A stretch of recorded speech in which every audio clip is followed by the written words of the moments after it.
Welcome to Hatman Strikes Back Daily Boxing News. Yes. About to get into this Vidal Riley, Chev Clark cruiserweight fight. They're just reading out the introductions at the moment. The MC, Thomas Triber. I only caught the last couple of rounds of the Chris Billum-Smith fight against Brandon Glanton. Shout out to G-Man Boxing in the chat.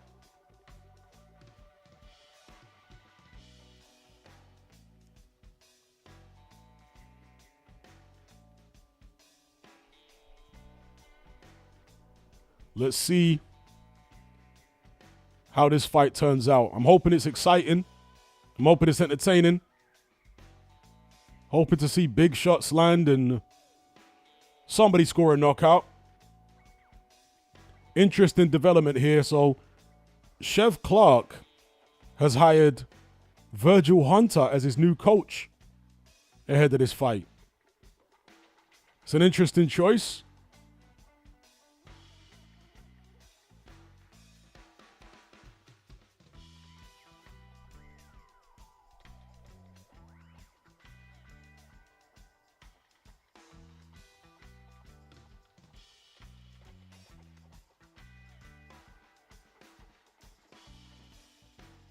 Artem says, what's your final prediction for the main event? The same as my original prediction. I'm picking Chris Eubank Jr. to win on points for the main event.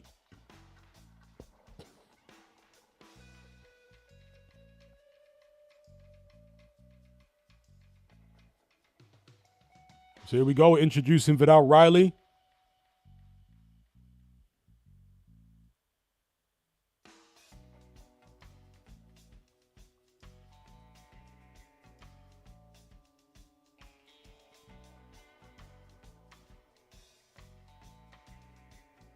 Now introducing Chev Clark, Eddie Hearn in the ring. And by the way, I do just want to talk a little bit about the weigh-in drama with Eubank Jr. and Conor Benn, because predictably Eubank Jr.'s team are claiming that they were told the wrong time for the weigh-in. And they're basically insinuating that Team Benn deliberately tried to throw them off and make Eubank Jr. miss weight. Eubank Jr. said they didn't allow him to go take a pee when he was trying to make weight to lose that last half an ounce. Who knows? In boxing, there's lots of shenanigans like that, so it wouldn't surprise me if all that was true. But Eubank Jr. made the check weight earlier on today easy enough. Anyway, referee's instructions, Chev Clark, Vidal Riley. Here we go. Let's see how this one turns out.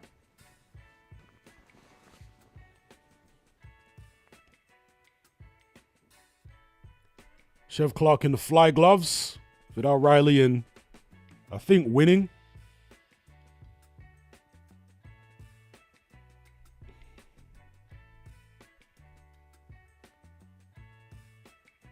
So here we go, round one. Riley comes out with a jab to the body. Clark jabbing back to the body. Nice couple of shots there to the body from Chev Clark, doubling up the jab. Both guys looking sharp so far. Vidal Riley trying to hold center ring. Nice jab to the body again from Chev Clark there. He's fought at the higher level as a pro.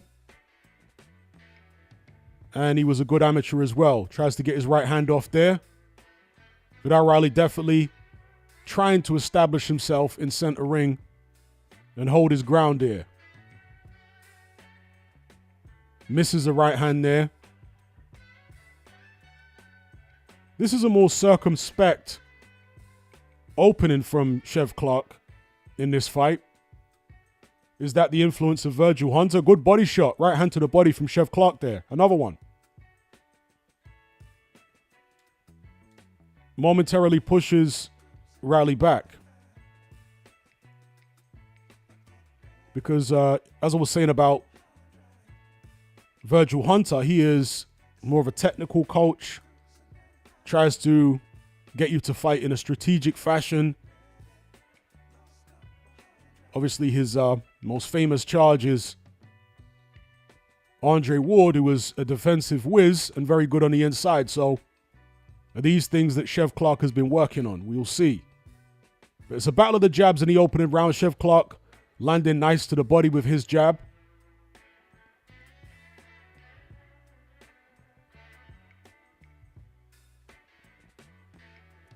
Goes for a left hook there, Chev Clark, but misses. Pretty good opening round here for Chev Clark, I would say. He's been the slightly more assertive of the two. I think his jab has been a little more snappy than Vidal Riley's jab. Riley just looking for angles here. Chev Clark. Okay, Riley comes back with a right hand after Chev Clark opened up with a combination, but these shots are not yet landing clean, at least not to the head. There's a nice hook there from Vidal Riley as Chev Clark dipped to his own right, although it was blocked again. So, interesting opening round. Nice quick body shots there from Chev Clark. Chev Clark looking faster here, to my eyes anyway, than he's looked in the past. Yeah, I think big shots are going to start landing here sooner rather than later because both guys are really digging their heels in and going for it. That's an interesting opening round. Shout out to Dr. Woo Doc. Yeah. Womp says Chev looks bigger and quicker than Riley right now. I agree with you. And that's a little bit of a surprise to me. This is the quickest I've seen Chev Clark look. I expected Riley to be the noticeably faster guy, but not in that first round. It's not like Riley looked slow, but I just felt like Chev Clark looked a bit sharper, a bit quicker. But of course, early on in the fight, when you've got the adrenaline, when you're fresh, that's where you tend to be at your sharpest. So we'll see how the speed of both guys holds up as the fight progresses. But that was an interesting opening round. Here we go. Bell goes for round 2. Vidal Riley, Chev Clark.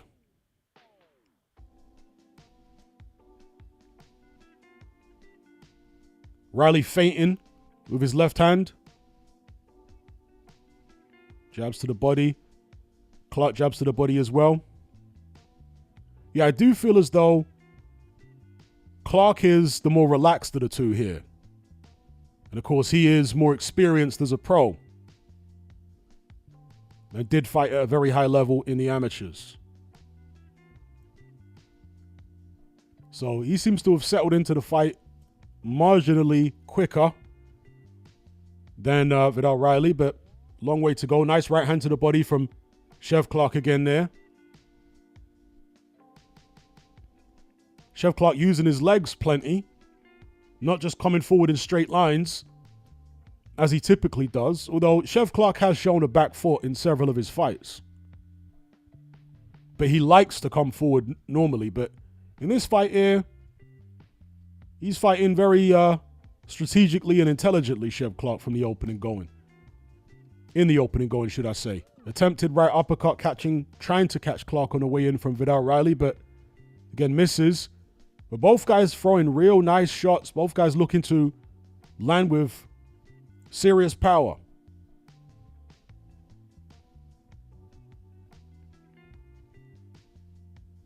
Attempted left hook there from Vidal Riley. Jab to the body from Chev Clark.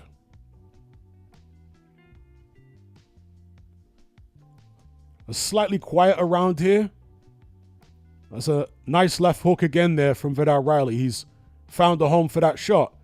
I think he's doing a little bit better in this second round than he did in the first round, at least up to this point. Again, it's a very competitive round. Nobody's really taken control of the fight yet. There's a swing and a miss from Chev Clark there. Riley tried to jump on him, but Clark tied Riley up before he could capitalize.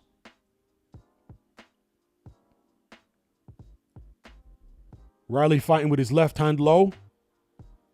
Looking to bring that jab up from outside of Clark's vision. 1-2 there from Riley.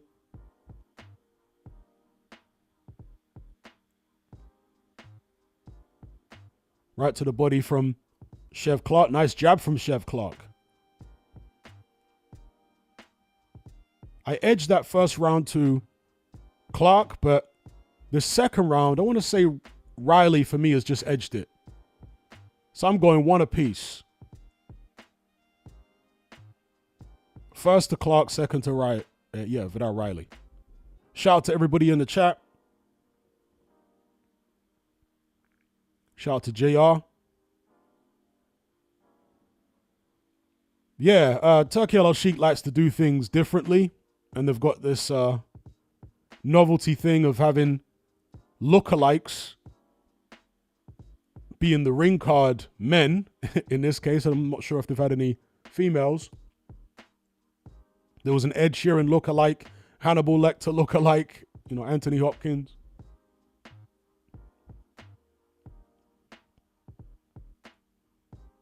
Just listening into what Riley's team is saying to him.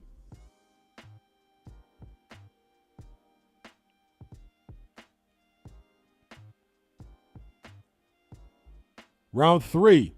Here we go. Clark back on the jab. Getting good foot movement so far from Clark. From both of them, but Riley normally uses his feet like this, whereas Chev Clark is more of a pressure fighter in most of his contests, at least early on. Clark trying to be more aggressive at the start of this round, but Riley meeting him with counters, which are mostly being blocked. Clark just batting down Riley's jab there with his own left. Neither guy has really found their range yet because the feet of both guys is good in the early going, so they're able to just step out of range a lot of the time when shots are coming at them. It's a decent right hand there from Riley over the top. Not much on it, but it got there. Right hand to the body from Riley.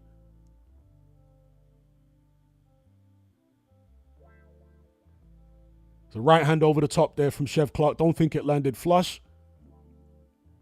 Riley using the ring a little bit here. Chev Clark coming forward.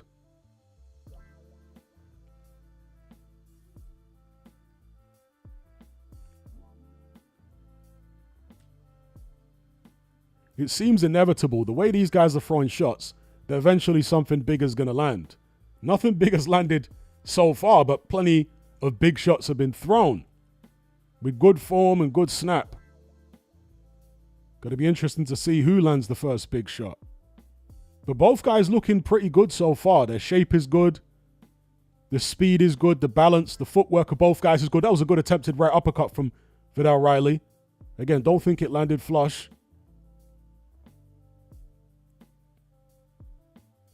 Nice right hand there from Riley. I think it landed on Clark's chest, though.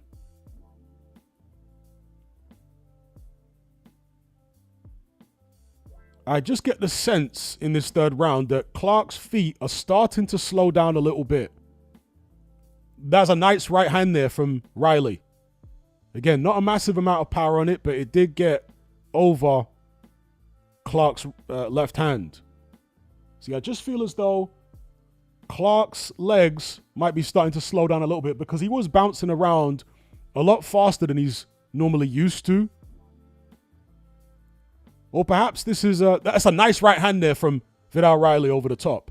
I thought the jab actually stiffened Clark's legs momentarily there. Oh, good combinations on the inside from Clark coming back as Riley attacked him. That's another Vidal Riley round for me. I'm not sure if Chev Clark intended to plant his feet more in that round and be a little more stationary on his feet to try and get more power and catch Riley with something big, or whether, as I said, his legs are slowing down because he's not used to bouncing around as much as that, because Vidal Riley's very fleet-footed. When you're trying to keep up with a guy who's naturally more fleet-footed than you, yeah, the tendency is that you're going to tire or your legs are going to slow down earlier than his will.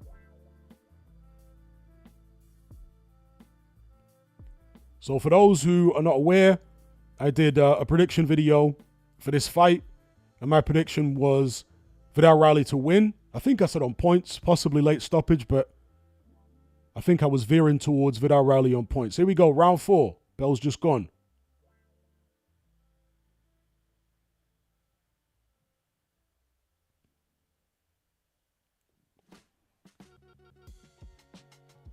And Riley definitely seems a lot more relaxed now. I thought that Clark was the more relaxed in the first round, but Riley is definitely looking more relaxed at this stage.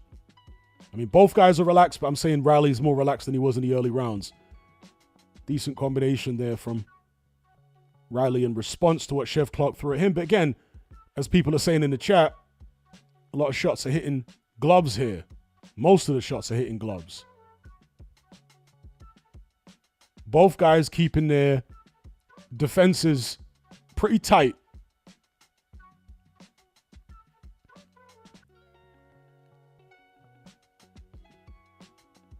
So Riley on the outside here, just looking for an angle. He knows that Chef Clark is looking to catch him with something big on the way in. That's a nice right hand to the body from Riley there. Followed by a jab, which is parried by Clark. He follows up with another jab, which I think does land. So it just feels as though Riley is starting to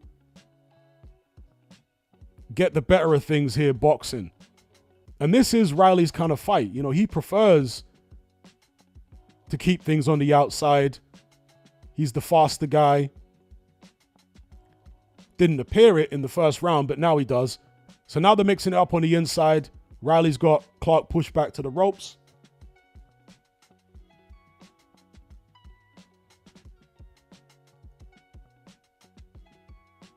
Clark can, as he's demonstrated in this fight in spots, get up on his feet and move, but he tends to prefer to come forward and be aggressive, and he might have to commit to that type of strategy here if the fight continues to unfold in the way that it is, because, as I say, for me, Riley is starting to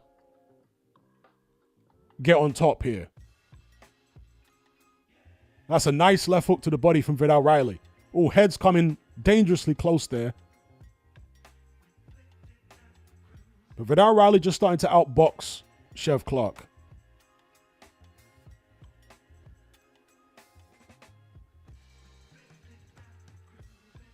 Riley on the back foot, moving around, sticking that jab out. Tripling the jab, that's nice. He's got that good balance. Vidal Riley.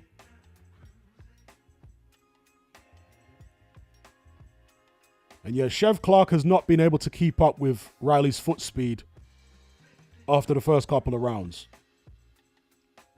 He did a good job in the first round, but there you go, that's the end of the fourth. He did a good job keeping up with Riley in the first round, but since then, those feet have slowed down.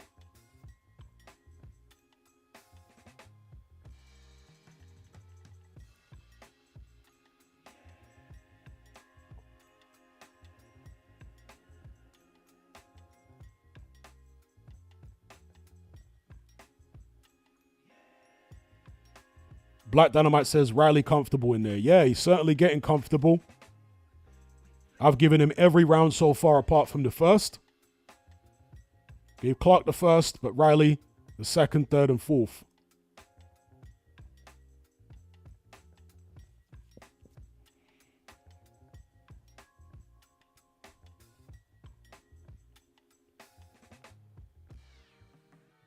All right, round 5 coming up. Here we go. Bell's just gone. Vidal Riley, Chef Clark. It's been an interesting fight so far. Plenty of punches thrown, but not much clean landing from either man. Both guys keeping their defenses very tight, being wary of the power of the other man. Riley looking to, Riley really relaxing and, good right hand there from Chef Clark. Riley was looking to open up with some really fast combinations, flashing his hand speed there. Nice right hand, nice hooks there from Riley. Really impressive speed there from Vidal Riley. He is the more athletic of the two.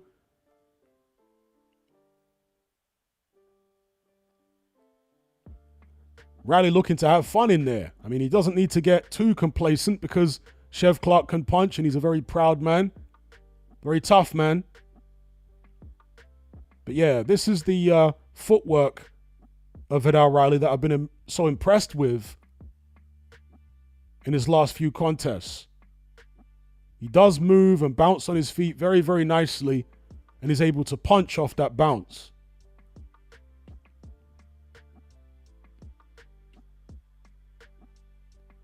Nice jab there from Clark, though. Another one from Clark. And sometimes that's what you have to revert to. If you're up against the more, that's a decent right hand from Clark, but kind of a glancing blow. Riley looking for that left hook, come uppercut. But yeah, when you're dealing with a fighter who's got faster feet than you, more mobile than you, Riley just slipping on the canvas there for a second. Like there's maybe a bit of moisture on there on the graphics. But yeah, when you're up against someone who's outmaneuvering you, faster than you,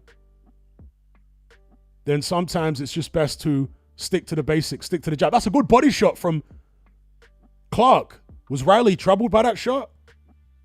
It was a good shot to the body there from Chef Clark. Real nice body shot. Okay, Riley seems okay, but for a second there, it seemed as if he was maybe disturbed by that punch. He's certainly on the move here, Vidal Riley.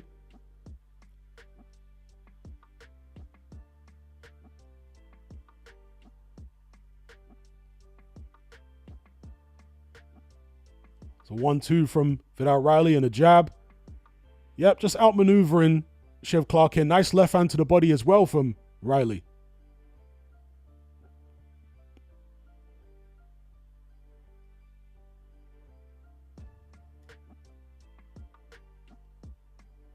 There's the end of round 5. Yeah, nice boxing from Vidal Riley, but still the fight hasn't caught fire in the way that it would, in the way that I expected it to after that first round, because it was a very energetic first round.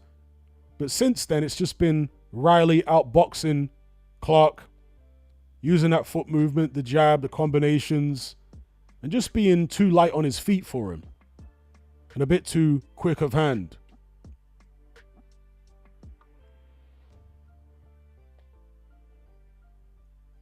Shout out to everybody locked in the chat. Great to have you with me.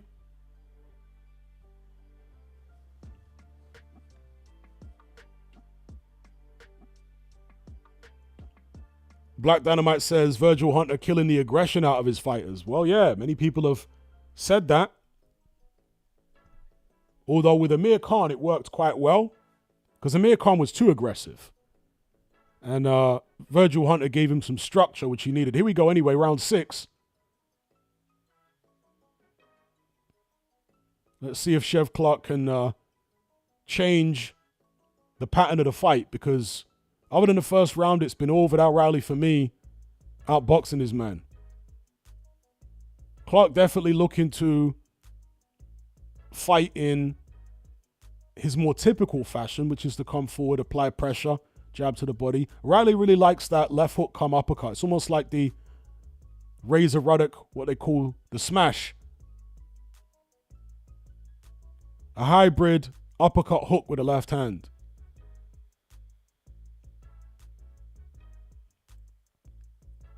Clark's corner should be telling him that he's a mile behind at this stage.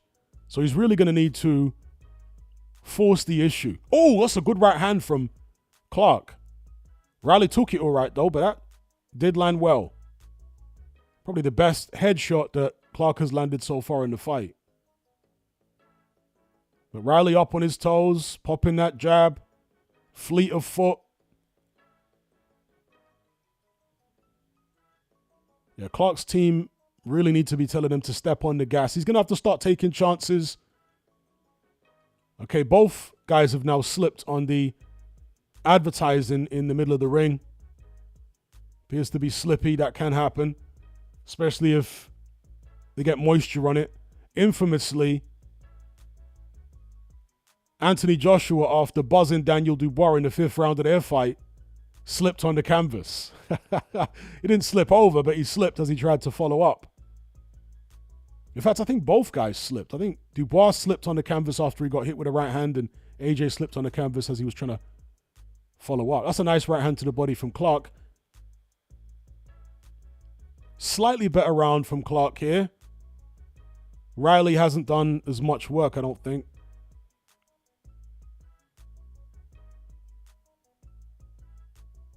Okay, ref is warning Chef Clark here.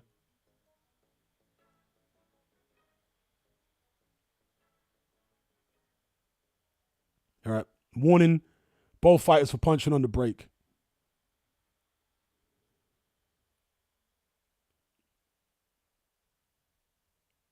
Oh, Riley really loading up with a right hand there, but partially blocked by Chef Clark's glove.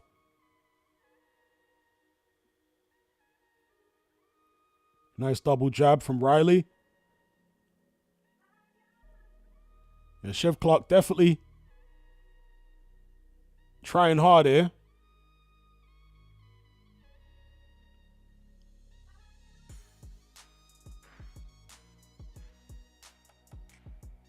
It's a closer round, but I don't know. I'll probably still give it to Riley. Maybe you could give it to Clark if you're being generous. It's a nice jab to the body from Vidal Riley towards the end of the round. Yeah, I'll probably still give it to Riley.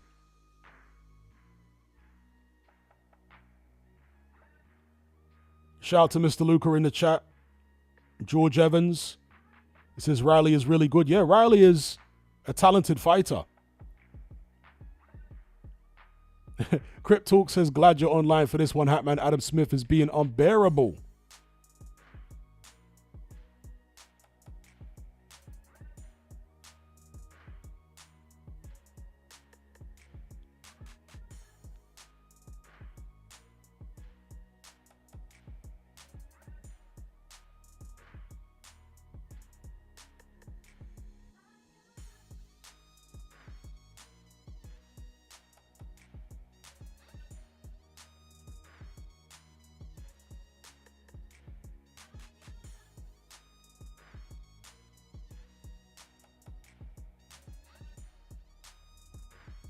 So interesting up to this point, but not enthralling, this fight. Here we go, round 7.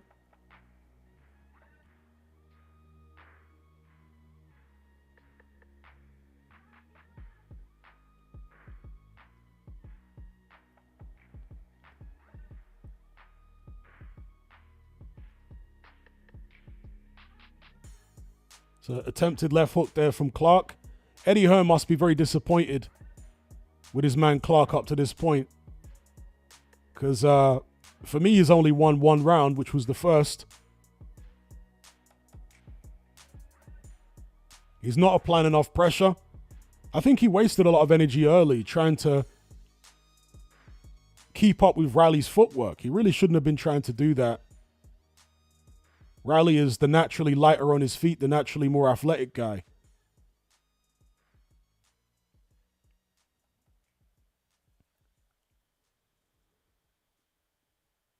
So at this stage, it looks like those of us who picked Vidal Riley to win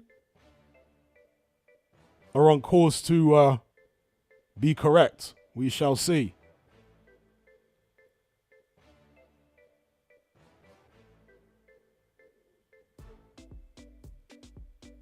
I'm kind of disappointed that this fight hasn't caught fire the way it seemed like it might in the first.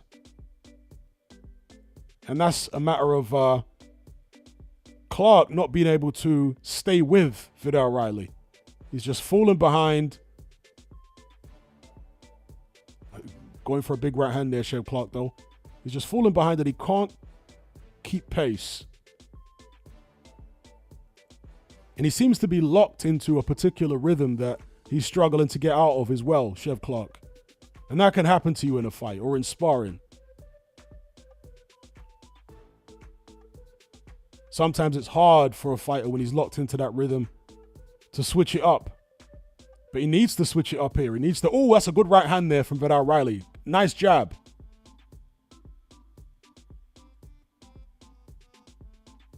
Neither guy has been noticeably hurt, at least not to the head. I thought that Vidal Riley was slightly bothered by a body shot from Chev Clark a couple of rounds back. But other than that, neither guy's put a dent in the other.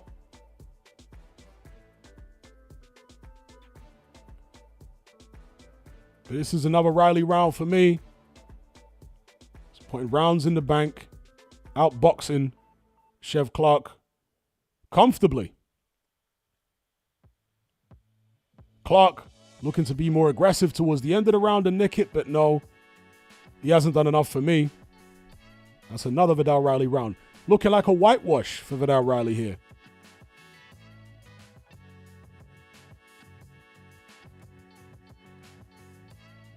Yeah, Virgil Hunter in the corner telling Chev Clark to put it on him.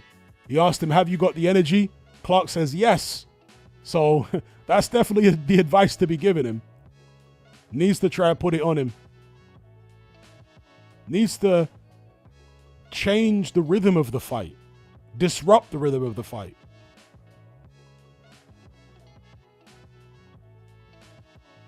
Because Riley is into his rhythm. And he's got Clark locked into it. Or Clark hypnotized by it. That might be a better way to describe it. Subdued by it. Here we go, round 8. Bell's just gone.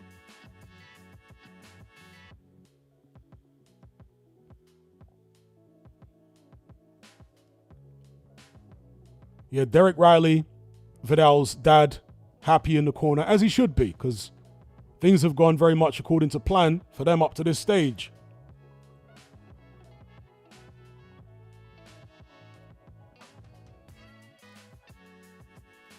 Yeah, there's definitely an issue with the graphics in the middle of the ring here, because several fighters have slipped on it. Both of these guys, and somebody in the chat said Glanton against Billup Smith was slipping on the graphics in the middle of the ring.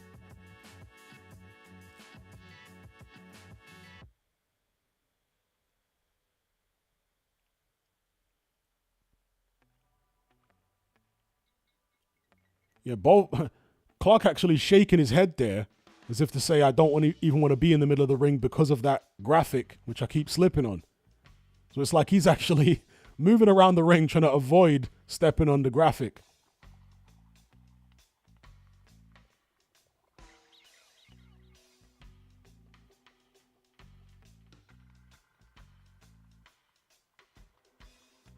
Nice uppercut there from Riley.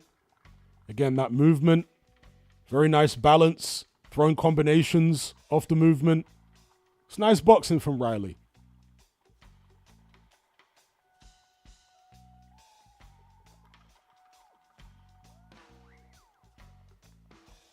Nice jab to the body from Riley.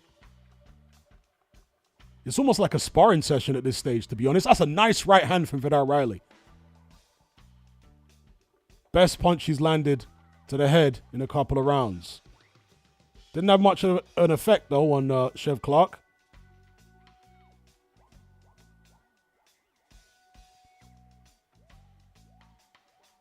Is that some slight swelling around the left eye of Clark?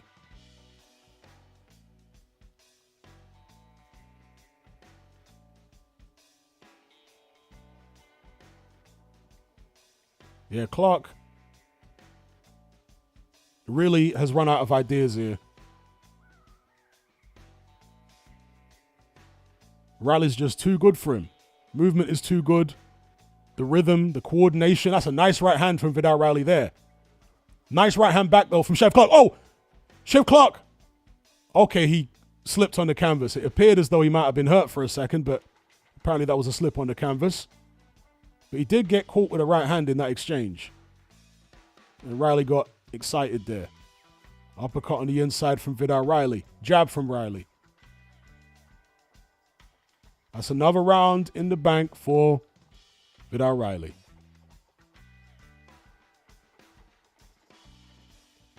Shout out to everybody in the chat. Shout out to Mr. Luca for the super chat. He says, thoughts on what Rick Reno said at the presser? I thought it was pretty funny. It was clear that, and shout out to Ben also for the super chat. He says, do you think the 18-foot ring will help Ben? Well, it will definitely help him. It's whether it helps him enough to allow him to get the win. But the 18-foot ring definitely is an advantage for Conor Benn. But is it enough of an advantage? Shout out to Ben. Mr. Lucas says, thoughts on what Rick Reno said. It was very funny. I saw an interview after the fact, because it was clear he was talking about Eddie Hearn. I saw an interview after the fact where Eddie Hearn at first tried to deny that Rick Reno was talking about him. But when the interviewer, pressed the issue, here we go anyway, round 9, Riley Clark. When the interviewer pushed the issue, Eddie Hearn basically admitted, okay, fair enough, he was talking about me. But he told me beforehand that he was going to do it, for whatever that's worth. Eddie Hearn is like the whipping boy when it comes to these American, in this case, I guess, Ring Magazine CEO. But journalists, promoters, managers, etc. in America, they all use Eddie Hearn as a whipping boy. Anyway, back to this fight here. 40 seconds into round 9. Vidal Riley dominating on the outside since the second round of this fight. Chev Clark has not been able to impose himself at all. He's just been totally outclassed. That's a good left hook, though, there from Chev Clark on the inside. Not much on it. Yeah, both guys are really disturbed by how slippery the logo is. I guess the referee is looking to wipe down the canvas in the middle of the ring, but I don't know, he is acting like there isn't much moisture on it.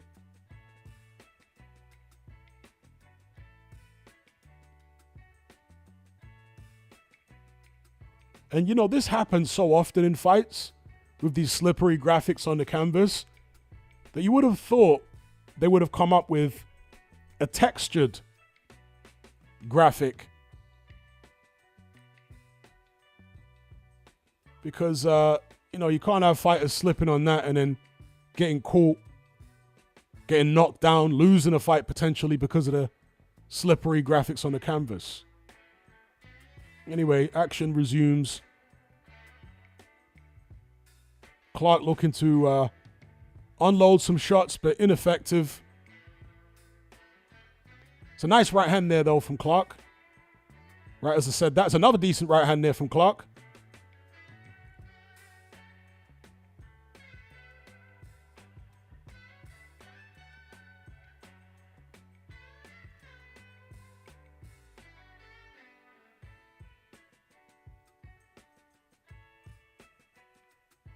Yeah, it really is like a sparring session at this point, with Riley very much on top. Not beating not beating Chev Clark up, but just totally outboxing him.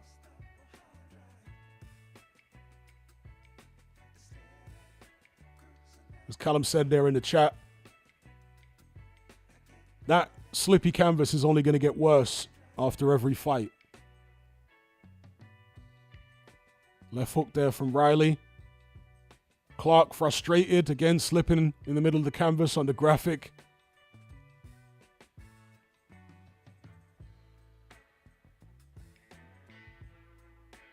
Clark seems a bit more bothered by that slippy canvas than Riley does. But then again, perhaps that's because he's losing the fight. So everything is starting to frustrate him. Shout out to Charles B in the chat.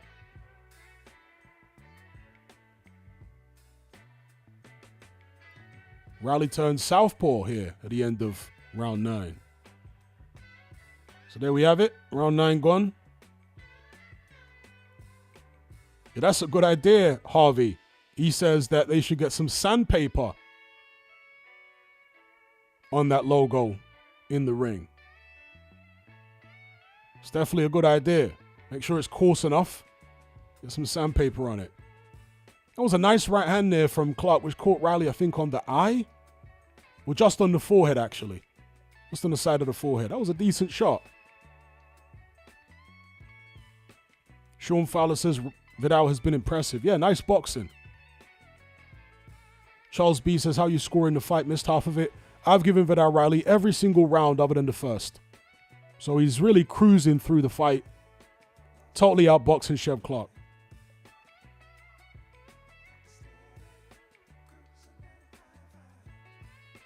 Mr. Lucas says, look at Bricktop going to put on a massive show in July without the Saudis. Yeah, I've heard that that's what it's going to be. And that's what I suspected it was. I did a video, whenever it was, a couple of weeks ago maybe, saying that,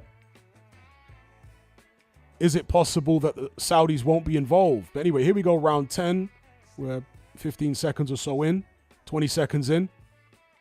Riley Clark. But yeah, the Usyk Dubois show, one of the things that made me suspect that the Saudis wouldn't be involved was Dubois saying that he didn't want to fight in Saudi, for one. And for two, the fact that a fight is taking so long to get signed. Normally when the Saudis are behind the show, it gets signed pretty quick. But this one is taking a long time. And my thinking was, well, maybe the Saudis aren't involved. They're not there to pay a site fee. They're going to have to negotiate the traditional way. And the commercial model for the fight is going to have to be the traditional model. And that tends to take longer. Anyway, back to this fight here between Clark and Riley.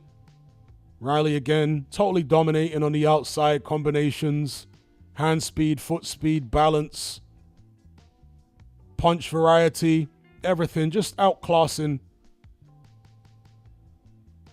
Chev Clark here. Nice uppercut there from Riley, but then a push afterwards. Right hand from Riley, but he slips on the canvas.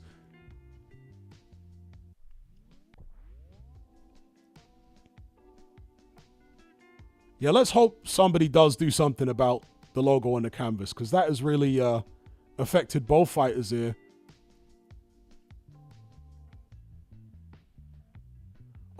Okay, both guys fall over, wrestle to the canvas.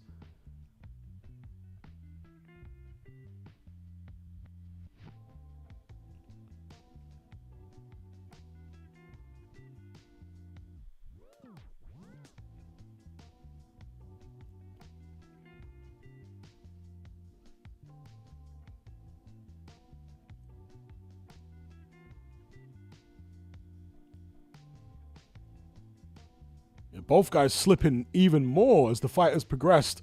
I guess as their sweat gets on it and whatnot. And maybe the soles of their shoes are making the canvas even more slippy. I don't know, but something needs to be done there.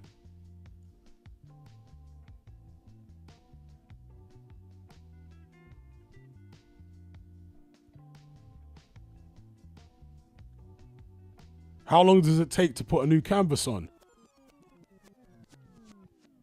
It's a Ring Magazine show.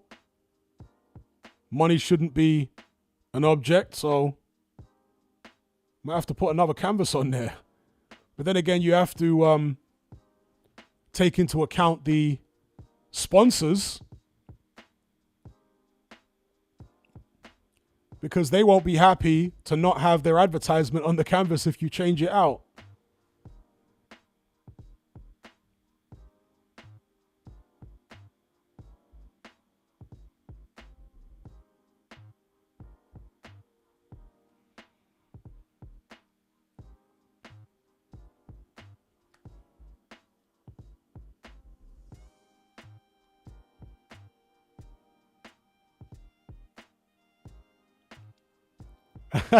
Conor Benn getting booed. Conor Benn's entered the building. The crowd are seeing it on the big screen and he's getting booed.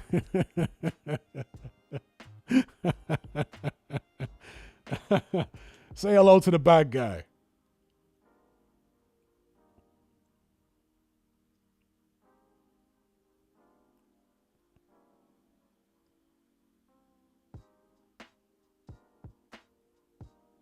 Here we go, round 11. Riley Clark. Riley has dominated this fight on the move, behind his jab, combinations, footwork. Just being the faster, slicker, more athletic fighter. Getting the job done. Neither man has been hurt to the head, at least not noticeably. No knockdowns. Really the biggest issue that both guys have faced in terms of their balance is the slippy logo on the canvas. It's not from being hurt from shots, it's the slippy advertisement in the middle of the ring. Nice jab there from Riley. Gets back on his toes and bounces. And you know, the bounce that Vidal Riley has kind of reminds me of Evander Holyfield.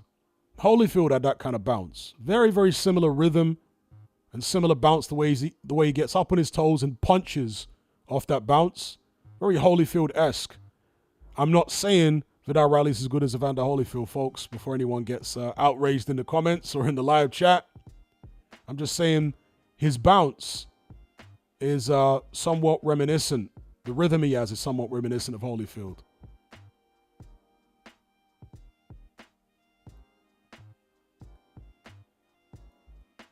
Yeah, I want to say this fight has been a bit disappointing.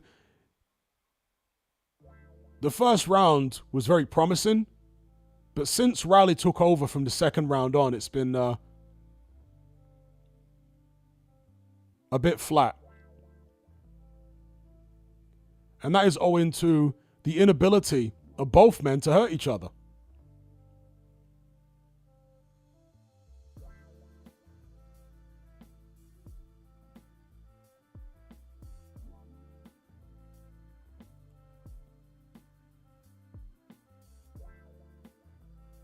Charles B says, I can see what you mean as far as the Holyfield bounce comparison.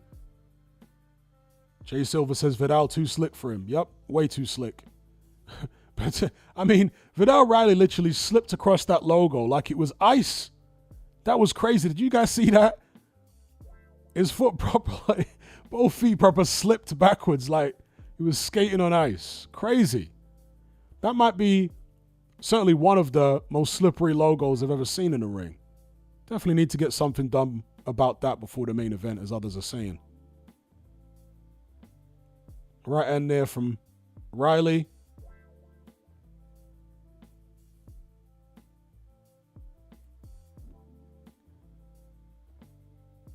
Right hand there from Riley.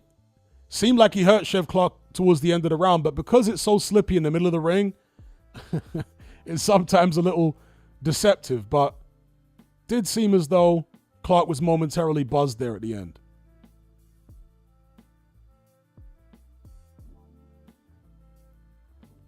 Let's see.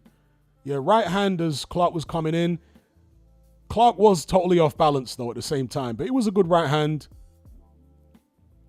So it's kind of hard to tell whether he was hurt or maybe it was a combination of being hurt and off balance. But it was a nice shot from Vidal Riley there. Clark was really reaching in, and his feet weren't solid underneath him because of the slippery canvas.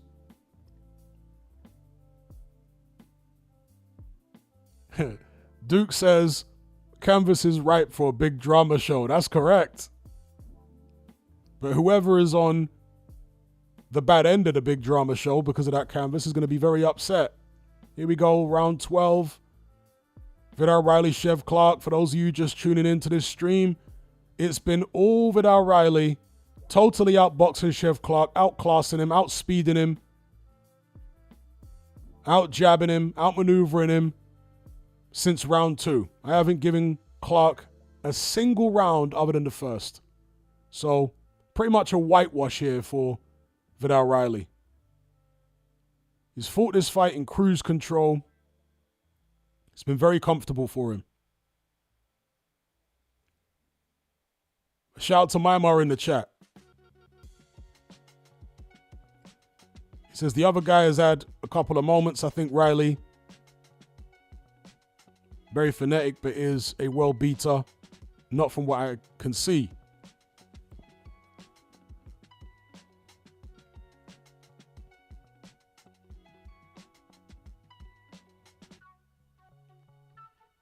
Chev Clark trying to go for it here.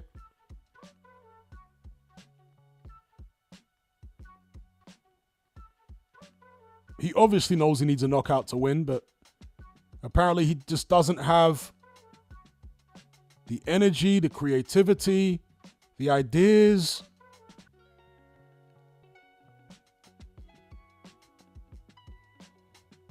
He hasn't been able to break through Vidal Riley's talent, his boxing construct. He's been basically frozen on the end of Vidal Riley's jab the whole fight.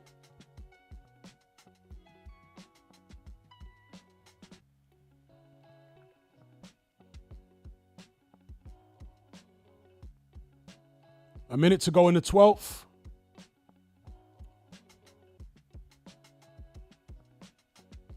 Vidal Riley holding his feet here. Trying to get a crowd a grandstand finish.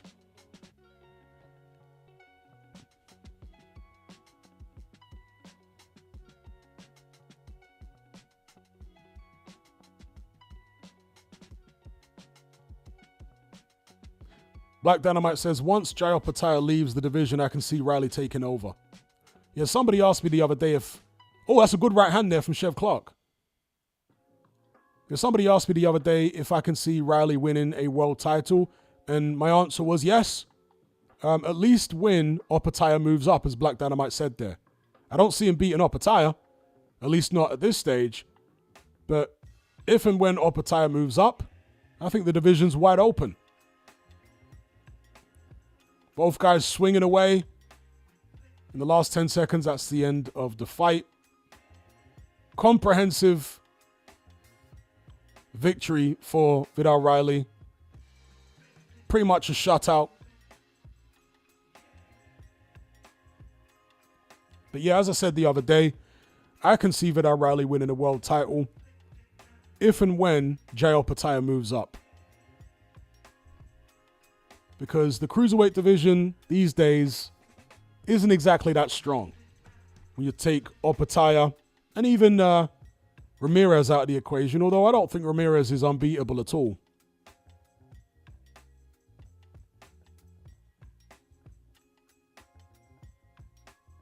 I mean, we know he's not unbeatable. He got beaten by Dimitri Bivol, but I think maybe in a couple of years' time you'd pick, or I would, Vidal Riley to beat a Gilberto Ramirez with that kind of movement.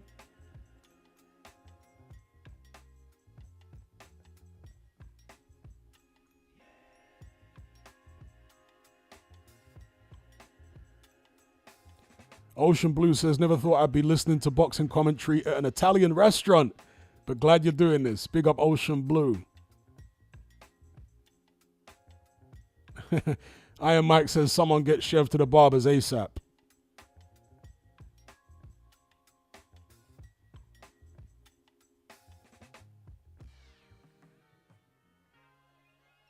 Be interested to hear what Chev Clark has to say, because he was very confident, very defiant going into the fight. Almost seemed annoyed that so many people were picking Vidal Riley to win.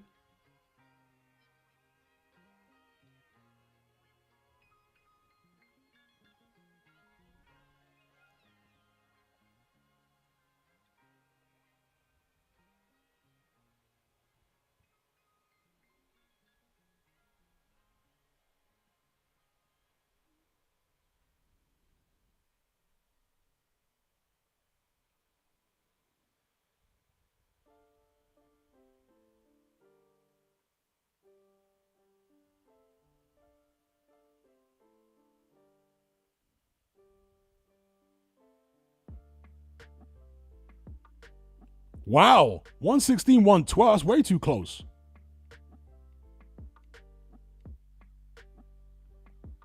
Reading the scorecards are way too close.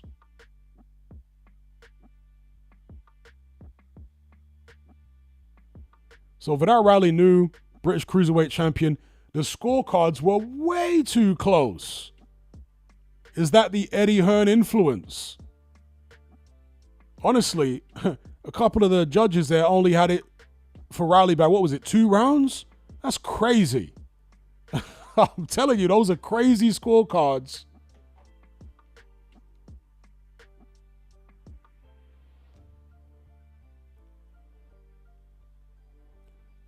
Shout out to Muzza.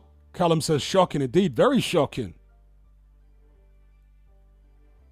Riley won that fight big. How they had it that close on the scorecards. It's ominous, isn't it? Maybe for Eubank Jr. in the main event. If an Eddie Hearn fighter gets that much favor on the cards, in Chev Clark in this instance, and he's not one of Eddie Hearn's big earners, will Conor Benn get favor?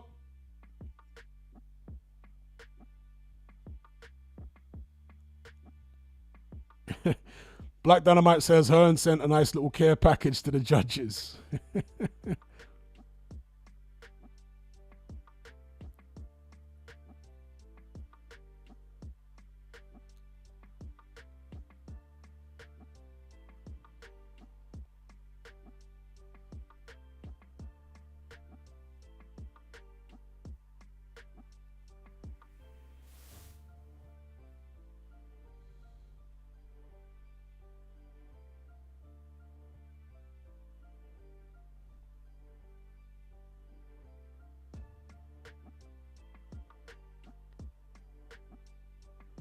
Iron Mike says Eubank needs to do a Ryan Garcia versus Haney. Anything less is a win for Conor.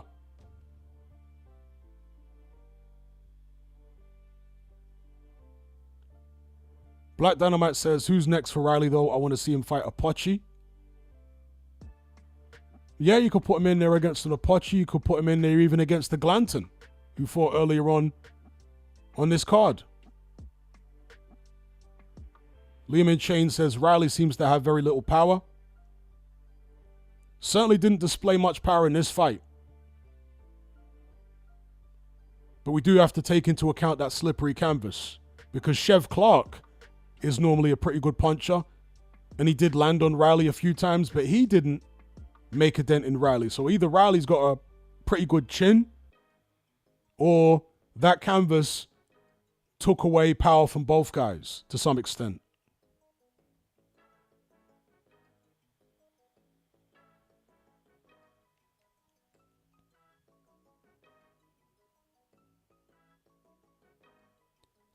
So the next fight on this card, I think, is going to be the Yarde Arthur trilogy match, or is it going to be Liam Smith?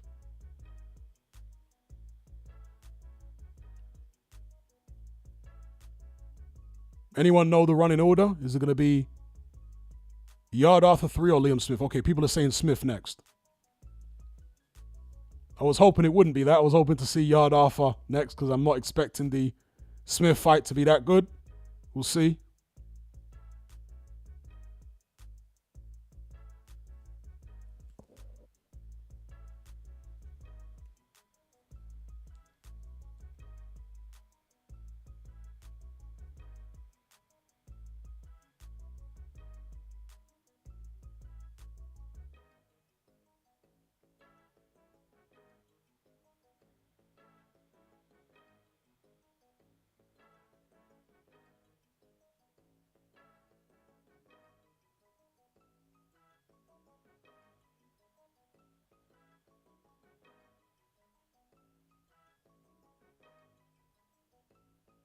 Yeah, somebody in the Element group here pointing out that canvas, the slippery graphic on the canvas, is not going to be good for Liam Smith's brittle ankles. Yeah, Smith has this weird habit of rolling his ankles. Very, very strange, and just looks horrible when he does it.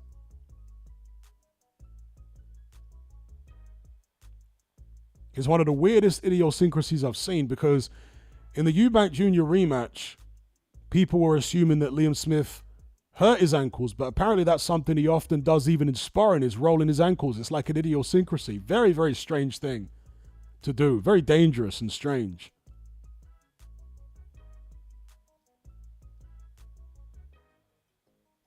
Somehow, You know, a lot of people get their teeth done these days. They get, what do they call them? Turkey teeth. Ben Shalom's got his teeth done. He's got the, whatever they are, veneers, implants. I'm not sure what they are. But Ben Shalom's look okay. But Liam Smith's turkey teeth just somehow don't look quite right. Are they too white, or I'm not sure. Just his teeth don't look quite, his turkey teeth don't look quite right.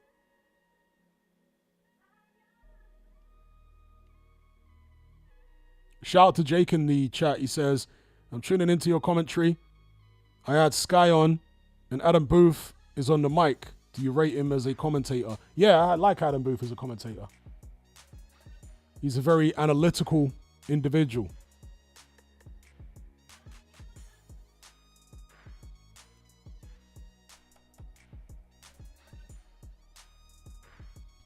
Black Dynamite says, whose turkey teeth are more effed up, Liam Smith or Errol Spence? That's a good one. Maybe even Spence. Spence's look pretty crazy as well.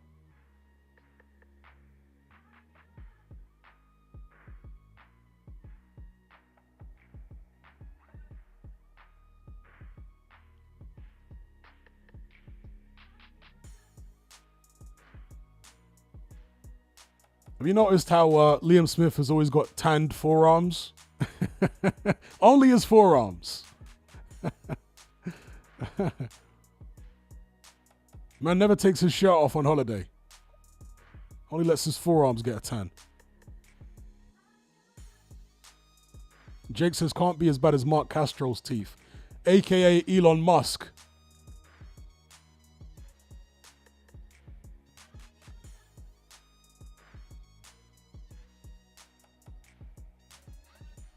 Duke says, Scousers love the most obvious looking turkey teeth. I thought it was the Essex crowd, to be fair. The Essex crowd love off the turkey teeth.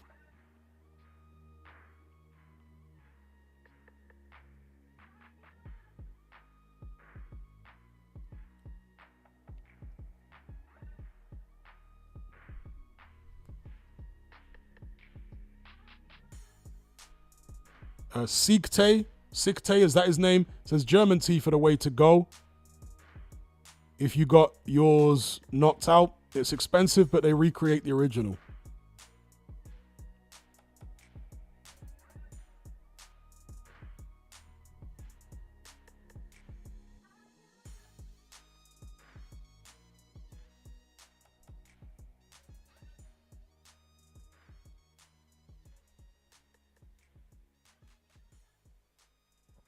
Triple R says Geordie Shore teeth.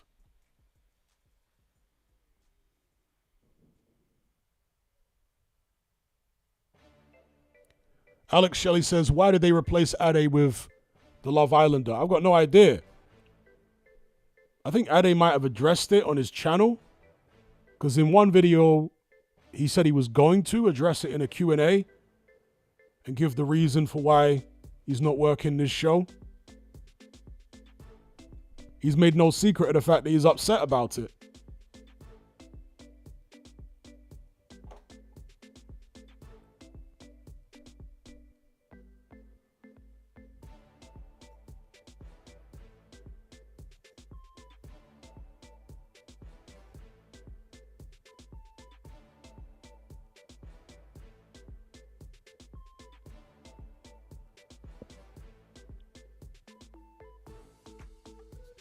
So just waiting for the next fight to start. Liam Smith.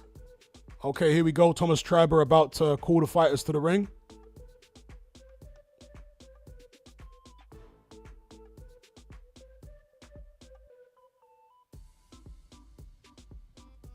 Right. McKenna coming to the ring.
Okay, Kean Burns says, do you think next fight they should reschedule Match and Riley with Chamberlain? No, I don't. I think Vidal Riley should move beyond Isaac Chamberlain. I reckon he should fight the guy that Billum Smith just beat, or even Apochi.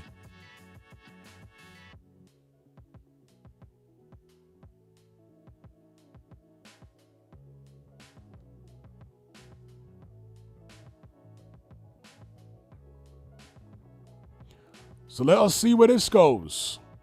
Aaron McKenna versus Liam Smith. Let's see what Smith has left.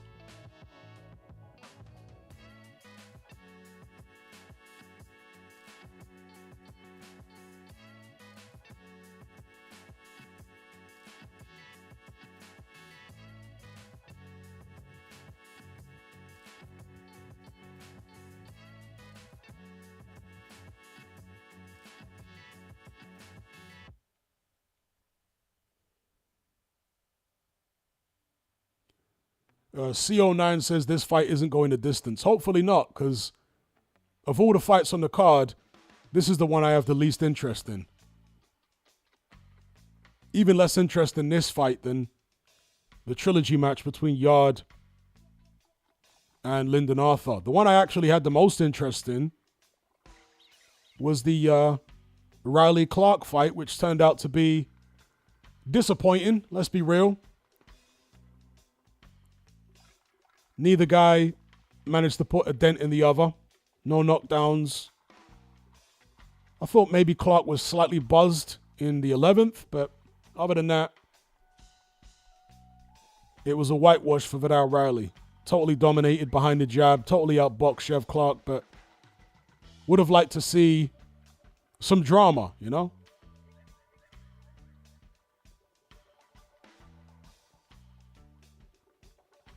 Iron Mike says, time for my break. I'll be back for the main event.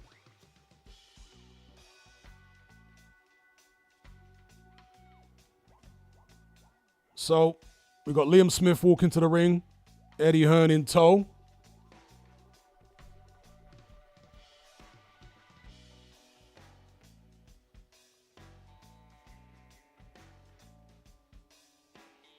Maybe it's just me because I've never been that... I mean, desperate isn't even a word I would consider using regarding the main event, but I've never been particularly keen, as you guys know, on the Eubank Jr. Conor Benn fight. So maybe it's just me and what I'm feeling inside, but this show doesn't have the same type of excitement around it as some other shows recently. Let's say like AJ Dubois had a lot more excitement around it.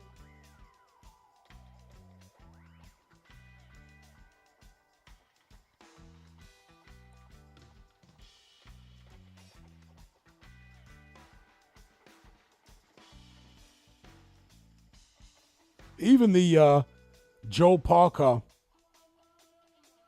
Martin Bacoli show had a lot more excitement around it for me than this. Not just the main event, I'm talking about the show as a whole. This show doesn't really feel to have, it doesn't seem like it's got much of a buzz around it. Kieran Malcolm says the show is definitely missing something. Yeah, just, there's no real buzz around this show. Obviously, they've managed to sell some tickets and I guess fill up or mostly fill up the Tottenham Stadium, but the UK's got what, nearly 70 million people? So that in and of itself, depending on the ticket prices, isn't particularly unusual in the UK.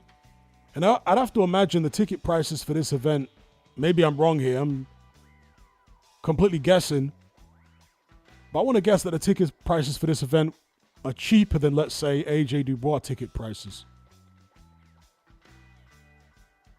Liam in Chain says needs a heavyweight bout. Yeah, that's the one way to inject some needed excitement on a card is to put some heavyweights on there. Doesn't even need to be particularly high level as long as it's competitive. Even something like Dave Allen, Johnny Fisher too on the card would have added a little something to it. That's a low-level heavyweight fight, but still, the first one was exciting. Because heavyweights tend to bring the drama.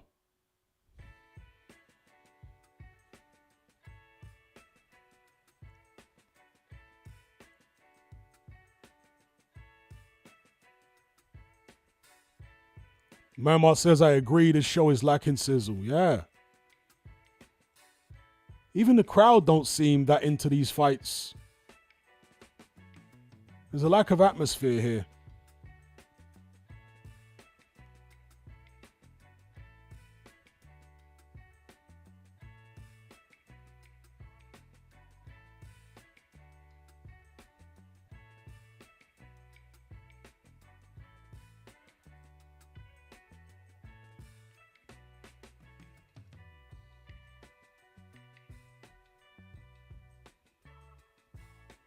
Black Dynamite says, I think this fight will do big numbers despite all that. All the casuals I know are talking about it.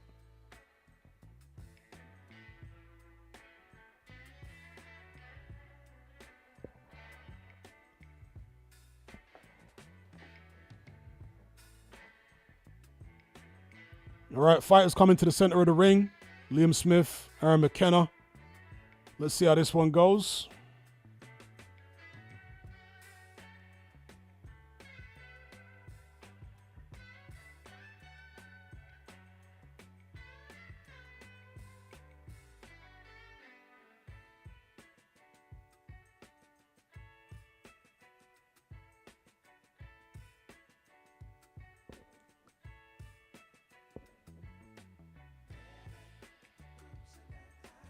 Ding ding, round one. Shout out to Ben for the super chat. He says Eubank will be 180 pounds tonight. That seems pretty big. So here we go. Liam Smith out on the front foot.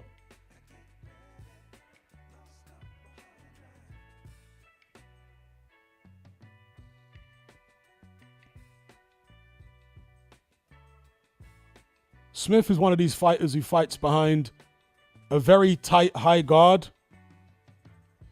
Doesn't tend to throw a lot of shots, but the shots he does throw, he tries to make them count with accuracy and power. Moves his head a bit. One of the things that Liam Smith is usually very good at is not punching until he's in range, until his feet are in range.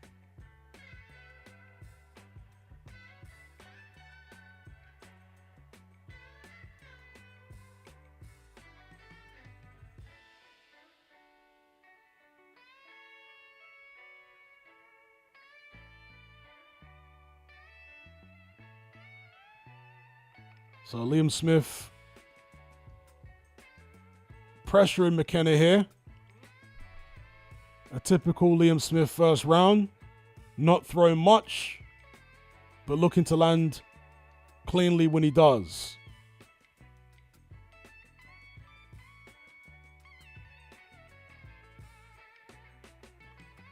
Mr. Lucas says, Liam, let your hands go, doing nothing in there. That's typical Liam Smith. This is how he tends to fight. He doesn't like to throw unless he can see clear openings. So he'll just follow you around like this, get you to expend energy, and then pick the odd shot here or there. He only really opens up when he's got you pinned in a corner, or if he buzzes you, then he'll open up. But generally, this is how he fights. Very conservative punch output. McKenna with a couple of decent snappy shots there at long range. And both guys, well, certainly Smith has had some issues with that advertisement in the middle of the ring on the canvas already.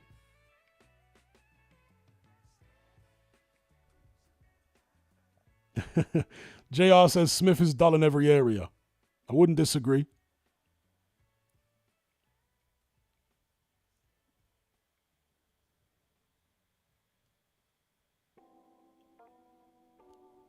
But as far as Eubank Jr.'s weight tonight, going back to Ben's comment, he thinks he's going to be 180 pounds. some trainers and some fighters will tell you that rehydrating too much can actually be detrimental. So there's the end of the first round. Smith McKenna, uneventful.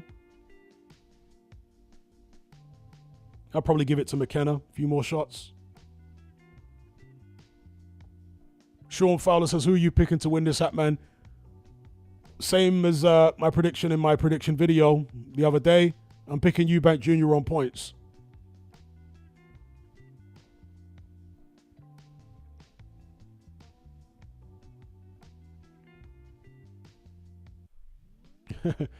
Liam Smith says, Liam in Chains, excuse me, says, Liam Smith is not the name of a successful athlete.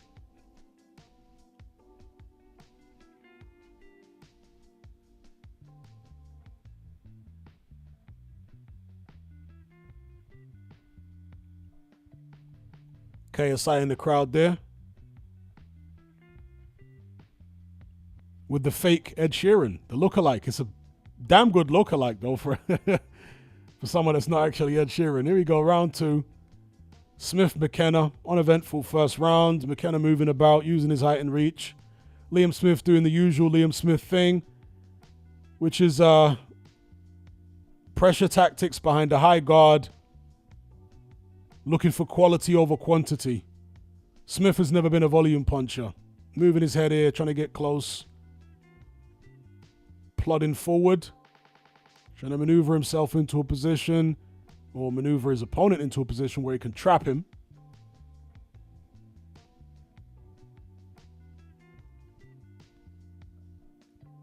Isaac says, McKenna running after all that talk. Well, it's misdirection, isn't it? It's like when David Haye fought Valuev, he was talking about how he was going to knock Valuev out and this, that, and the other. But come fight night, he's on his bike. Obviously, he got the win. But sometimes fighters will say stuff to try and throw the opponent off. Although I can't imagine Beefy was particularly convinced by McKenna's trash talk. He's been there, seen it, done it.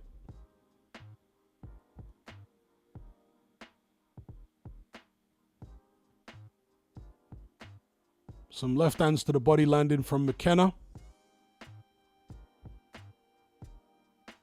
And that's the thing about fighters who box the way that Smith does, is they get you to expend energy. You know, Virgil Ortiz is not too dissimilar in his approach. He's a better fighter than Liam Smith, of course, but Virgil Ortiz doesn't throw that many shots in a lot of fights. He has a high guard, he applies pressure, he gets you to expend energy, and he only tends to open up when there's clear openings.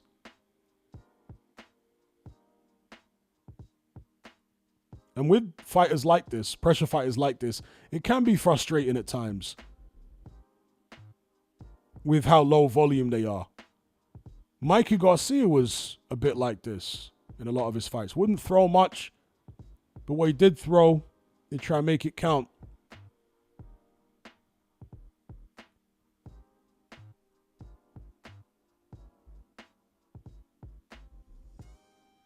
Shout out to D, he says, big up Hatman, who do you think will throw the most punches in the main event? Conor Benn, I would expect, will throw the most. Whether he will land the most remains to be seen, but I certainly expect him to throw the most.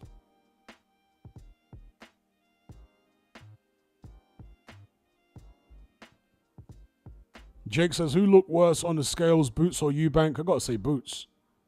I didn't think Eubank looked that bad on the scales, to be honest.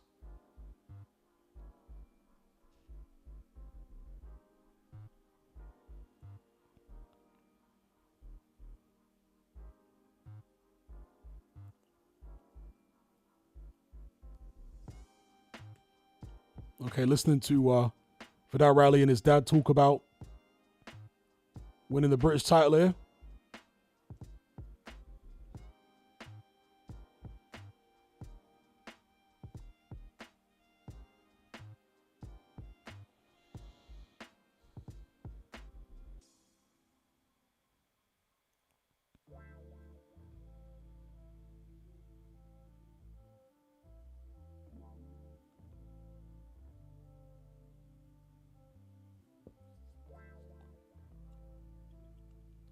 All right, here we go. What is this? Round 3.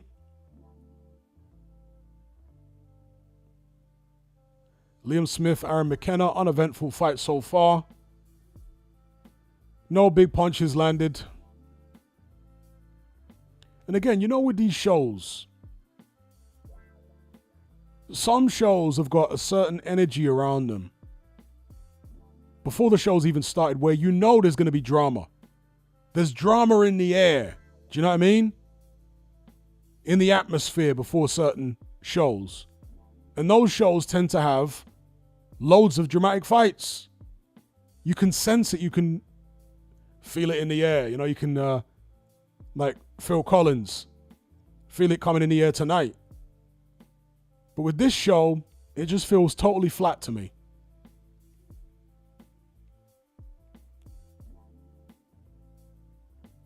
Jazz says AJ shows tend to have drama. That's right.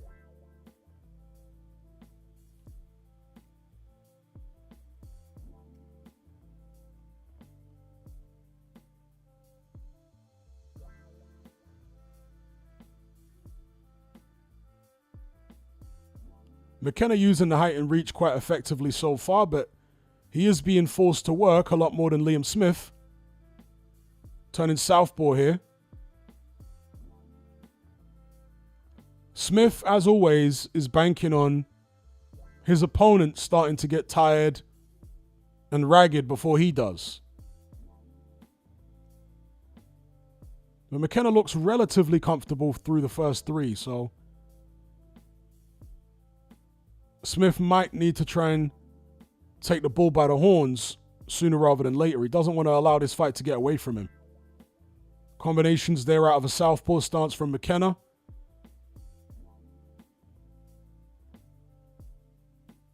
Just to give Liam Smith a different look. Throw him off a little bit. Combinations, but most things being blocked.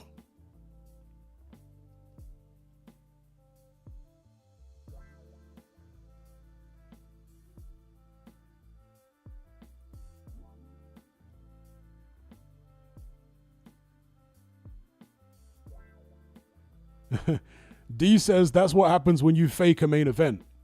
Or did you mean force a main event? Because this Eubank Jr. Conor Benn fight is the most forced matchup I think I can ever remember in boxing. I've never seen so much effort to force a fight to happen as with this, as in a fight that didn't really need to happen. Neither guy is in the same weight class. Neither guy's a world champion. Neither guy's on the pound-for-pound list. The only reason the fight is happening is because of promoters trying to capitalize on the names of the fathers. I mean, even the beef is manufactured. It's lab-grown beef. I'm personally not at all convinced that Eubank Jr. and Conor Benn hate each other. I think they're quite indifferent towards each other, to be honest. Even after the egg slap. Conor Benn, of course, has to get himself fired up. He's an emotional fighter. He wants to hate Eubank Jr., but in all honesty, I don't buy the hatred between them. I think they're indifferent towards each other. The father's genuine. Well, Eubank Sr. didn't hate Ben, but Ben genuinely hated Eubank Sr. Not now. He's apologized for it since, but at the time, he despised him. It was a genuine beef, but between the sons, it's all very contrived, manufactured, lab-grown. As Kyle says, they're GMO beef. It's a forced rivalry, and as people have said in the live chat there, maybe that is why this event just seems to lack energy. There doesn't feel like drama in the air. This main event might turn out to be a dud. I mean, we hope not, but it wouldn't surprise me.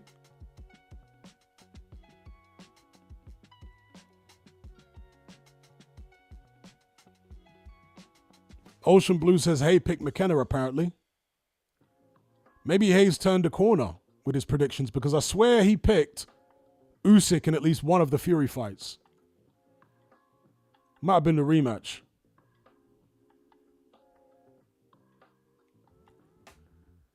Liam says this fight isn't great. Yeah, it really isn't.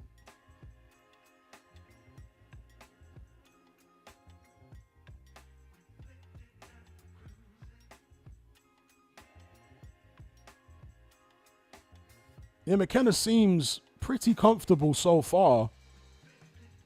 Unless he's good at hiding his fatigue and whatnot. He looks pretty comfortable at the moment. He's landed some nice straight shots there through Liam Smith's guard. Switching southpaw orthodox, moving about. Long way to go, though. It's a 12-round bout. Lost the Plot says he thinks the main event is going to be a draw.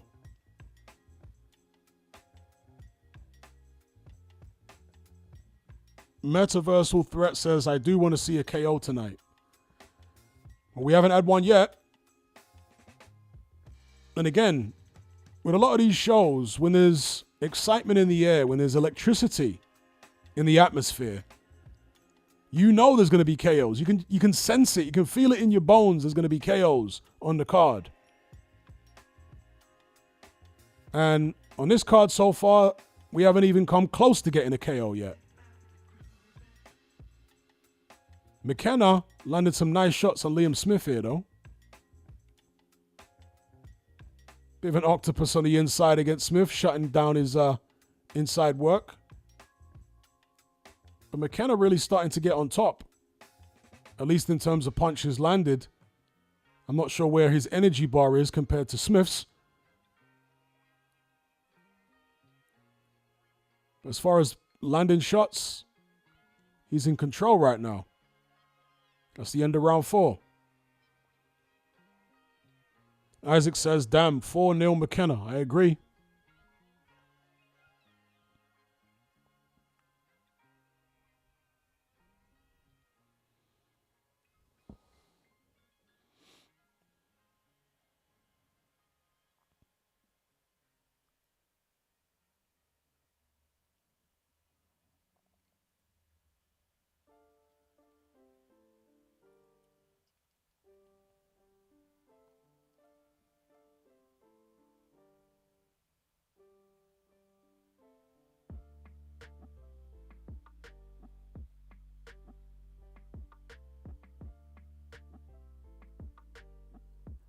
Lost the Plot says, feels like no one's sitting down on their shots on this entire card. Again, it could be something to do with that slippy canvas.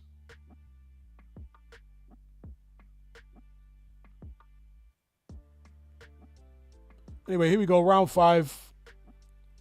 A dull fight so far between McKenna and Smith.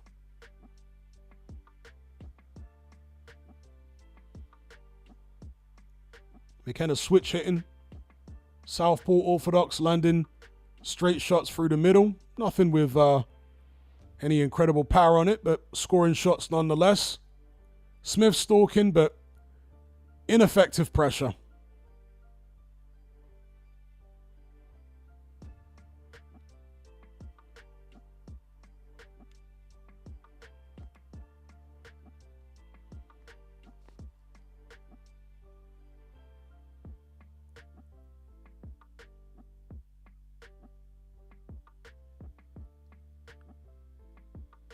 Good jabs from McKenna. Combination there. Liam Smith definitely getting frustrated being pinned on the outside like this. Nice combination there from McKenna. Left hand to the body and down to, left hand to the head, then down to the body with it. Double left hook. McKenna trying to push Liam Smith back a little bit here. Now, this is interesting because is it a case of McKenna feeling like Smith is weakening? Or is McKenna maybe feeling the pace a little bit with Liam Smith's pressure? Because it's interesting that he's trying to push Liam Smith back like this.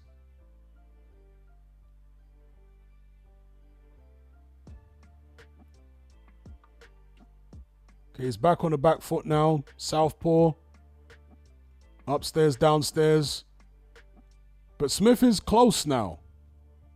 So he's got the fight at the distance he wants, but he still can't seem to land anything clear. Oh, that was...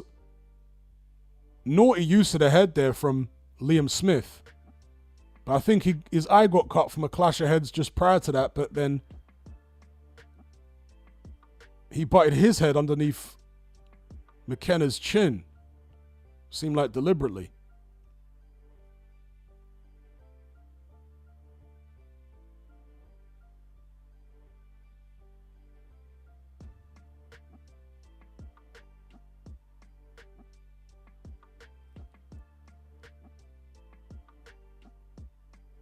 McKenna combinations.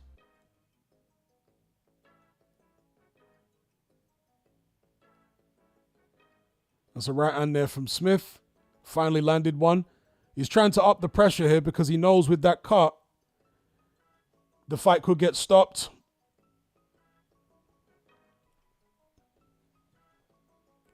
Either on a TKO if it was a punch, or if it was a clash of heads, it could go to the scorecard, and whoever's ahead on the scorecards at the time when it stopped wins the fight.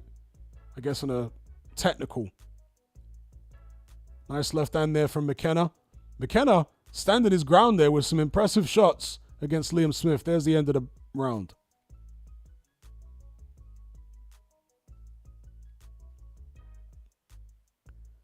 Liam Smith very frustrated here. Not only bleeding from the eye, but also the mouth. Yeah, there was the clash of heads. That was a nasty clash of heads. McKenna hit the top of his head on Liam Smith's eye. And I think Smith responded to that by shoving his head in McKenna's face. I don't think it was deliberate by McKenna, but yeah, Liam Smith was angered.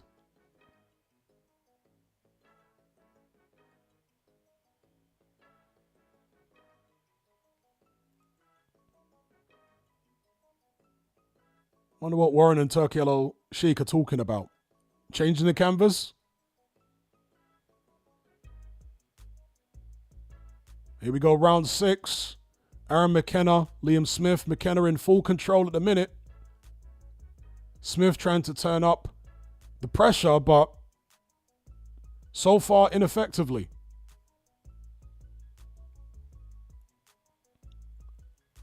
This fight is slightly similar, somewhat similar to the previous fight, which was between Vidal Riley and Chev Clark. You got the younger guy, more mobile guy, quicker guy, dominating things on the outside. Although Riley didn't have to move as much. He wasn't giving up as much ground as McKenna's giving up here. But still both guys dominating from the outside. McKenna having his way.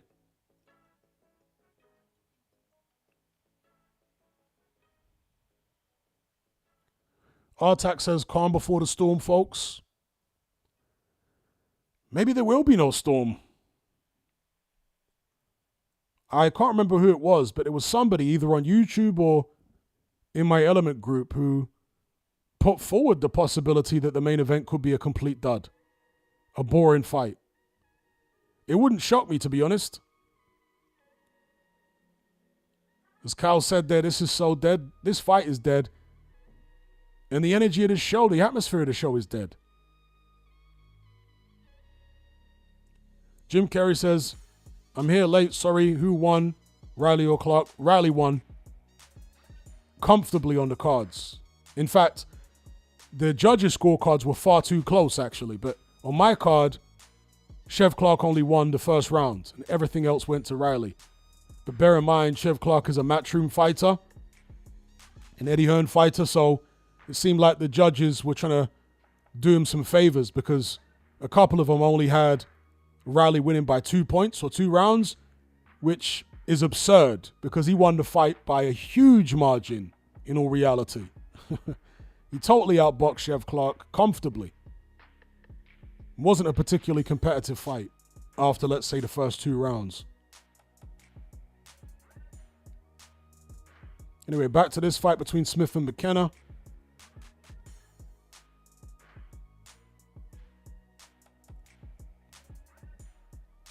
Yeah, McKenna's shown some slickness in this fight on the inside even.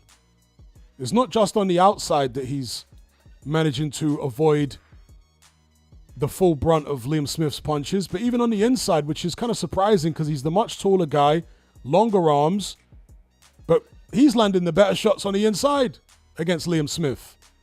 Surprising and actually quite impressive here from McKenna, going for it against Smith.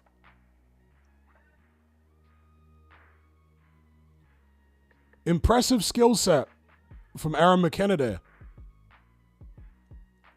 JR says maybe this card has no KOs. Yeah, don't discount the possibility. It could be an entirely dud card.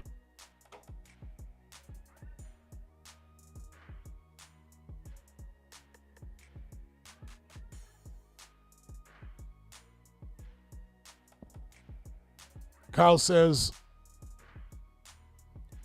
I guarantee the loser of the main event will blame it on a slippery ring. Black Dynamite says, I think Conor Benn will actually bring it. He seems like the emotional, hot-headed type he is. But I'm expecting Chris Eubank Jr. to do a lot of clinching in the early rounds, and that might shut down Conor Benn's aggression and offense quite quick because of the size of Eubank Jr., wrapping up the smaller man, frustrating him. Maybe he'll get some warnings from the referee. Anyway, round 7. Because if you watch the rematch between Eubank Jr. and Liam Smith, he was using a lot of clinching in the early rounds of that fight, Jr. And Smith doesn't attack with anything like the ferocity of Conor Benn. So as I say, I'm expecting Eubank Jr. to do a lot of holding in the early rounds, trying to sap the energy and break the rhythm and momentum of Conor Benn. And if he can do that successfully, if he can frustrate him and sap him a little bit, then in the mid and late rounds, I'm expecting Eubank to be more aggressive. If it goes that far, we'll see. I think the majority of the public are actually picking Conor Benn to win. Even though Eubank Jr. seems to be the more popular character, it seems as though most people think that Conor Benn is going to knock Eubank Jr. out. I guess they've still got the memory of his KO defeat to Liam Smith, a relatively fresh memory in the back of their minds. And if that were to happen to Eubank Jr., if he was to get stopped by Conor Benn, where does he really go from there? He's not the type of fighter who's going to want to hang around to be an opponent for anyone. And in fact, speaking of being an opponent, Eubank Jr. supposedly, and I saw Ade make this point on his channel, is the A-side against Conor Benn, but with all the stipulations that he's had to agree to, you really wonder whether he actually was the A-side all along, because he's not been treated like the A-side. Apparently he's getting slightly more money than Benn, but other than that, he's made so many concessions that favor Benn. It's not typical A-side stuff, is it?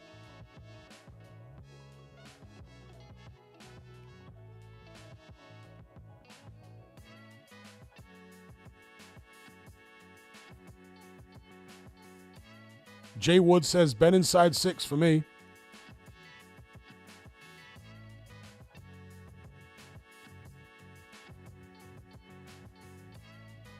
Has Liam Smith even won a round in this fight?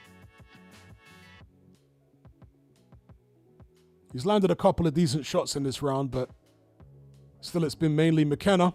Although McKenna does look to be tiring though, but thankfully for him, he has the ability to get the better of it on the inside against Liam Smith, which is surprising.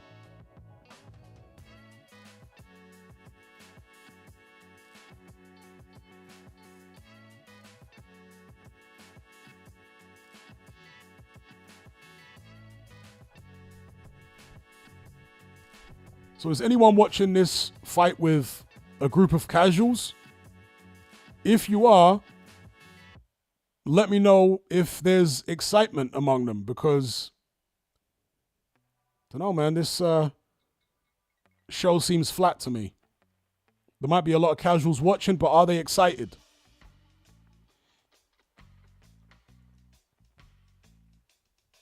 DOP says, hey, Hatman, how was the CBS fight? I only caught the last couple rounds of the CBS fight, but it seemed like a pretty grueling affair. And CBS won on the cards. So here we go, round 8. Liam Smith, McKenna. A dull affair so far.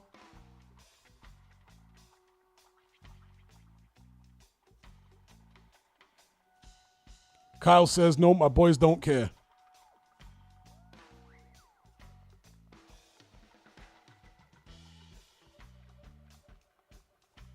Isaac says, I think most people are only waiting for the main event.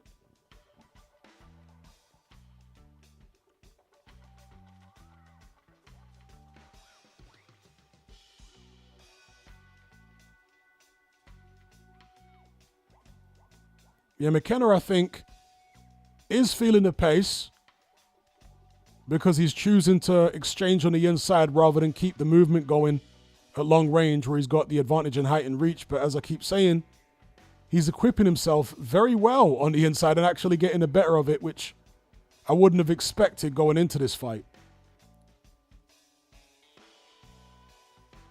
Because that's Smith's whole game, is getting on the inside and working his little hooks and uppercuts. But McKenna's the one who's getting the better of it.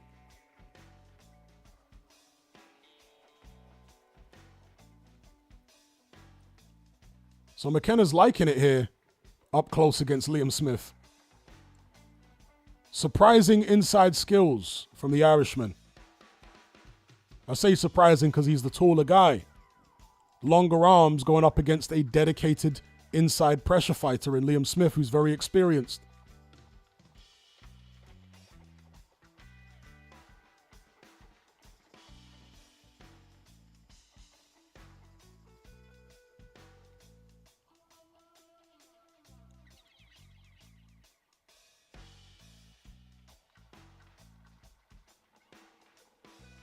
Fighting in the phone booth now. Nobody putting a dent in the other. Neither man.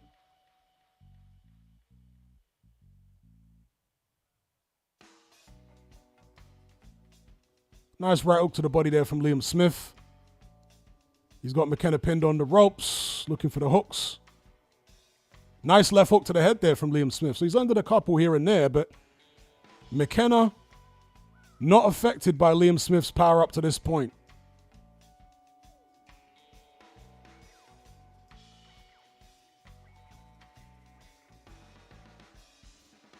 Body shot there from McKenna with the right. Good combination to the head from McKenna there. Nice shots. And he spins off to the side.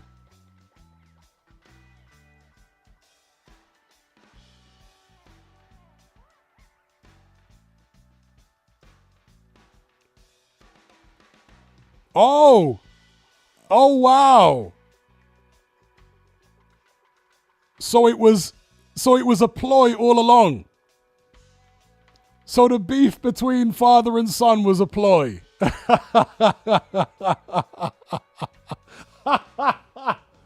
You know, that did cross my mind at one point. I think somebody asked in a previous live stream whether it was a ploy.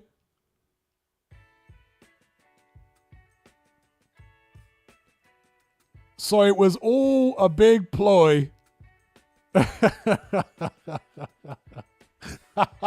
That's the most entertaining thing that's happened on this card so far.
All right, round 9 anyway. I'm barely even talking about this fight because it's so dull. Senior turning up is more entertaining than anything that's happened on this card so far in the fights.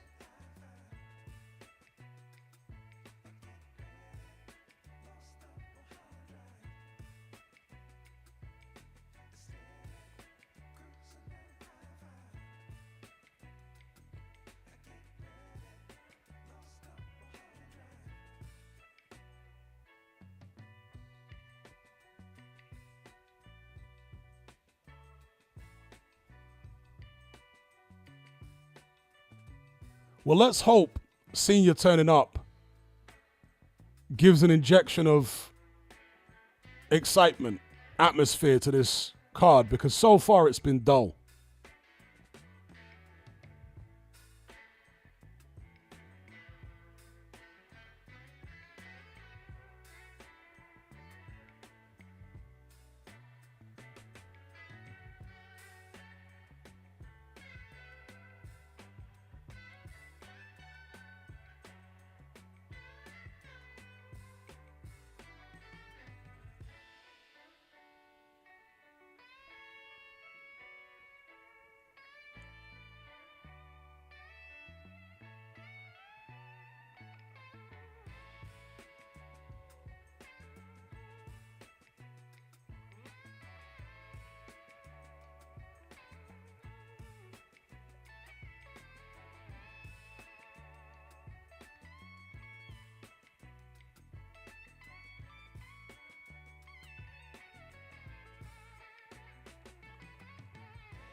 I was really hoping for a knockout in this fight so we could get it over with and move on to the Yarde Arthur trilogy match. And I'm not particularly looking forward to that fight either, but I think there's more of a chance of a knockout in that fight. Look at Nigel and Conor watching Senior alongside his son. Are they shocked? Are they shocked, or did they know this was going to happen all along? Were they in on it too?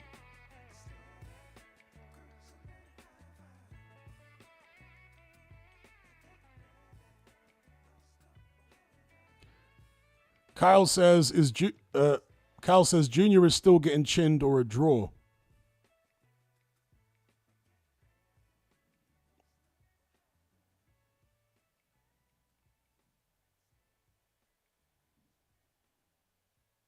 Eddie Hearn looking a little shook. They're booing Eddie Hearn there.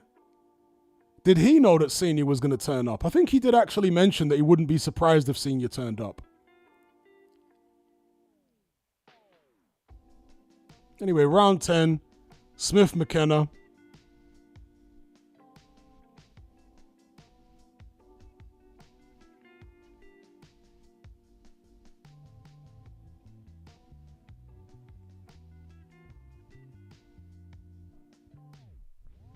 All right, I'm going to take a little break here.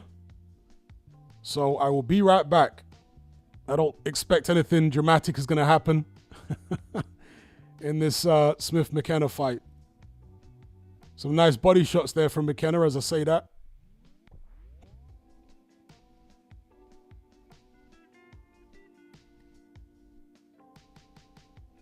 Yeah, that canvas hasn't seemed to be as slippery in this fight as it was in the previous fight, but that could be because the fighters are smaller. Smaller fighters, less friction on the canvas means less slipping. I mean, that sounds like a contradiction, but if you're going to slip, you're going to need to put a certain amount of force on the canvas to get a slip out of it in the first place. Maybe the smaller fighters with better balance and better able to counteract the slippiness. I don't know. Or maybe they've done something about it between fights.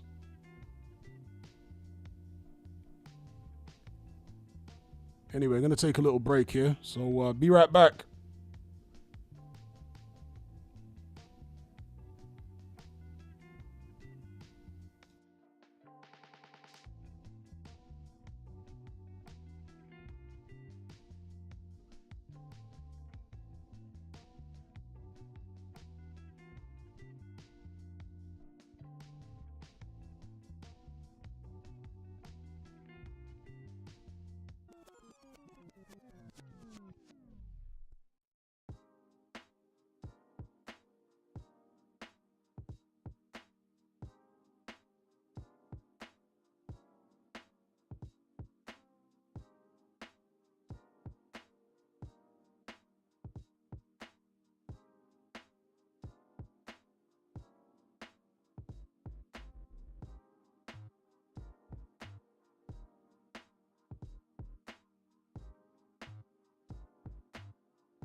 Just fixing myself a little snack here, folks. But Liam Smith was dropped, was he? I'm seeing some people say Liam Smith got dropped by a body shot. Is that accurate or not?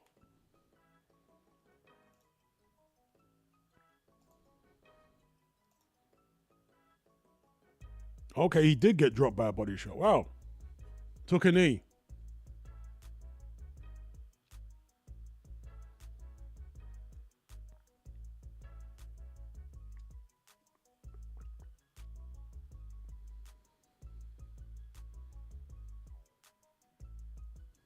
I take it he didn't get stopped, though.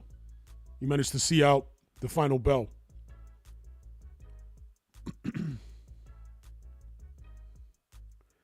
Yeah, it was a complete shutout by Aaron McKenna. It was a good performance.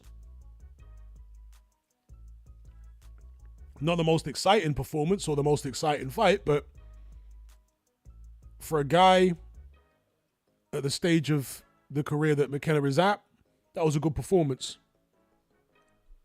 in dealing with a very experienced campaigner.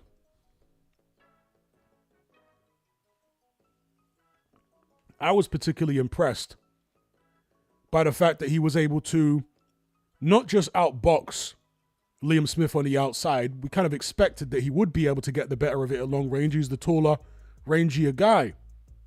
I was impressed by the fact he was able to actually beat Liam Smith on the inside as well. Beat him at his own game. That I did not expect.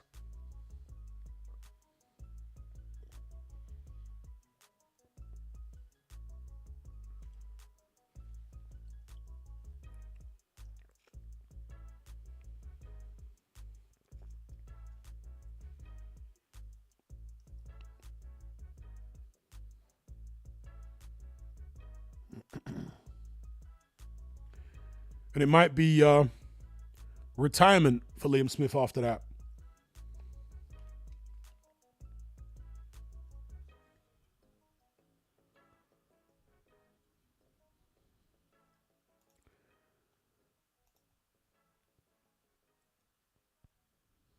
Declan McKenna says, thoughts on Senior's appearance? Well, I never bought Senior's fake outrage in the run-up to this fight. But I didn't think it was so fake that it was actually part of a ploy between him and his son to dupe the public and dupe Team Ben into thinking that they had a beef that they didn't really have. I thought the beef was genuine because it's been going on for a couple of years. Senior hasn't turned up to the last few of his son's fights. So I thought that Senior was going to continue this moral outrage thing until the bitter end. This moral outrage act. I didn't expect to see him at the fight.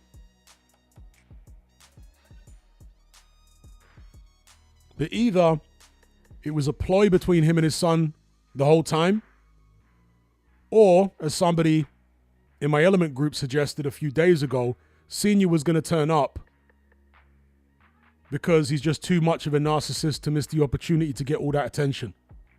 And he's definitely a narcissist. I've been saying that in the build-up to the fight, but how will he explain all of the stuff he said beforehand?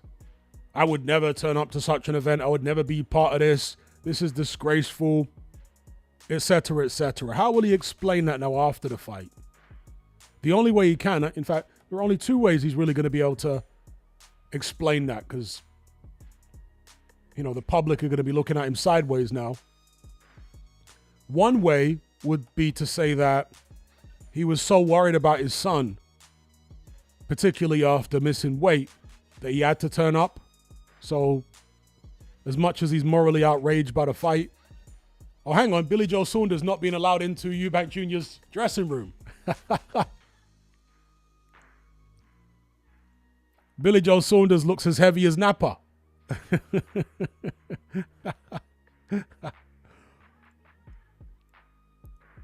So Billy Joe Saunders not being allowed into the Eubank dressing room to supervise the wrapping of the hands.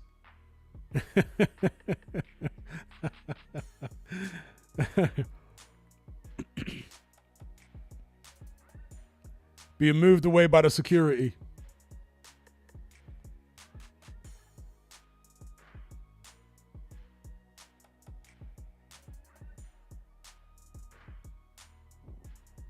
So yeah, Senior, the excuse for turning up to the show is either going to be, well, I was so worried about my son because he missed weight, or he'll come out and admit that it was a ploy the whole time and it was mind games, and I'm the master of mind games because I used mind games on Conor's dad all those years ago, and Steve Collins used mind games on me, so I thought, no, we need to employ mind games here. So maybe he'll come out and say that after the fight. It's going to be interesting to see what he does say.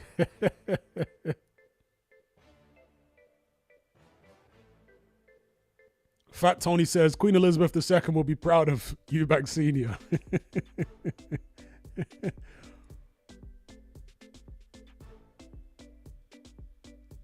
Callum says, Billy Joe sausages.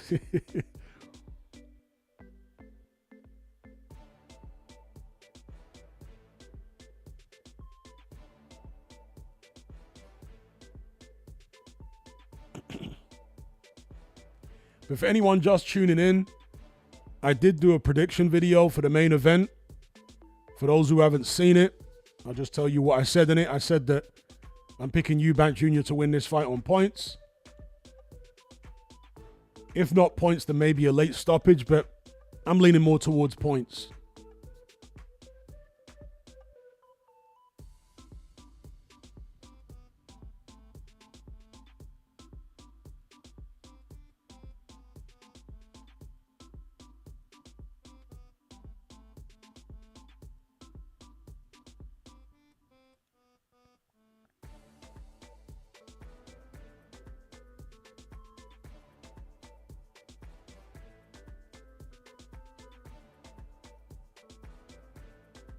TC says Senior's monocle was diabolical back in the days. I wish you'd bring it back. I like the monocle.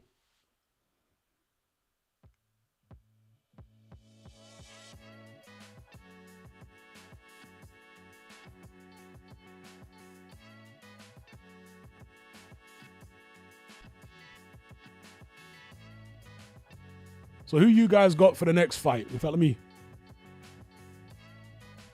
update the graphics on screen here.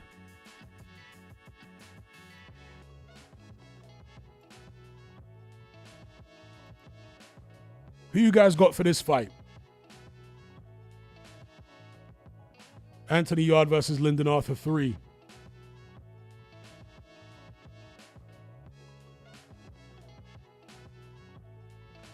It's a fight that Anthony Yarde should win.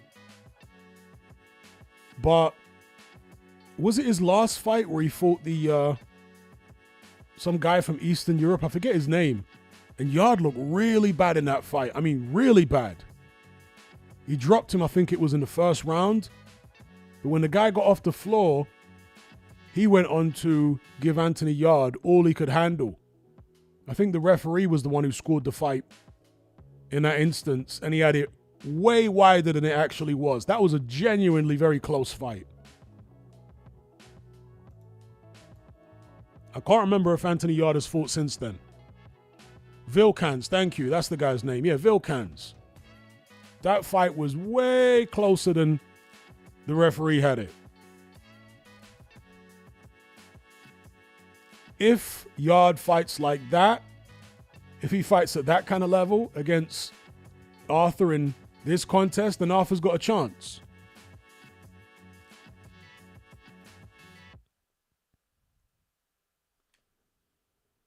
But it was kind of alarming in their second fight, the way Yarde was able to just walk straight through Lyndon Arthur. Arthur had nothing to keep him off with. When Yarde decided to go in all guns blazing, he totally demolished him.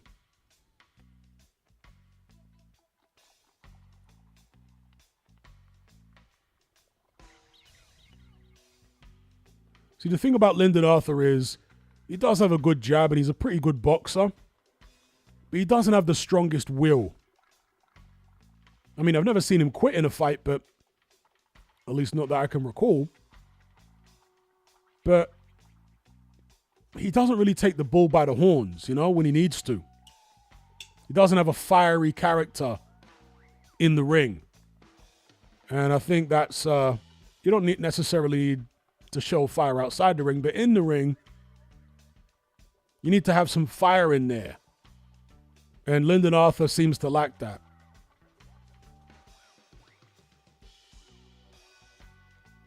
Shout out to Myanmar. Yeah, if everyone can stick a like on this stream, it'll be much appreciated. What kind of trousers is Johnny Nelson wearing here? I'm seeing Johnny Nelson wearing what looks like a set of flares.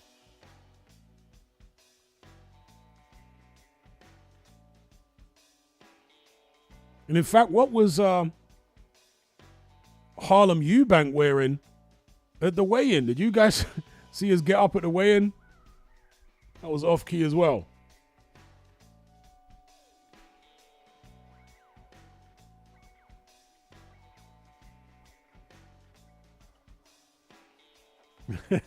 Liam and Chain says Nelson has his company pants on.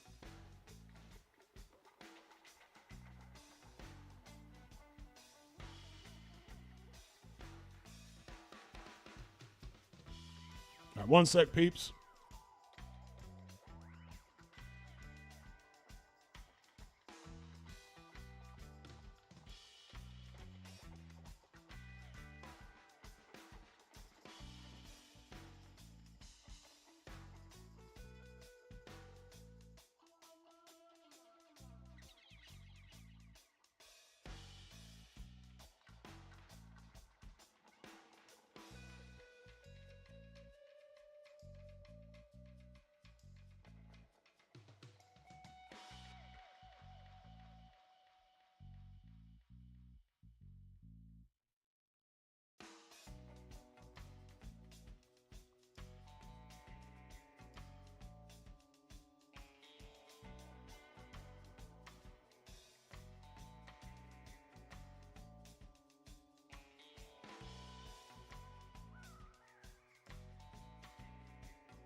All right, just made myself some poached eggs, so I'm gonna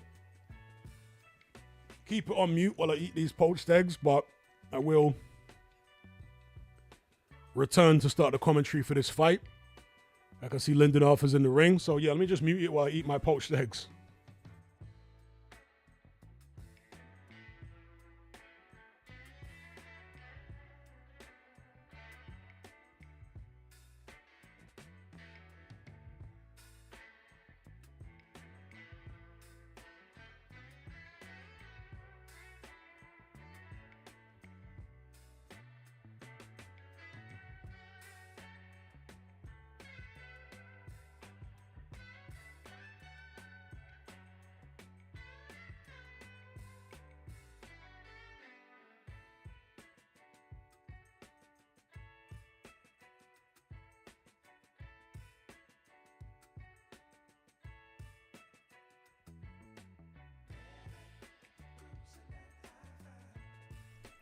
That's not DEE in the back, is it? With Anthony Yarde. It looked blurred in the background there. Was it DEE? I hope it's DEE. That'll be a madness. I swear it is DEE. Liverpool, ooh, dirty, T. That's me. I better Liverpool, ooh.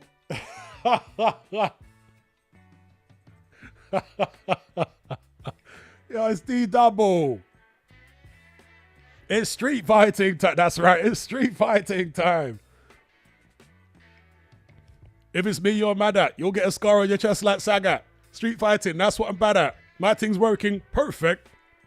I come true with a beat up under, give man 100 slaps just like E under.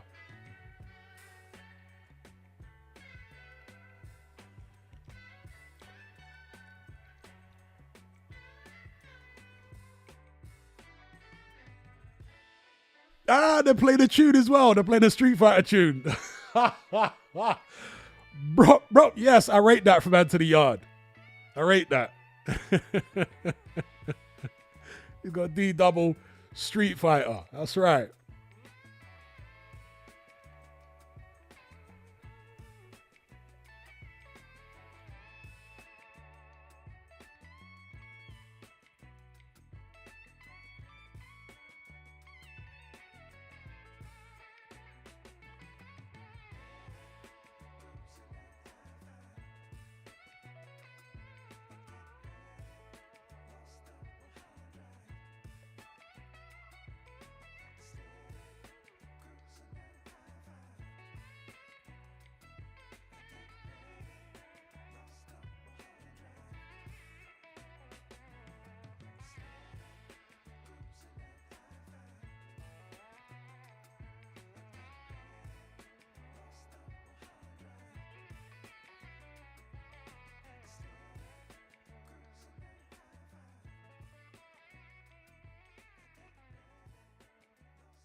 All right. I've eaten my poached eggs that were not laced with performance-enhancing drugs.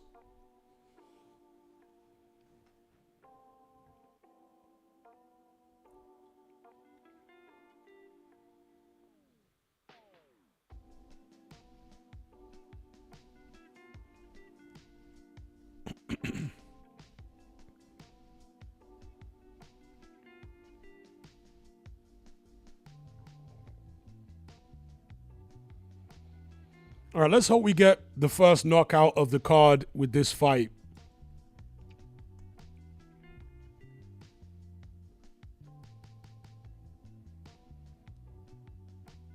Deej says eggs are a superfood for real.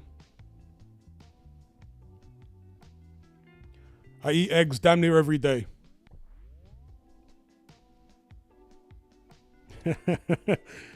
Adrian says Ben probably just had his eggs as well.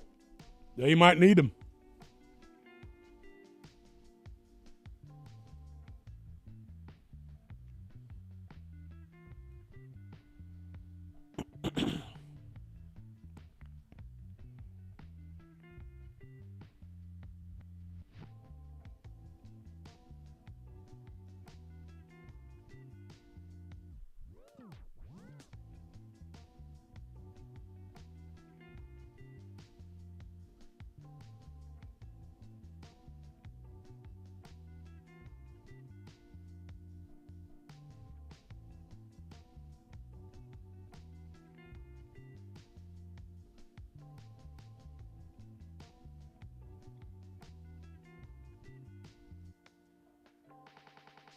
He's got to be somewhat nervous after here, not just because of the stage, but due to the fact he got wiped out last time he shared a ring with Anthony Yarde. So, let's see.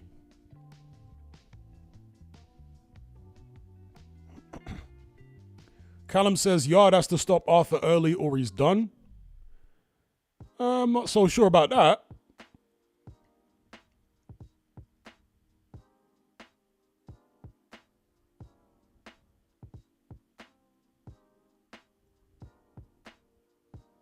TC says Yarde has no, Arthur has no flair. That's absolutely correct.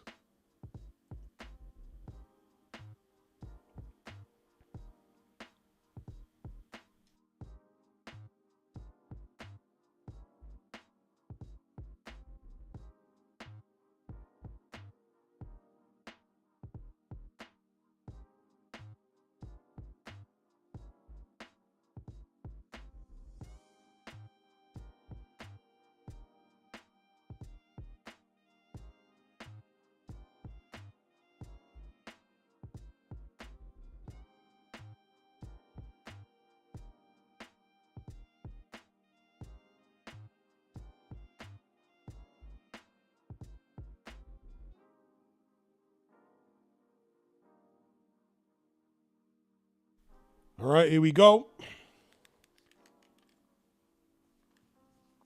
First round between Yarde and Arthur about to begin. Arthur very slow to take off his top there.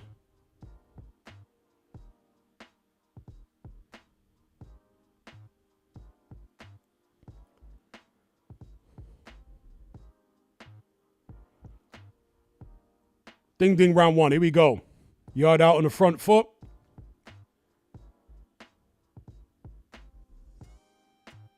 Yarde, a very twitchy fighter. Sharp, particularly in the early going.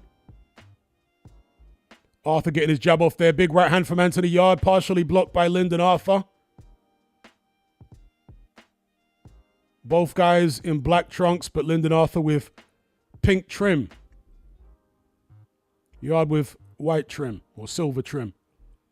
Nice right hand to the body from Anthony Yarde there. Arthur, the taller fighter by a couple of inches. Nice jab. That's Lyndon Arthur's primary weapon, is his left jab. Both guys pretty experienced by this point. Anthony Yarde, of course, fought Sergey Kovalev in Russia. For Artur Beterbiev, they fought each other twice before. Lyndon Arthur, of course, has been in there against Dmitry Bivol. So both have competed at the very highest level and come up short. I quite like the timing of Lyndon Arthur's jab so far in this first round. There it is again. Sharp, long jab from Lyndon Arthur. See, Yarde doesn't want to fall into the trap that he fell into the first time he fought Lyndon Arthur, which is trying to be too technical and box with him. Because that's Arthur's game. Yarde needs to be a bit more urgent, I think, coming forward. Because you don't want to allow Lyndon Arthur to get into any kind of groove. And that's what he did so well in that rematch, is he didn't allow Lyndon Arthur to do that. So, kind of circumspect here from Yarde, which is a little bit of a surprise.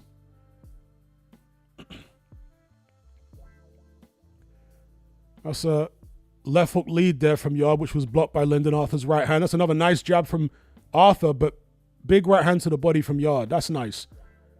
So what I like from Yarde so far is the body shots. Because he is outreached here by Lyndon Arthur. And he's going to need to slow Arthur's feet down a touch to bridge that gap. There's another body shot from Anthony Yarde. There's the jab again from Lyndon Arthur. Right hand from Yarde was blocked.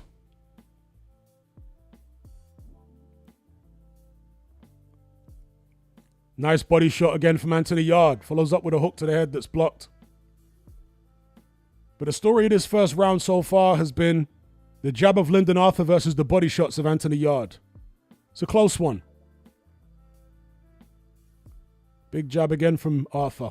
And the hook from Yarde blocked. And that's the end of round one.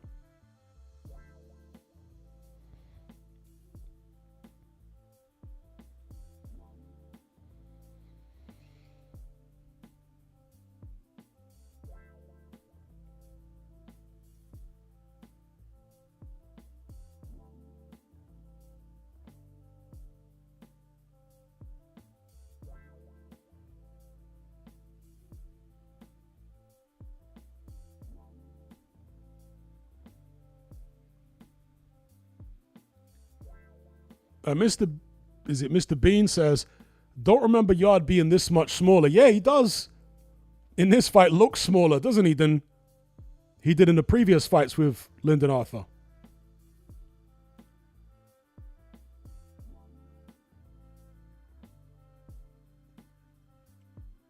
Derek Chisora in the crowd with his cowboy hat on. Here we go, round 2. Bell's just gone. Arthur Yarde 3. There was somebody, I think, on Sky who said that because expectations and demand for this trilogy fight between these two is so low, that it might turn out to be the fight on the card that actually exceeds expectations. Because this is not a trilogy match that anybody was calling for. The fights on the card up to this point have been quite poor as far as entertainment. There's been some good technical performances from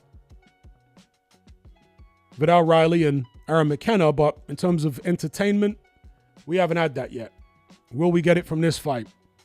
Yarde more assertive in the first minute here of round number 2.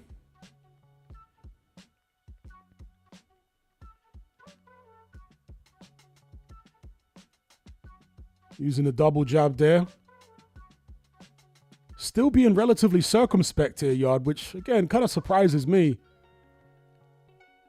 Allowing Lyndon Arthur to get that jab off, which, of course, is his game. That's what he does.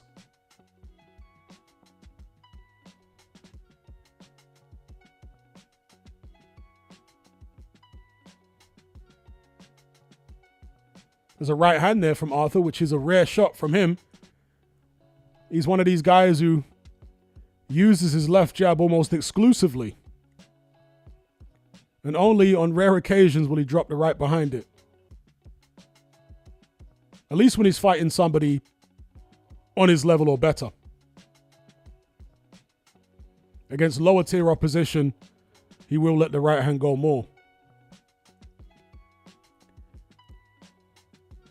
But once again, as I've been saying throughout this show so far, when there's excitement in the atmosphere, it may have an effect on the undercard fighters, make them more jittery or more aggressive, etc., and therefore tend to give us more exciting fights. But the vibe with this show has been very flat, and the performances have reflected the vibe. Do you know what I mean? It's been flat performances. When I say flat, from a technical perspective, as I've already mentioned, there have been a couple of good performances, but in terms of drama, it's been like a bunch of sparring sessions so far. And this Arthur Yarde trilogy match is also starting off like a sparring session. It has all the energy and excitement of two guys in the gym sparring, which means not much. There we go, end of round 2. Opening 2 rounds were close.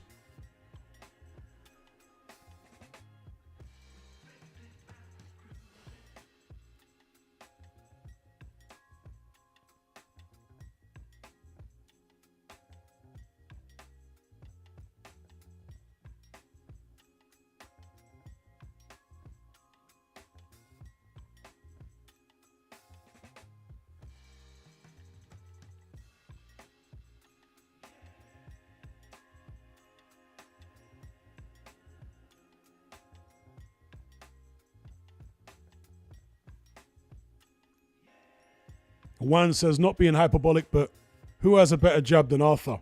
Bivol.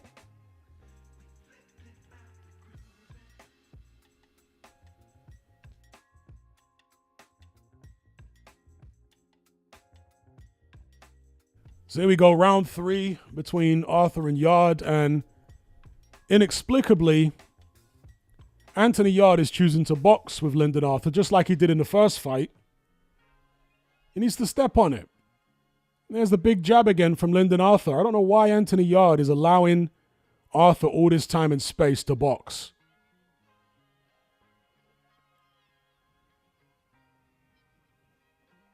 There's a nice jab again from Arthur. Okay, finally a big right hand from Yarde, partially blocked by Arthur. But some of them jabs are snapping Yarde's head back from Lyndon Arthur. So just giving him far too much space. Fiddling about on the outside. This is exactly the kind of fight that Lyndon Arthur wants. Right hand from Arthur to Yarde's body was a decent shot. And then back on the jab. Okay, nice couple hooks there from Yarde. Needs to get in. Throw a double jab, go with a power shot. Needs to take more chances, man. Because if you guys remember, when he lost that first fight to Lyndon Arthur, he seemed shocked after the fact. He was acting like he got jobbed on the cards. He couldn't see what the rest of us could see, which was he was getting out jabbed the whole night. That was a nice left hook there from Yarde. Not much on it, but it got through, or it appeared to from this angle. So Yarde doesn't want to be complaining about the judges again after this fight. He'll only have himself to blame if he carries on like this.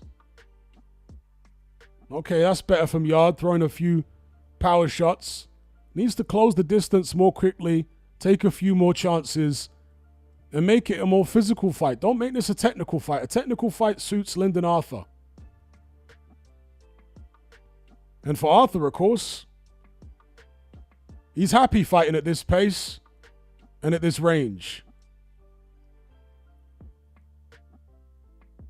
I think he should maybe jab to Yarde's body a bit more, though, because Yarde is blocking some of the jabs. So maybe a few more feints from Lyndon Arthur, and then jab down to Yarde's body to push him off balance a bit. As I say that, he throws a right hand to Yarde's body instead. Yarde short with the left hook. Arthur ties Yarde up on the inside, left hook to Yarde's body. Again, a technical fight so far. Not sure why Yarde is choosing to box this way.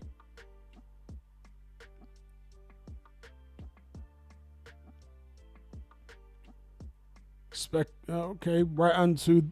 There's the end of round 3. Couple of right hands at the end of the round by Anthony Yarde, but nothing landed clean.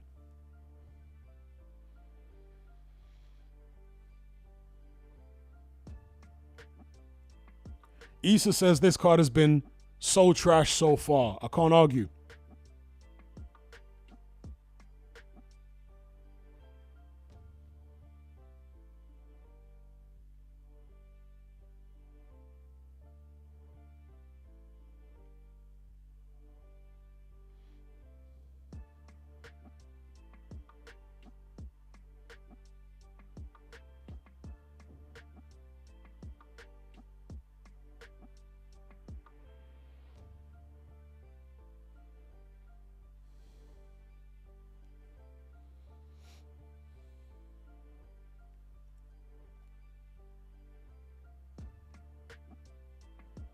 All right, here we go. Round 4.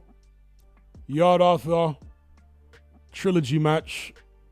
Referee just stops the action at the start of the round for Anthony Yarde to pull his trunks up a bit. Action resumes, if you can call it action so far. Arthur with the jab. Anthony Yarde trying to get his hooks and body shots on. Neither guy's really taken control of this fight up to this point. For my money, Yarde has not been aggressive enough. There's a combination there from Lyndon Arthur, a right and a left. It's being fought at a pace and a distance which is not making Lyndon Arthur uncomfortable. He likes it at this pace and this distance.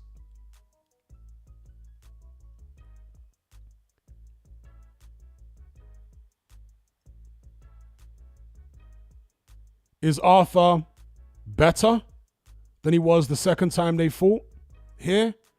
Or has Anthony Yarde regressed a bit? Has he deteriorated somewhat? Certainly, when he fought Vilkans, he looked very poor. Very, very poor. Right hand to the body from Anthony Yarde. Jab back to the body. That's what I was calling for in the last round, is more jabs to the body from Lyndon Arthur. He was concentrating, I think, a little bit too much on trying to land the jab to Yarde's head, and Yarde started blocking it. So a few feints from Arthur with the left hand, and then vary where that jab goes. Head, body, up and down, feint, feint. Sometimes double feint. There we go. That's a nice jab from Arthur.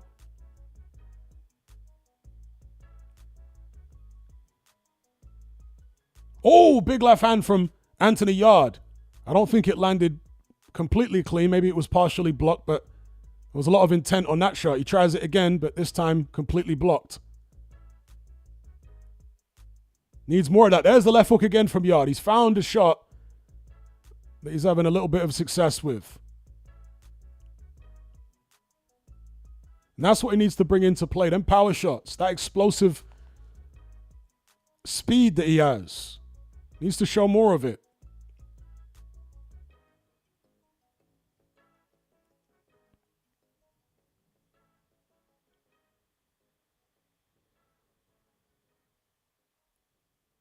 Nice jab again from Lyndon Arthur.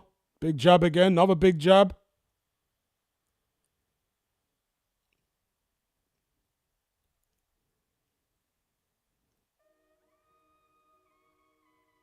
All right. That's a nice left hook there from Lyndon Arthur, actually. Nice shot. Spins off the ropes, and he's got Yarde back on the end of a jab again. These rounds have been very close so far. I might edge that one toward... I don't know, because Yarde did land some nice left hooks earlier on in the round. These are close rounds.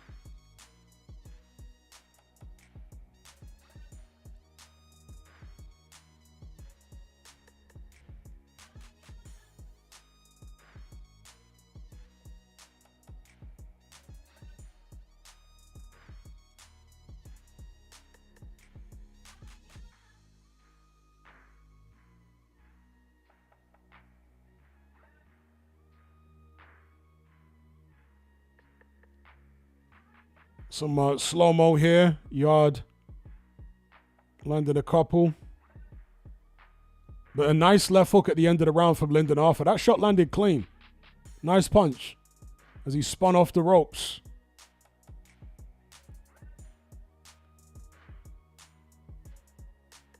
Here we go, round 5. Anthony Yarde, Lyndon Arthur 3. A cagey affair so far. As many of the fights have been. It hasn't caught fire. We've yet to have a knockout or stoppage, at least in the main fights on this show. Okay, Yarde trying that left hook again. Putting quite a bit of power on it, but again, speared by the Lyndon Arthur jab. And Arthur ties him up intelligently. Shout out to Workstation for the super chat. Big right hand to the body from Anthony Yarde. A bit more urgency here, and that's what he needs to show, because he's allowed a boxing match to break out. Workstation says it's fitting this fight was sponsored by Fatal Fury because the whole undercard has been fatal to my insomnia. Very good. Shout out to Workstation. Yeah, it's been a poor card. Very little entertainment. And as we were saying earlier on, it might be because this card was put together in a very forced fashion with a forced main event, manufactured beef, lab grown. And perhaps that vibe has carried on through the undercard.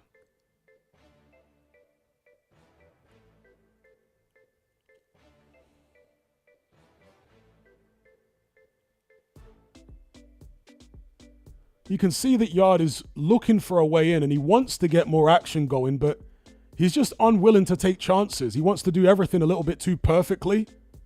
He's moving around a lot more here, Anthony Yarde, using his legs, looking for different angles, giving Lyndon Arthur a different look. But, yeah, he seems to be suffering a bit from what he was suffering from in the first fight, which is just overthinking and trying to be too perfect.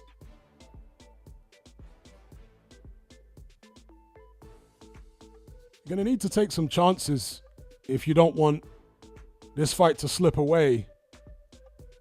I mean, not that Lyndon Arthur's dominating or anything here. He's not, but you never know how the judges... That's a nice right hand from Lyndon Arthur.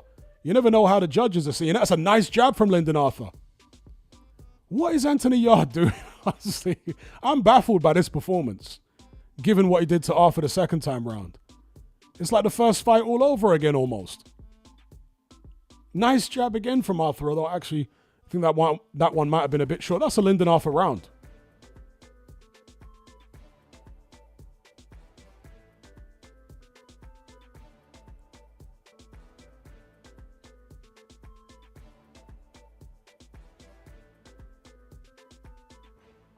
Yep, that's right, Liam in Chains. It's been a night of sparring sessions so far. Every fight has been like a sparring session. Workstation says it's not even lab-grown beef at this point. It's those bits that get trimmed off by the butcher and left on the floor. Somebody told me that that's what they make doner meat out of. I don't know how true it is.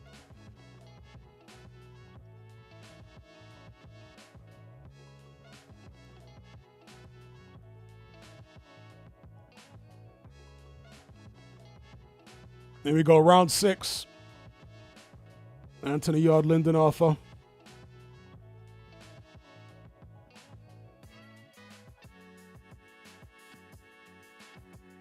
I mean, maybe Yarde has started to deteriorate as a fighter. You know, maybe his peak was a few years ago, and now he's on the decline. Maybe we've seen the best of him already. I keep talking about it, but that Vilkan's performance was really poor.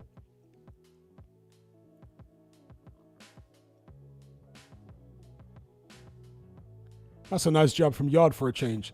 Again, going with a left hook. You can see the urgency in Yarde's punches, but he's waiting too much to throw them. You know, he needs to impose himself rather than trying to box his way into positions to throw the shots. But Yarde has always fancied himself as a bit of a boxer. And in some fights, that's okay, but against Lyndon Arthur, it's not the right... This is where he needs to be. Now he's got Arthur pinned on the ropes.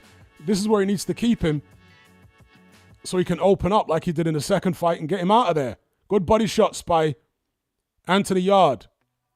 It's the first time he's really pinned Arthur on the ropes, but the referee breaks him. Arthur manages to get off. But that is exactly where Anthony Yarde wants to be, is pushing Lyndon Arthur up against the ropes and getting those hooks and combinations off. He's got him on the ropes again here.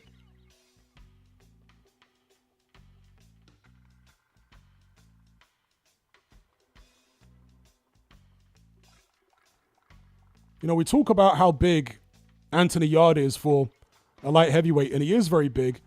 But Lyndon Arthur's pretty damn big himself, isn't he, for a light heavyweight? I wonder how much these guys weigh in the ring here. Lyndon Arthur looks easily 200 pounds, or very close to.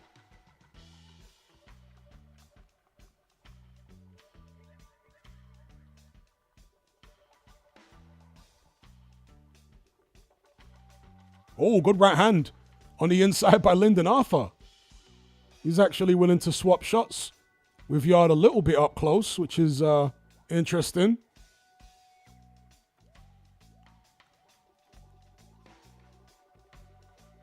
Good body shot on the inside from Lyndon Arthur. Right hand on the inside from Lyndon Arthur. Really expected Yarde to be getting the better of it on the inside, but Arthur's actually getting the better of it in these exchanges and then tying up Anthony Yarde's arm. Good shots from Lyndon Arthur. Yarde trying to come back, but Arthur's defense good on the inside. Slick body shots from Arthur, but oh, good right hand there from Anthony Yarde just at the end. But for me, that's another Lyndon Arthur round.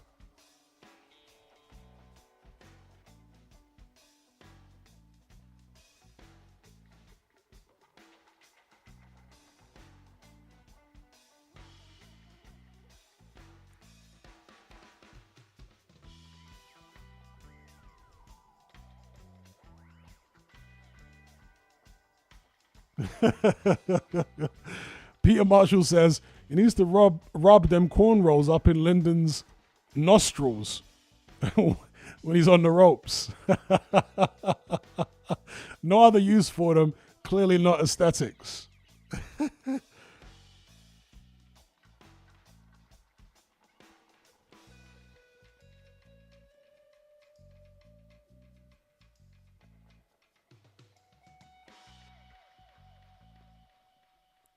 Here we go, round 7.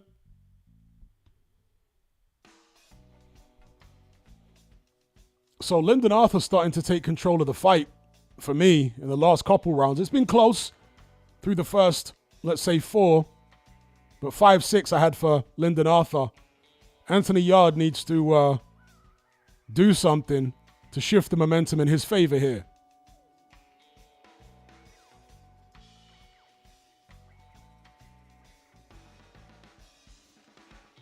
You can see, again, as I've said in previous rounds, Yarde wants to be more urgent, and he's doing a better job here. Although, surprisingly, Lyndon Arthur's inside game is pretty decent here so far against Yarde. I expected Yarde to have by far the better of it up close, like he did in the second fight, but Lyndon Arthur equipped himself very well at close quarters in the previous round. It actually got the better of it. And here he is again, going to Anthony Yarde's body up close, tries a right uppercut. Yarde comes back with a left hook, right hand hits Lyndon Arthur on the shoulder. Arthur opening up with a 2-punch combination, and they tie up on the inside. Yarde, you can see, is frustrated here. Lyndon Arthur looks like the more comfortable fighter.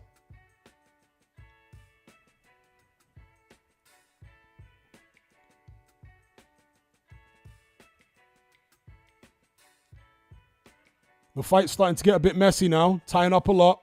I think the referee is, he's having a word with both fighters. Steve Gray. Too much wrestling. Yeah, they needed a stern talking to. It was getting a bit much.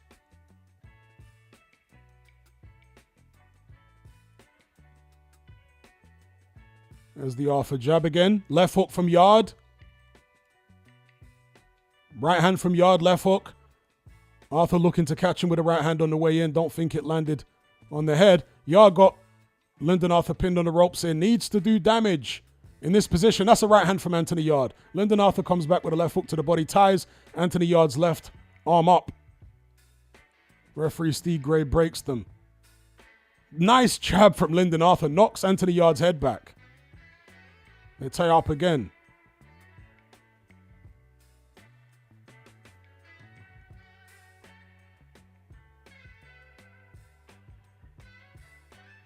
Body shot from Lyndon Arthur on the inside. Anthony Yarde comes back with his own. More body shots from Arthur. I want to say Lyndon Arthur's inside game has improved since their first and second fights. It's definitely improved. Nice jabs again from Lyndon Arthur. Hook from Yarde, though, was a decent shot. Combinations on the inside from Yarde. That was a close round. A lot of these rounds hard to score, not going to lie. Yarde did land a couple nice left hooks in that round. Lyndon Arthur landed a nice jab several times, which rocked Yarde's head back. I'm not keeping score of this one, but I could see Lyndon Arthur being ahead. Isaac says I have Yarde ahead, though. I mean, I wouldn't argue because some of these rounds, or a lot of these rounds, are very close. So I wouldn't argue if somebody had Yarde ahead, but yeah, it's one of them kind of fights.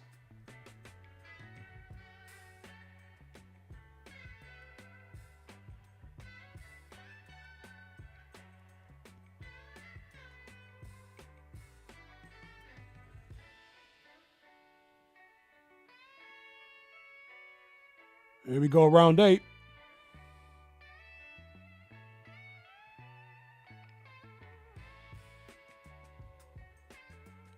Anthony Yarde wide-eyed in there. Like he's fighting with some urgency, or he feels the urgency inside at least, to do something here, to make a dent on Lyndon Arthur, because this fight is close. You never know how the judges have seen it. That's a nice right hand there from Anthony Yarde. Lyndon Arthur comes back with some shots of his own. Anthony Yarde calls him in. Right hand again from Yarde. But Yarde hasn't managed to land any of his power shots yet clean with full power. He's either caught Arthur on the end of a shot. That's a nice jab again from Lyndon Arthur. Or Arthur has managed to partially block Yarde's power shots. And then Arthur moves forward there as Yarde's trying to get hooks off on the inside. And he smothers Yarde. And that's a nice shot from Lyndon Arthur on the inside there. He pushes Yarde back to the ropes.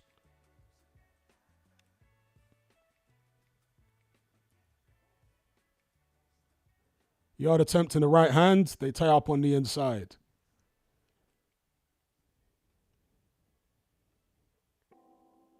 That's Lyndon Arthur going with a jab. Oh, big left hook there from Lyndon Arthur. Nice shot. Yarde trying to come back at him. Arthur with a combination. 1:15 left in the 8th. Left hook to the body from Yarde.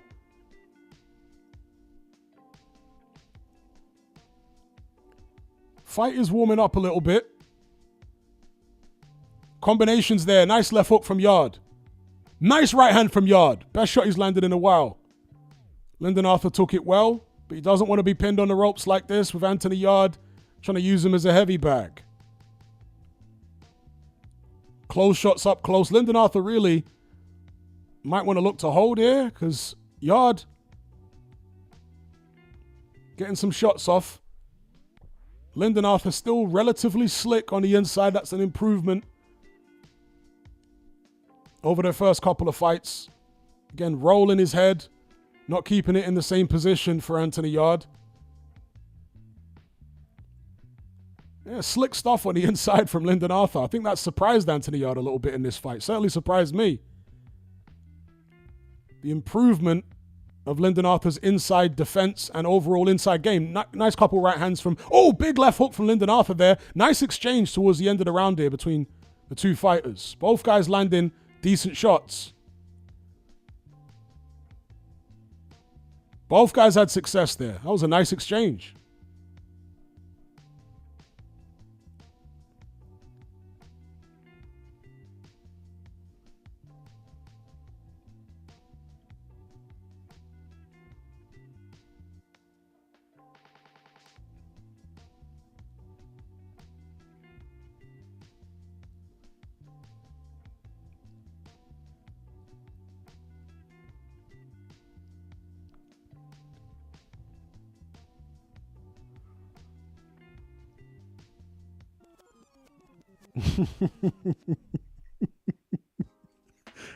V Khabib says Eubank Senior cutting a promo between rounds. Shout out to James for the super chat. He says, I bet on Arthur to win on points in fight 1 and this fight 2. Bricktop looking concerned. Get the likes in. Shout out to James. And you may be collecting after this fight, the way things are going. Although Yarde did some pretty good work himself towards the end of that last round. They both did. It was a good exchange. Best exchange of the fight so far at the end of round 8. But here we are in round 9. 30 seconds in. Urgency from Yarde. He's had a talking to from Tunde in the corner.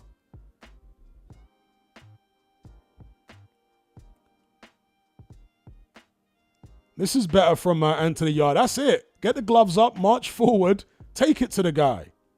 This is what Yarde needs to do. He's pushed Lyndon Arthur back up against the ropes here. That's it. Step off to the side. Body shots from Yarde. This is what he needs to do. Should have been doing this from earlier on in the fight. He let Lyndon Arthur take too many rounds at long range behind the jab, thinking he could box with him. Arthur's got the height and reach, and his jab is better and more educated. This is where Yarde needs to be. And this is going to be tiring for Lyndon Arthur too when he's got a guy leaning on him like this. Although Arthur manages to spin off the ropes here and push Yarde back, but then Yarde pushes him back on the ropes. That's a nice move from Anthony Yarde. Stepping off to the side. This is decent work from Yarde. Nothing massive landing, but the moves are good. But Lyndon Arthur comes back with a decent combination there. It's a grueling fight for both men at this stage. Little over a minute left in round 9. Frank Warren at ringside looking on with some concern for his man, Anthony Yarde.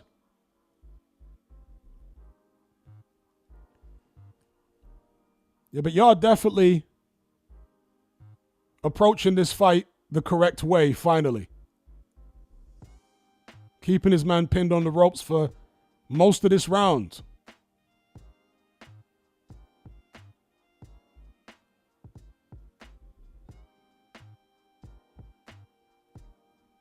And I like that step off to the side, the Mike Tyson, Orlando Canizales, Vasyl Lomachenko style step off to the side from Anthony Yarde. Some nice shots there, though, from Lyndon Arthur, but Anthony Yarde comes back with a combination to the head.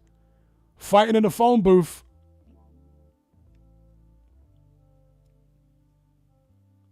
Combination from Arthur, Anthony Yarde. His own little shots on the inside. Uppercut from Yarde. I mean, no massive shots landed, but I'm going to give that round to Anthony Yarde. He smothered Lyndon Arthur quite effectively there and got his own shots off here and there.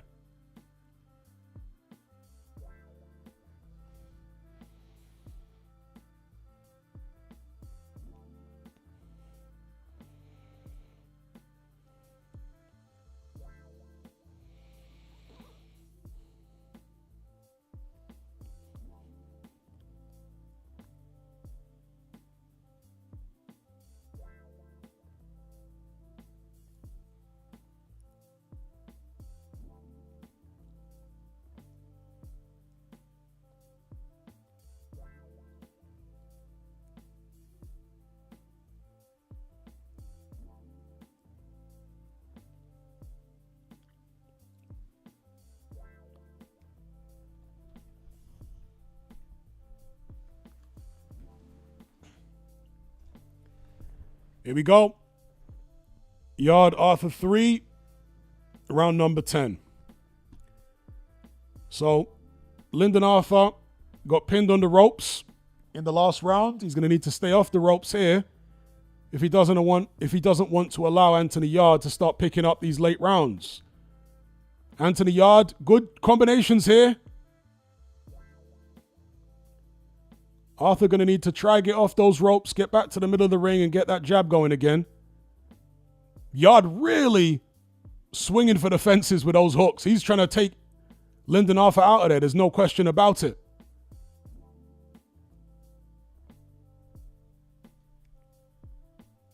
Uppercut there from Lyndon Arthur. But this is good for Yarde here. As Teddy Atlas likes to say, he's controlling the real estate now. He's got Arthur where he needs him. Oh, good shots there from Arthur, though, off the ropes. Great combination. Snapped Yarde's head sideways. But Yarde is looking like the stronger fighter here.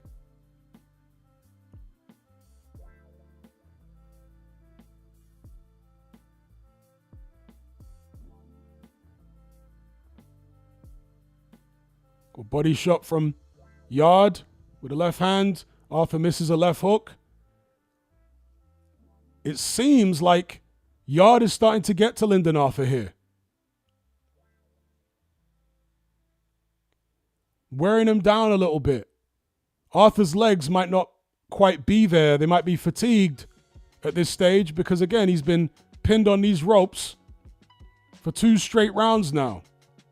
And Yarde is getting the better of it, but saying that, Arthur got off a couple decent shots himself there.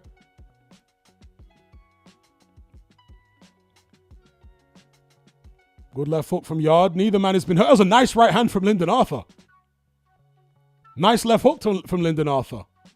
Right when I was saying that Yarde is maybe starting to get to him, Arthur comes out with some nice shots. Got Tunde Ajayi looking on the action here with a little bit of concern on his face. Nice right hand from Lyndon Arthur. He's doing better in this round than he was in the previous round. Nice shots again from Arthur, actually getting the better of the last 30 seconds or so, despite having his back to the ropes and Anthony Yarde leaning on top of him. That's a nice body shot there, though, from Yarde with a left hand. Nice left hand to the head from Yarde. Body shots from Yarde. Body shots back from Arthur. Good exchanges on the inside.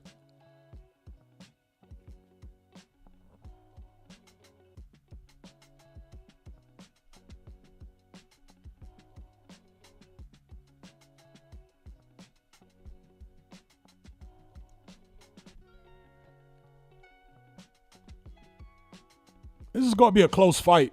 I'm really not sure. I haven't been keeping a round-by-round scorecard. But my impression is it's close going into the 11th.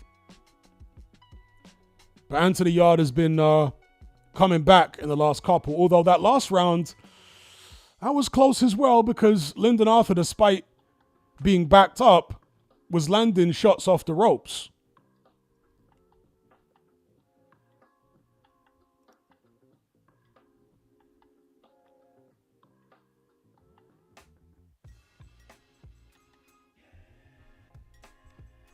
Now, here we go, round 11.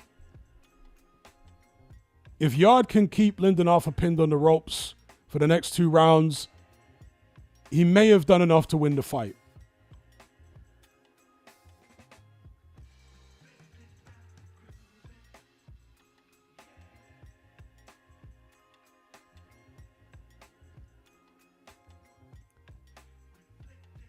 Yeah, I think Arthur's legs are tired now because he just can't seem to maintain that range anymore. He's either falling into clinches or he's getting pinned on the ropes. So those legs, there's Anthony Yarde attempting a Roy Jones quadruple left hook there. Oh, big left hook from Lyndon Arthur. Yarde coming back with ferocious body shots here. An injection of energy here from Anthony Yarde. Lyndon Arthur trying to stay with him, tying up Yarde's left arm. Yarde pushes Lyndon Arthur back towards the ropes. Steps off to the side again. Body shots. A look of distress on Arthur's face there to me. Was he hurt by a body shot there or a low blow? Yarde certainly looking to score a stoppage here. Nice right hand there. Lyndon Arthur trying to stay with him. Halfway through, just over the 11th round, and it's Anthony Yarde round so far. Lyndon Arthur's landed a couple of decent ones, but Yarde has been pushing the pace. Nothing extremely clean from Yarde, but little chopping shots that he's been landing here and there. Body shots, head shots. Lyndon Arthur comes back with his own. Nice combinations here on the inside from Anthony Yarde.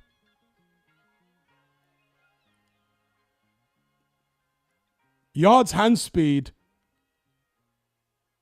is making the difference here.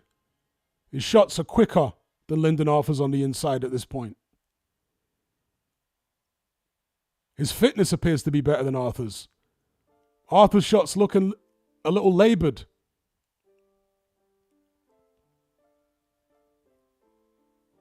Right uppercut there from Yarde landed on Arthur's chin. Again, not a tremendous amount of power on it, but oh, good left hook there from Anthony Yarde. Good body shot. I think Arthur's in trouble. Arthur's in trouble. He's hurt him to the body. Anthony Yarde's hurt him. 14 seconds left, 13-12. Lyndon Arthur in trouble here. Will he go down? Body shots have got to him. He comes back with a right to the head. Gets hit with a left hook from Anthony Yarde. Comes back with a couple of shots of his own, a combination. But yeah, Lyndon Arthur was definitely hurt to the body in that round. Feeling the pace, Anthony Yarde imposed himself And he might just be clawing his way ahead now into the yard, going into the final session of the contest.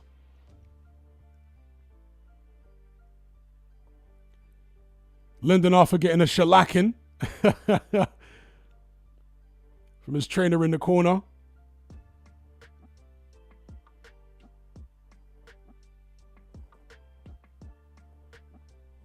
Yeah, Pat Barrett not happy.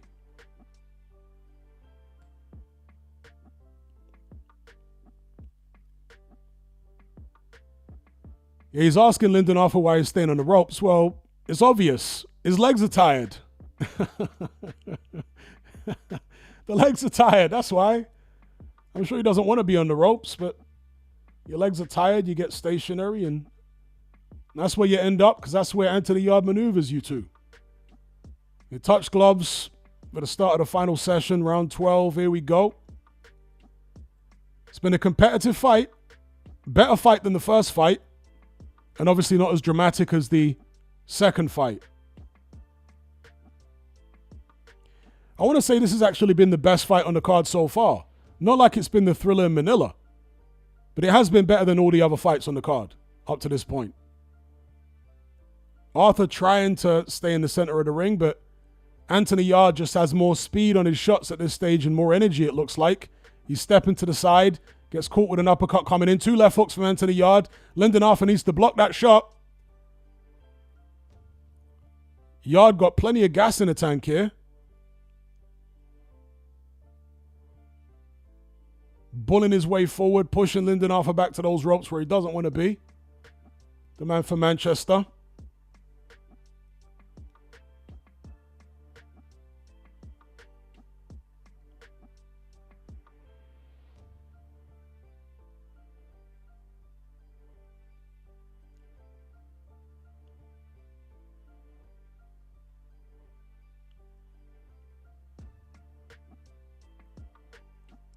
Yeah, Anthony Yarde imposing himself here, letting the big hooks off. Lyndon Arthur just doesn't have the strength at this stage to keep him off.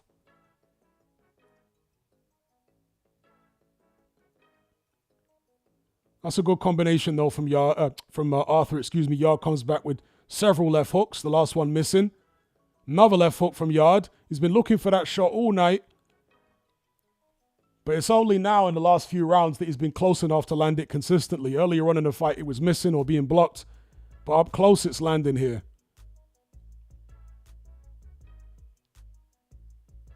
Double right hand there from Lyndon Arthur. Really just a couple of slaps. 49 seconds left in the 12th. Nice right hand there from Lyndon Arthur.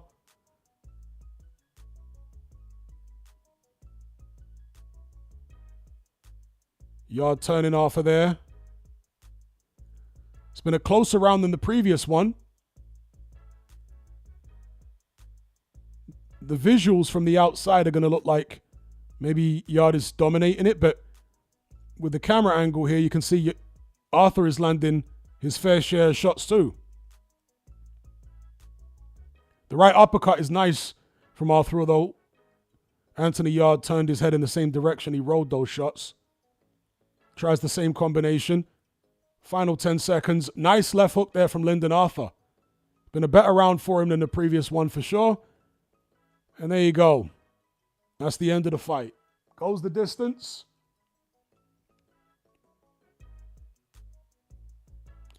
Yeah, decent scrap.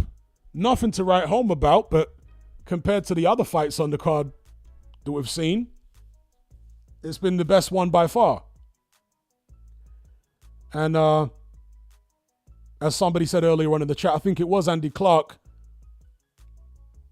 earlier this week or last week who said, because expectations for this trilogy match between these two was so low, it might end up exceeding expectations, and it has done. Turned out to be a decent scrap. So there's Eubank Jr. in his winning gloves, getting warmed up for the main event. With his trainer, Jonathan Banks.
All right, let's hear this decision. Again, I wasn't scoring it round by round, but my impression, I kind of feel like Yarde maybe won it.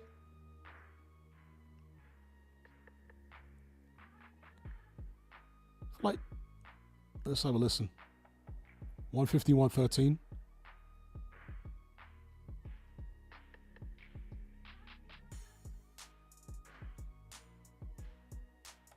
$160, $112 twice.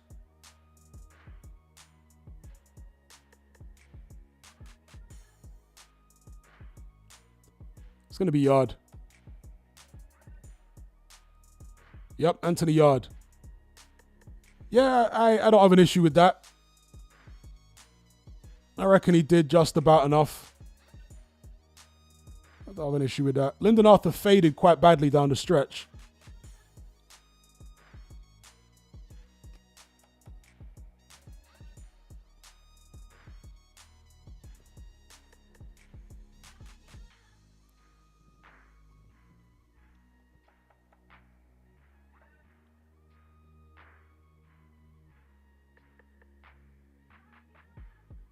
Arthur was doing pretty well early on, but yeah, just faded.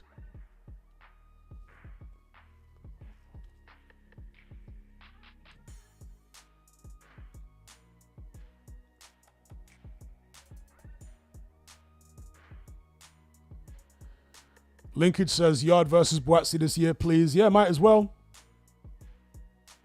Might be now or never.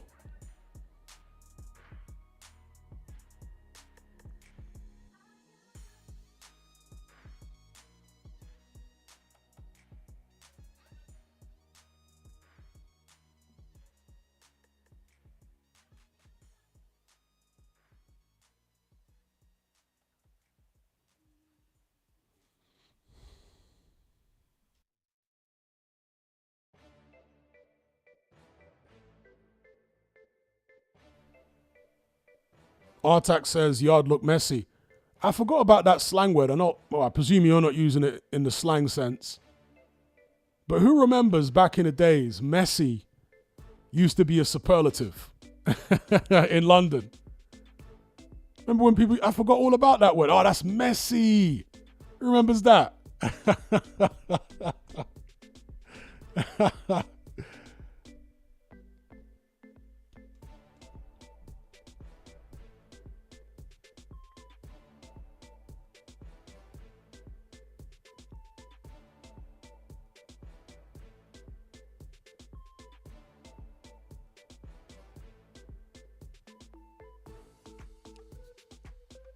Damn right showing my age. Talking about the 90s or early 2000s at the latest. That's right, So Solid days. Yeah, that's messy, fam. What? It's messy blood.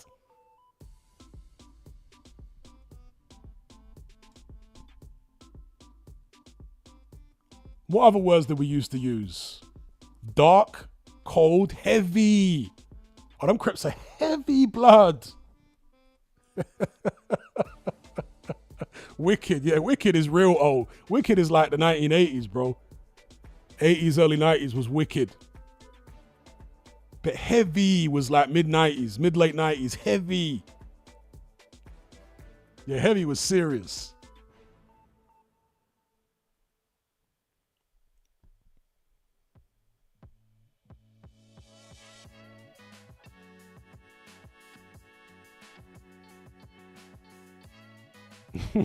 Juan says, who starts these new words? I really don't know. I really don't. It is a mystery. But they catch on and before you know it, everyone's using them. Yeah, safe. I think people still say safe now though, right? I still say safe now. Yeah, safe. But another one, right? This wasn't a superlative. This was an insult back in the days, back in the 90s, was to call someone a chief. And I don't even understand that as a insult because a chief is like the leader of a tribe. But somehow it was an insult back in the days to call someone a chief. Oh, man's a chief.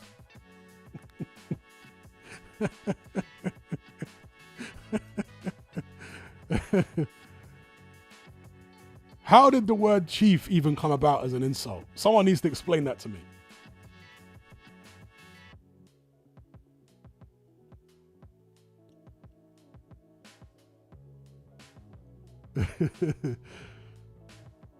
Metaversal Threat says, I called my missus a chief the other day.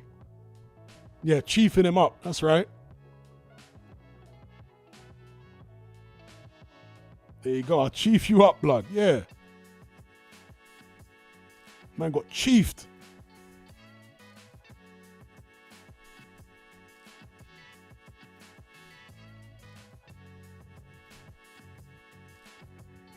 Yeah, Peng, Ting, and Chung, that was more, I want to say, early 2000s. It weren't so much the 90s, from what I can remember anyway.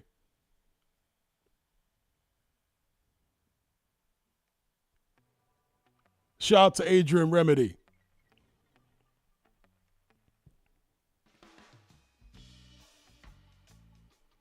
Yeah, Butters. Don't people still say Butters now, though? Or is that no longer used? I still say Butters.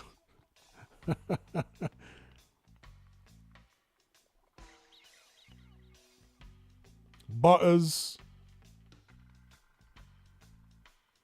Brock. People must still say Brock. Or Brock Pocket.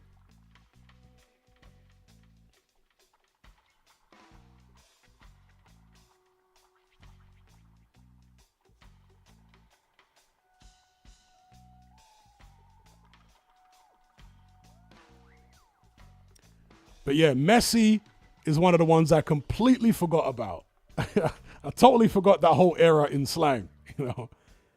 Saying something is messy. Rago, that's proper old school.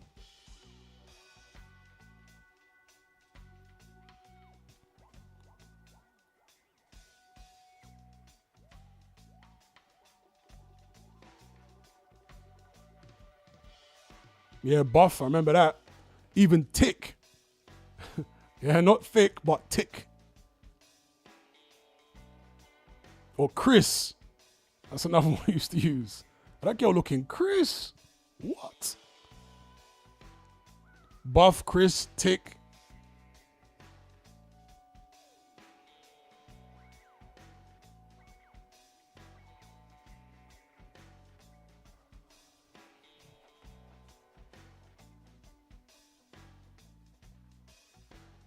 Oh, yeah, that's bait. Yeah, bait.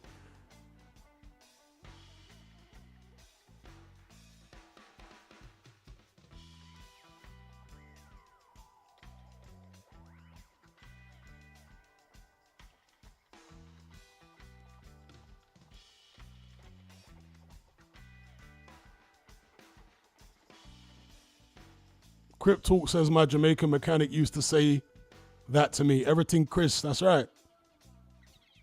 Everything Chris.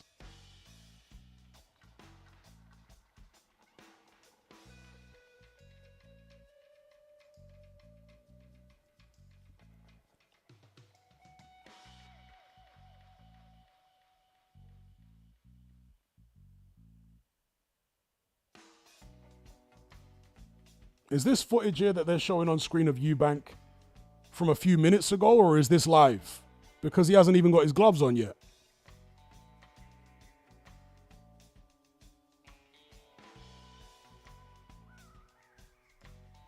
Mazzy says, do people still say that's long? I think so.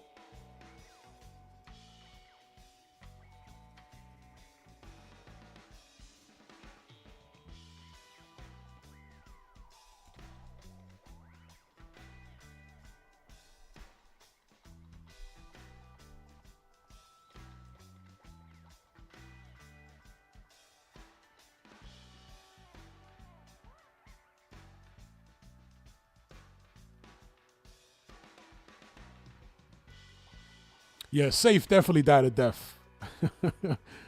Yeah, but I still say that to people of my generation. I still use the word safe. Literally just used it the other day. I was asking one of my friends for some music files. He sent me the files and I was like, yeah, safe.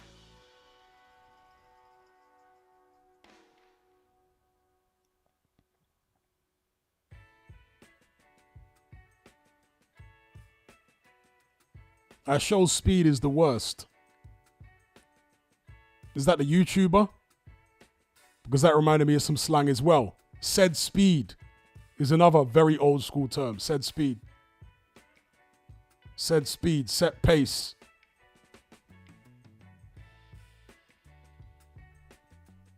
Allow it.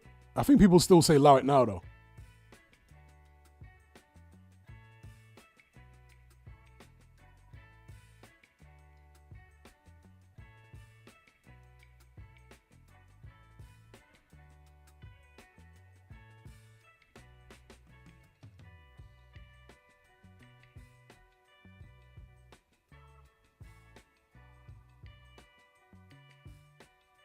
All right, Eubank has got his gloves on.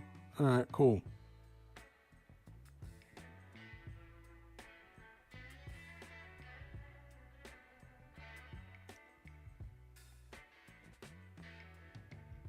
So a couple words that people don't use anymore. Beanie. Nobody calls girls beanies anymore. Back in the days, we used to call girls beanies. Your girl's your beanie. Or yati.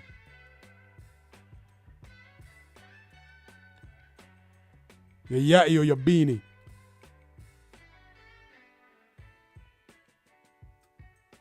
Someone is claiming they still do call them beanies and yatis. I ain't heard that for years. Not even my friends my age use those terms anymore. Yati and beanie. EA says, I never heard yati. Oh, see, you're not old enough. Yeah, there you go. See, Louis says, I still draw for the beans every now and then. He remembers.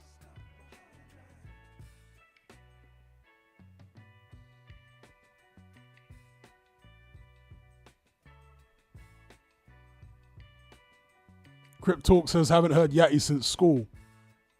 Says, yeah, that's old. Yeah, very old school. Super old school. Beanie and yati. That's like 80s going into the 90s.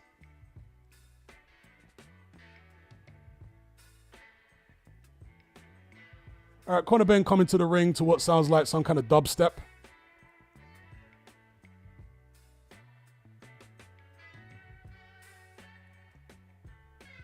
He's still backstage. They might bust into his music, his normal tune.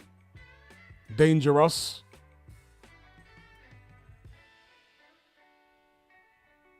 Dangerous. I am dangerous.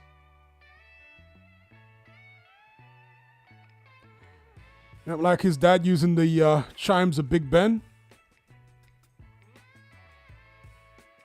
But if they've gone straight into the chimes, they haven't done the lead up to the chimes. That used to send shivers down my spine, you know, when Nigel Benn used to come out in the 90s.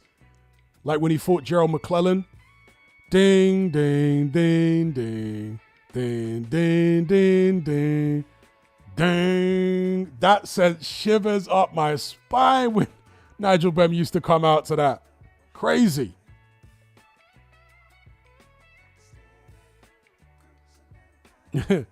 Copzilla says, here we go, 40 minutes of build up. Please no. Let's just get these guys in the ring and let them do what they do.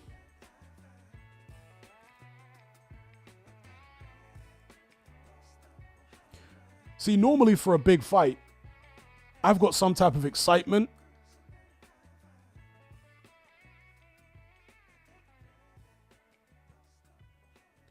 But I don't feel excited for this fight. I just feel like, you know, whatever. Just get in the ring and fight, man.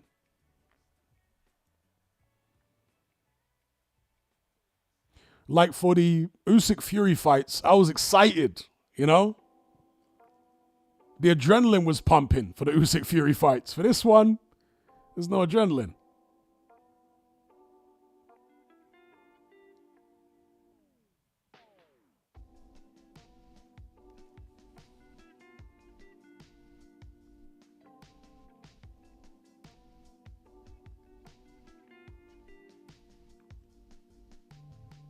Now, one thing we can say is that they might have done something about that canvas, because I didn't notice Lyndon Arthur or Anthony Yarde slipping on it. Did any of you?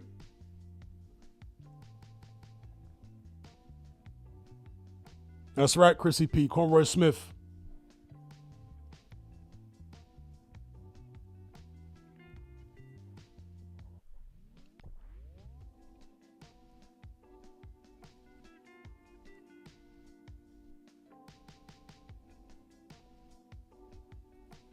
Cobzilla says, yeah, the canvas is good now.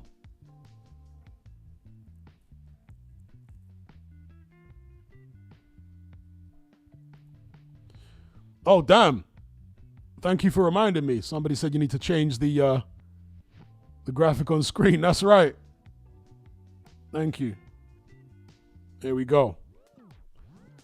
Graphic switch up.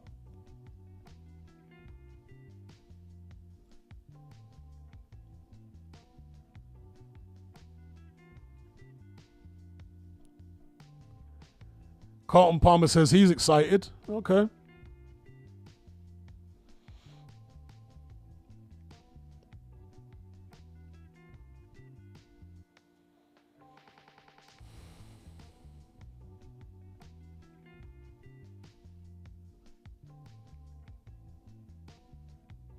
You know, I've never liked Eubank Jr.'s ring walk music. I mean, it's a good tune. Dr. Dre, still Dre, but I don't see how it suits Eubank Jr. You know, it doesn't seem relevant to him, or I've never understood it.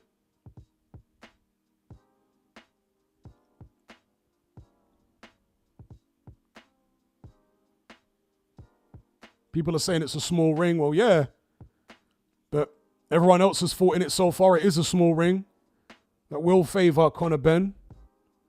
The question is, will it favor him enough to get the victory?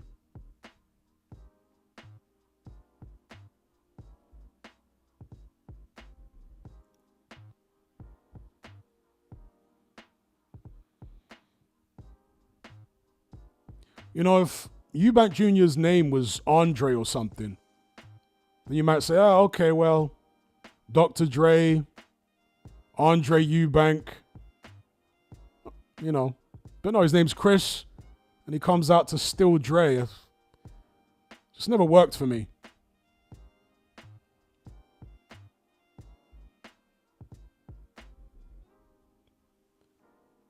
Yeah, as an ode to his dad, if he came out to Simply the Best, it would be pretty entertaining.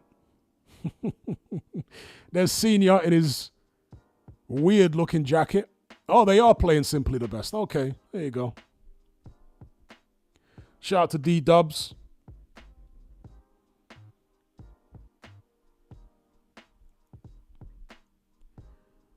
This is one of the best ring walk musics ever for a boxer.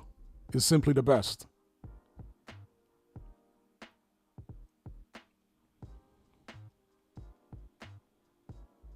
One of the best ring walk musics ever was Senior coming out to Simply the Best.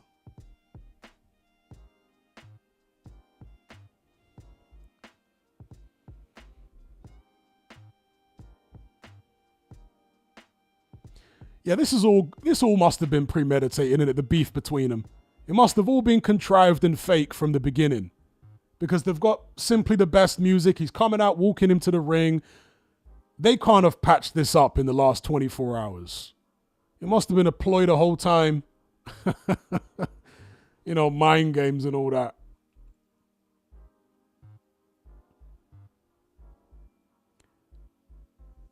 Callum says the crowd is dead tonight. Yeah.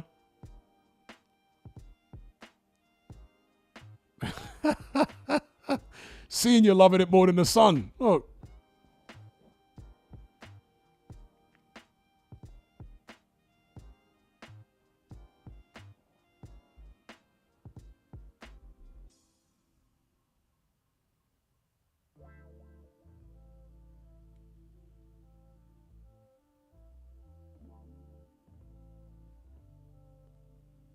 As somebody said earlier on, it's going to take half an hour for this fight to start with all this stuff going on here with songs and anthems and God knows what else.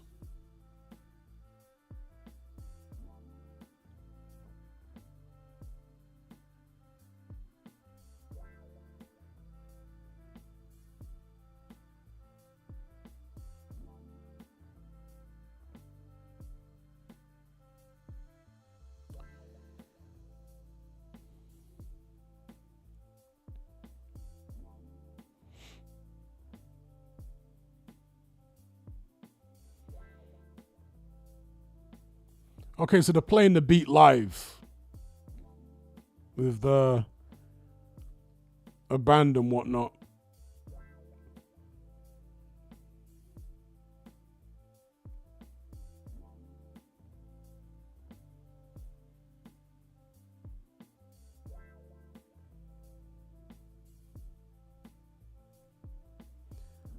That rendition sounds horrible, though. That rendition sounds so weird.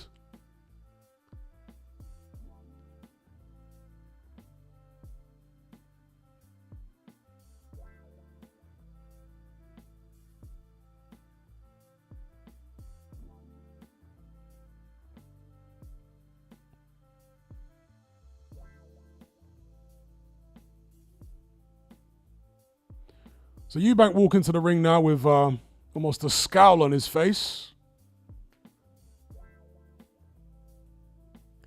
Senior in tow, pouting.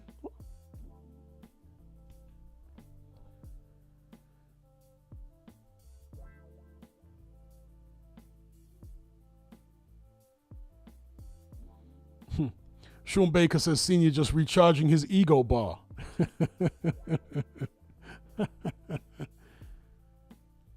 Some people saying Eubank looks scared. I don't really get that. I think he looks focused. I don't really get a scared vibe.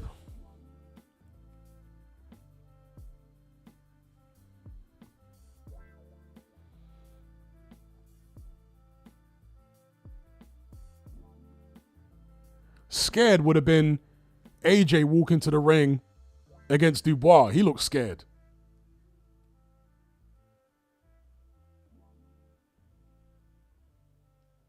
All right, Senior hugging Nigel and Conor.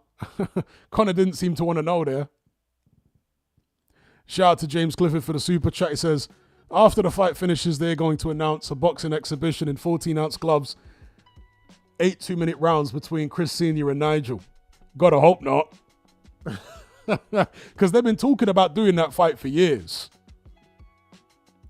An exhibition between Senior and Nigel. For a long time, they've been talking about doing that. But apparently, according to Nigel, Senior was too difficult in negotiations, which I can well believe.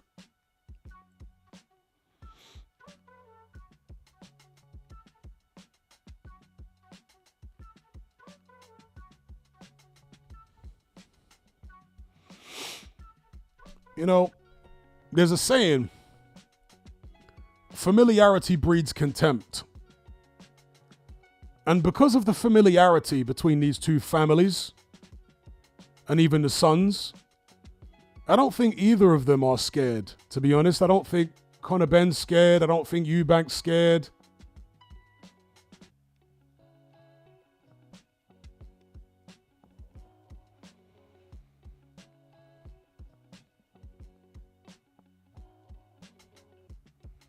I think it almost feels a bit like fighting their own brother. You know, like that. Any of you who have got brothers who you grew up fighting, you know, fighting your brother, even if he's bigger than you, and he usually gets the better of you, is never as scary as fighting somebody who you don't know on the street.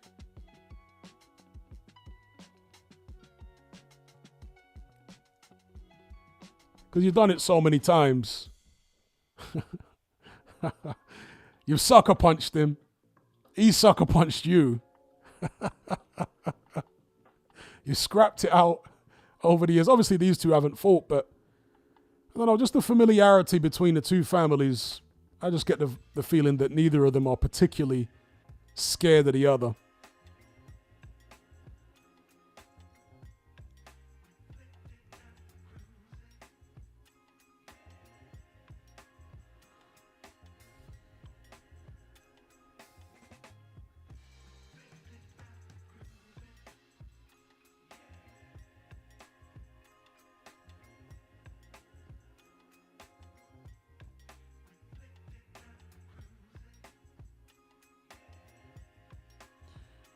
Liam and Shane says Ben has a lot of nervous energy. yeah, a lot of nervous energy, and he's already energetic to begin with. So he's going to start fast. He's going to come steaming out the corner, looking to land big shots. And I expect Eubank Jr. to do a lot of holding in the early going, tying him up and draining a lot of that adrenaline out of his system with mauling tactics. Yeah, this is one of the things that I really don't like about boxing as compared to UFC, is all the pre-fight preliminaries, because the ring walks and all that are long enough. Then they get in the ring and we've got to hear about every single official in the building.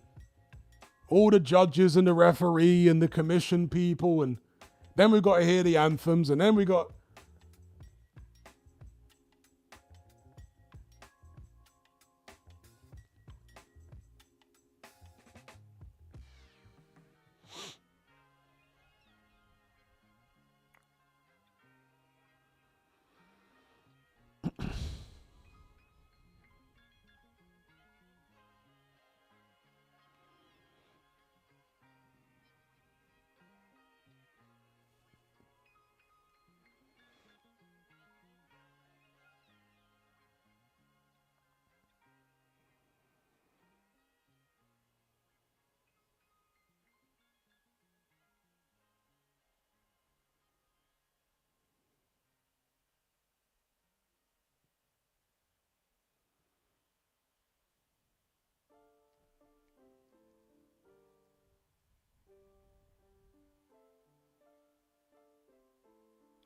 Your captain says, I prefer the pageantry of boxing. Yeah, I don't love it personally. At least not unless it's an undisputed fight or something. We can wait a little longer if it's an undisputed fight. But for regular fights, the main event, I'd rather we don't go through all this every time.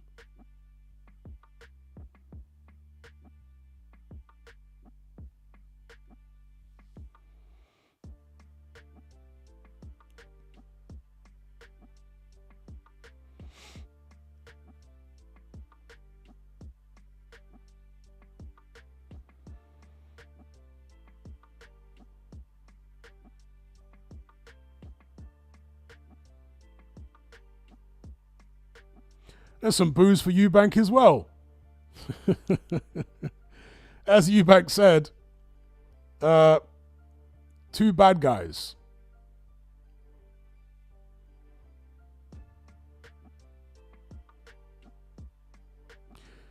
Colbzilla says, still looks drained.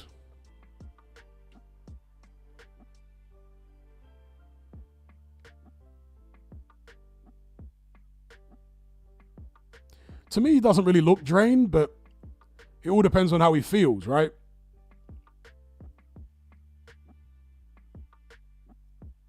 So if you're talking about like how gaunt his face looks, to me, his face doesn't look gaunt.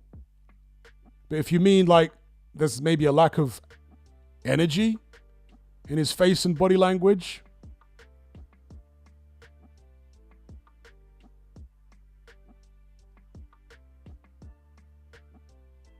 Truth Teller says Conor does look a lot faster. He is a lot faster.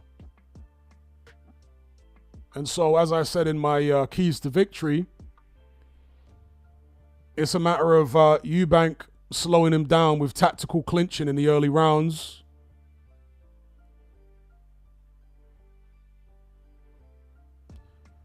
I remember when Lennox Lewis fought Mike Tyson, that's what Manny Stewart said. Wrap him up for a couple rounds and all that aggression will have left him. And it did. Obviously, that was a washed up Mike Tyson.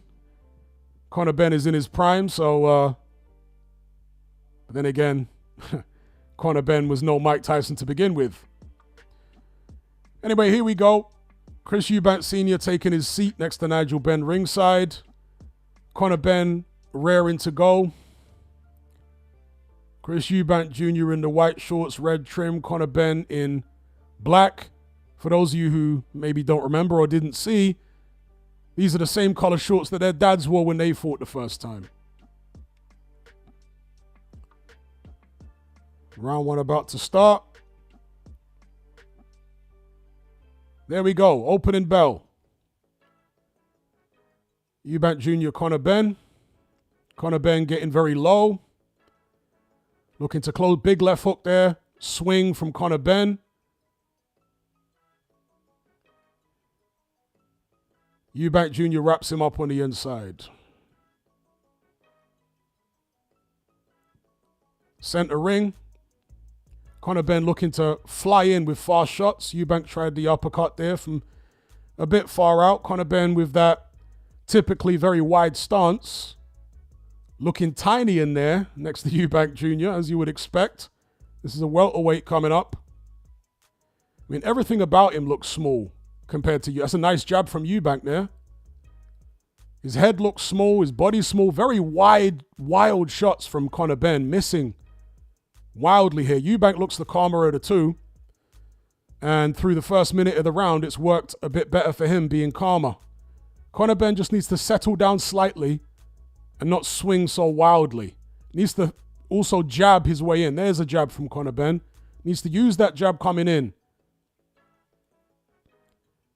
There's a jab there from Eubank. Yeah, Eubank looking to hold center ring here. Again, he is the bigger man.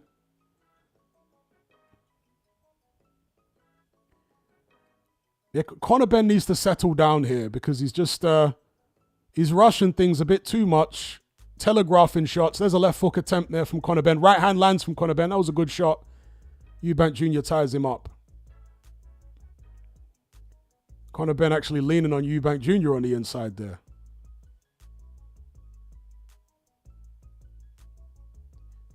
Eubank Jr. just sticking him on the end of a jab. Tries the right hand, Benn gets out of the way of the shot. Jab from Eubank. Yeah, this is not, so that's a good jab there, though, from Conor Benn, but this is not really the kind of start he would have wanted in the first round, allowing Eubank to settle into his boxing like this. Eubank's getting his jab off. And Conor Benn ineffective in this first round, just too excited. Tries the right hand there, Eubank sways away from it. Conor Benn's footwork is just all over the place at the minute. He needs to get some structure to what he's doing because it's just a bit wild. Eubank Jr. is the more calm and composed here. And he's, you know, Eubank certainly looks like, that's a nice right hand from Eubank there. Eubank certainly looks like the vet in this first round for sure. He's the calmer of the two. His movements are more controlled.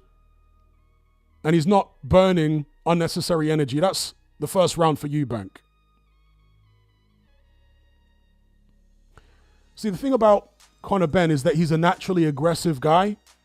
And when you combine that natural aggression with a fight of this stage and the history between the fathers, it adds even more energy and even more aggression into him, which is making him struggle to control his movements. His movements were too erratic in that first round to be effective. Too erratic. Wild shots that missed by a mile. His footwork was all over the place. Eubank Jr. looked far better in the first round than Conor Benn. Settled into the fight, used his jab, nice and calm, thinking everything through. Conor Benn just burning up loads of energy.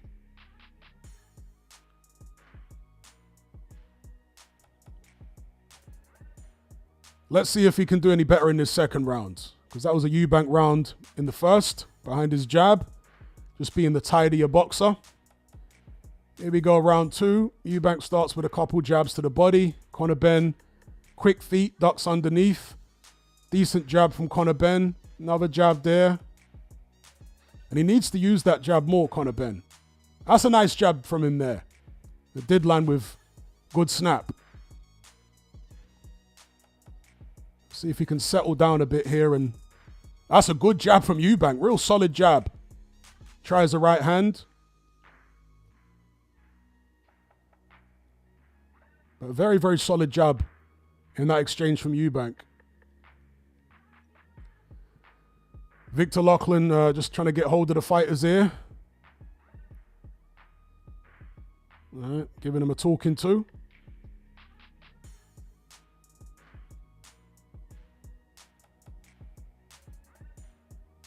Good jab again from Eubank. Real solid.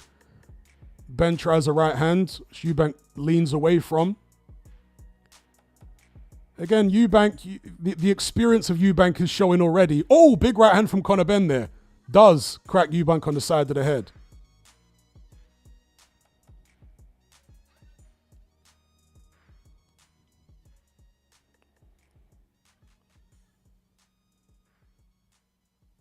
Nearly halfway through the second.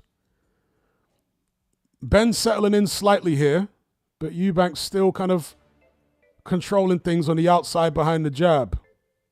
Another jab from Eubank.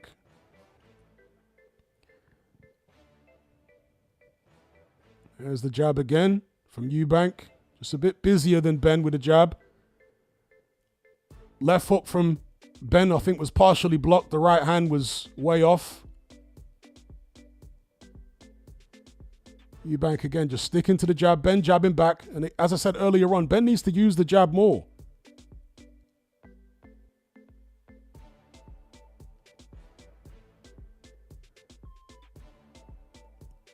Nice jab.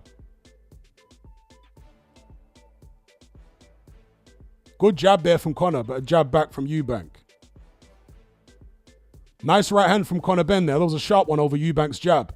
Conor Benn, loads of energy here. Wild swings. So a bit better here in the second round, at least in the final minute from Conor Benn. Eubank just keeping it simple. Maintain distance, jab, jab. Just try and get Conor Benn to miss and walk him onto stuff. Double jab from Eubank. I think they were blocked though. It's an attempted left hook there from Conor Benn, which was kind of blocked. Big swings from Conor Benn, who's just a bundle of energy in there. Jab to the chest from Eubank Jr. That was a closer round. Give that to whoever you want. I thought the first round was definitely Eubank. The second round, Conor Benn made an argument of it.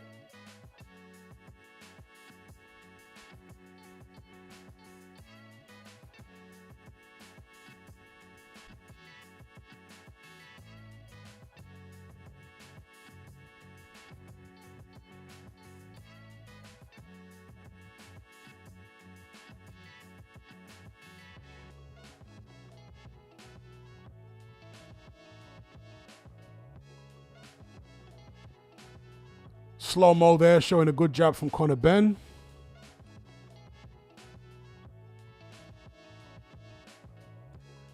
Will it be one-sided slow-mo replays in favor of Conor Benn? Eubank Sr. imploring his son to jab. Here we go, round 3.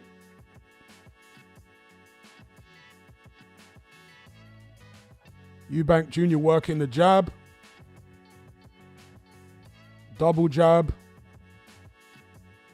Turning into a battle of the jabs in this early stage of round 3. Conor Benn tries a left hook.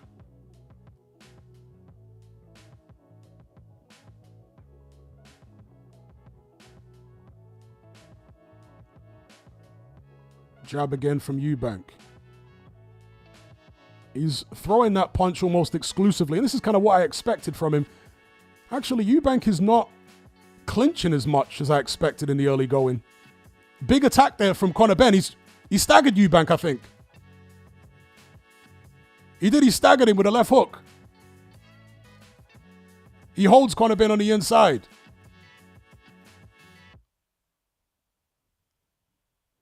So first blood to Conor Benn. Staggered Eubank with a left hook. So now we know that the welterweight does have the power to get to the middleweight. Right hand to the body there from Eubank on the inside.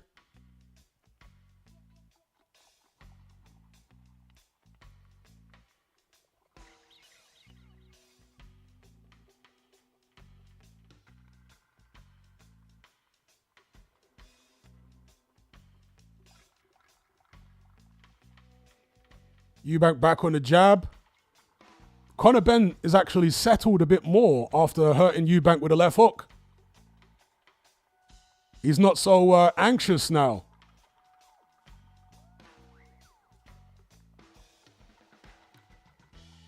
And it's that speed of Conor Benn. The welterweight and 154-pounder coming up. That is what Eubank Jr. has to contend with here. The explosive speed of the hooks.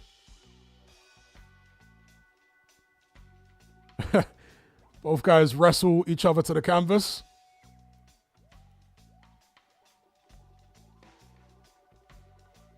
Just over 30 seconds left in round 3. And this has been a good round for Conor Benn. I'd like to see a replay of that shot.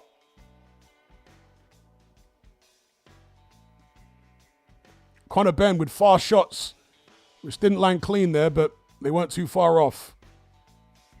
Nice jab there from Eubank. Eubank back on the jab. Right hand to the body from Eubank. Yeah, that's a Benn round. Let's have a look at that left hook that wobbled the bigger man.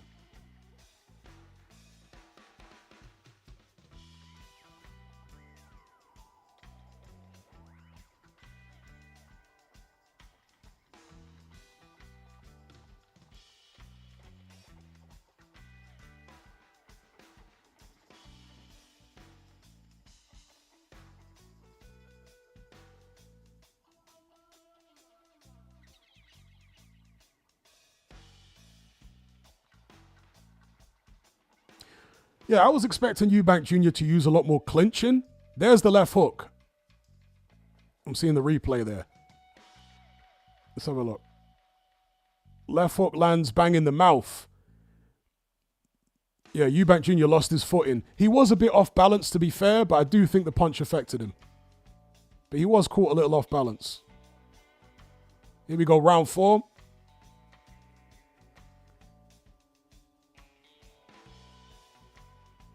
Again, Eubank back on the jab. Conor Benn with the fast hooks. And this is probably the first time, not probably, definitely the first time that Eubank Jr., and I said this in my preview videos, this is the first time that Eubank Jr. has maybe fought somebody faster than himself in a pro fight, in terms of hand speed. Good left hook there from Eubank Jr. Partially blocked. Benn comes back with a right hand. Eubank looking to mix it up now. I don't think it's a good idea for Eubank Jr. to be trying to mix it up with Conor Benn this early. Not in the middle of the ring like this. Because, again, Conor Benn, much faster than anyone he's fought. He's not used to this kind of speed. Big right hands to the kidney of Eubank Jr. there from Conor Benn.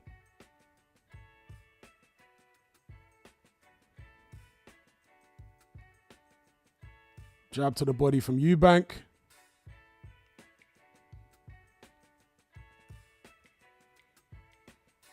Oh, good uppercut from Eubank there. That was a nice shot. Rocked Benn's head back. Didn't appear to hurt him, but it was a nice shot. You know, that's Eubank's favorite.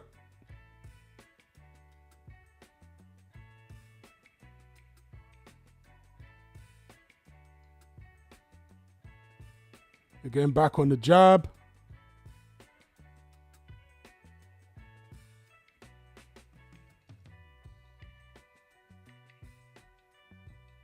There's a hook there from Conor Benn.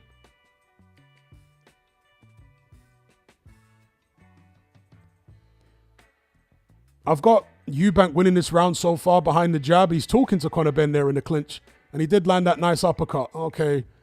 Oh, come on, man. A little bit of talking is okay. I don't know why the referee's warning him for that. Oh, left hook there from Conor Benn.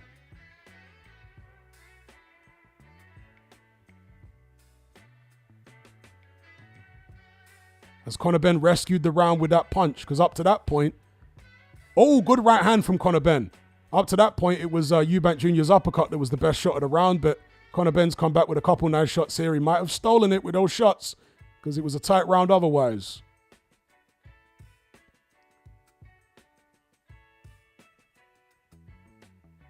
Eubank waiting a bit here. Too long. Okay, he backs Ben up to the ropes and tries to maul him there. He'll need to do more of that, I think, Eubank. That's the end of round 4. Shout out to D. Robin for the super chat. He says, Ben looks snappy, Eubank looks drained, but Ben might gas late if Eubank survives. Yeah, I'm not sure about this thing about Eubank looking drained. To me, it's just, there's the nice uppercut that Eubank landed in the round. Yeah, I'm not so sure about Eubank looking drained. To me, he looks the same as he did in the Zerameta fight. It's just that he's up against the guy who's much faster than he's used to fighting. So, opposite Conor Benn, he's going to look slow, or relatively slow, right? Nice right hand there in that exchange from Conor Benn in the slow-mo. So yeah, I'm not particularly sold on the idea he's drained. I just think, to me, this is the same Eubank who fought Liam Smith. The second time, the same Eubank who fought Zerameta. He's fighting the same way. The speed looks the same. It's just that Conor Benn is so much faster than those guys. Eubank Jr. is having to deal with a pace he's not used to. And he's having to react faster than he's used to having to react. Anyway, here we go, round 5.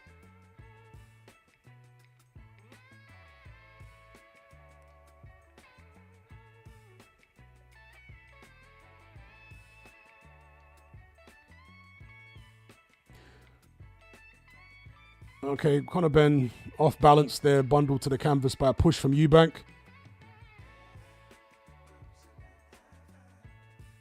To me, nobody's really gained control of this fight yet, but the commentators seem to think that Conor Benn is well on top.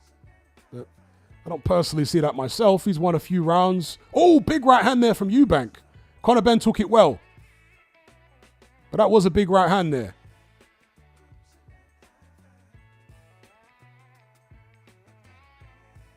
I think the commentators have been kind of, I don't know, taken aback by the difference in speed, but they should have expected it. Conor Benn was always the faster fighter here. And I think they're focusing on the difference in speed rather than focusing on who's landing the punches. And in terms of punches landed, the rounds have been pretty close. There was the one big round for Conor Benn where he staggered Eubank, but other than that, the other rounds are close. Eubank's been doing good work with his jab. In this round, he's landed a nice right hand. Conor Benn tries to come back with his own right hand there. Eubank back on the jab, goes with a right hand. The jab again to Conor Benn's chest, jab again.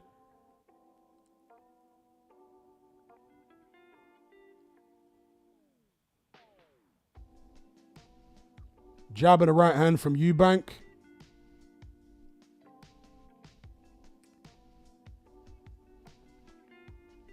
Nice jab from Eubank. Rocked Benn's head back. And that's a shoulder charge from Eubank. Referee should really warn him for that, because nice jab from Eubank. Right hand from Eubank. This is a decent round for Eubank so far. Jab to the body. And one of the things I said in my pre-fight video is that Conor Benn can become a little predictable. That's a good left hook though there from Benn. He can become a little predictable after a few rounds. He'll tend to just do the same thing over and over and over again and not really switch it up. He doesn't vary the speed of his shots or the power of his shots much. And so he can start to get time. That's what happened against Dobson, for example, Peter Dobson. He starts to get a little predictable as the rounds go on. And that might be happening here in this 5th, because this is definitely a Eubank round up to this point. It's been the Eubank jab, a couple of right hands. Another jab from Eubank, which lands nicely. Conor Benn comes back with his own jab. Again, jab, more jab. Okay, Eubank missing there. Decent head movement from Conor Benn, but that's a Eubank round.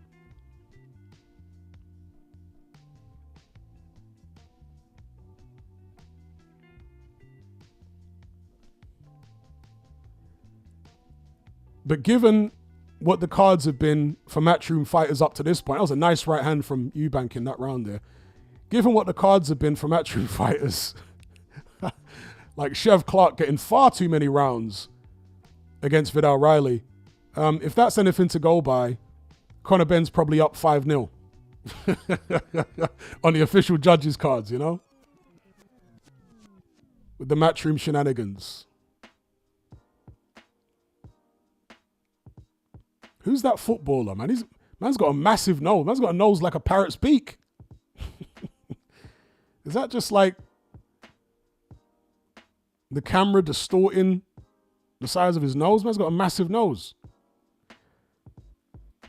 All right, here we go. Round 6.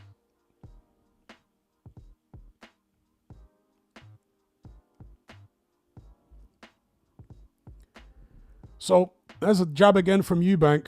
More jabs from Eubank. Yeah, Conor Benn again. Oh, explosive left hook from Conor Benn there. He realizes he's got to switch it up here.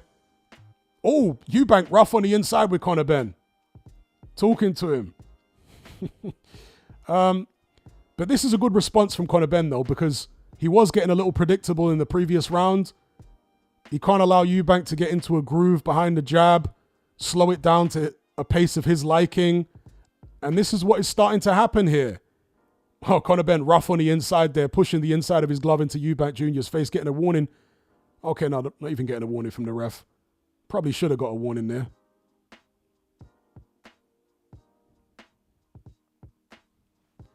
Nice right hand there from Conor Benn. Left hook there from Eubank. Benn slips on the canvas momentarily. Another left hook from Eubank.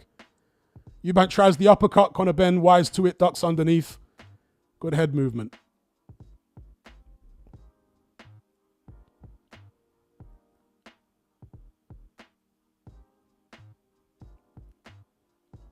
Slapping left hook from Eubank, didn't land clean. Nice jab from Eubank. Oh, uppercut from Eubank was a nice shot. Benn tries to come back but misses. But Eubank for me is, oh yeah, that canvas is bothering the pair of them now. We thought that was sorted. We hoped that was sorted, but apparently not. But yeah, Eubank just starting to edge ahead here with his boxing. Again, oh, nice left hook from Eubank. Starting to edge ahead with his boxing. He's the vet. And the pace slowing down. And that suits Eubank all day long. Benn becoming predictable. He's going to need a G-up in the corner from his team. Maybe even his dad. Because he's fighting a veteran's fight here. Good jab again from Eubank. Rocking Conor Benn's head back with that jab. See, Conor Benn needs to fight a young man's fight, which is high energy, high work rate. But this is turning into an old man's fight. And you don't want that if you're Conor Benn or his team. You want a young man's fight to break out. But this is what I expected. I thought that Conor Benn would come out quick, but Eubank Jr. would establish himself. And there's the jab again from Eubank Jr. Conor Benn needs to get his head out of the way of that jab. He's getting caught with a lot of those. All right, Eubank getting all the warnings when Conor Benn's doing plenty of dirty stuff himself. Isn't that interesting? The matchroom bias. That's another round for Eubank Jr. I bet you any money the judges have got Conor Benn up. I bet they've given Conor Benn every round. Oh, matchroom. You're moving like the mob out here. Literally, Conor Benn, at one point, took the inside of his glove and pushed Eubank Jr.'s face all the way over the ropes, and the referee didn't even warn him.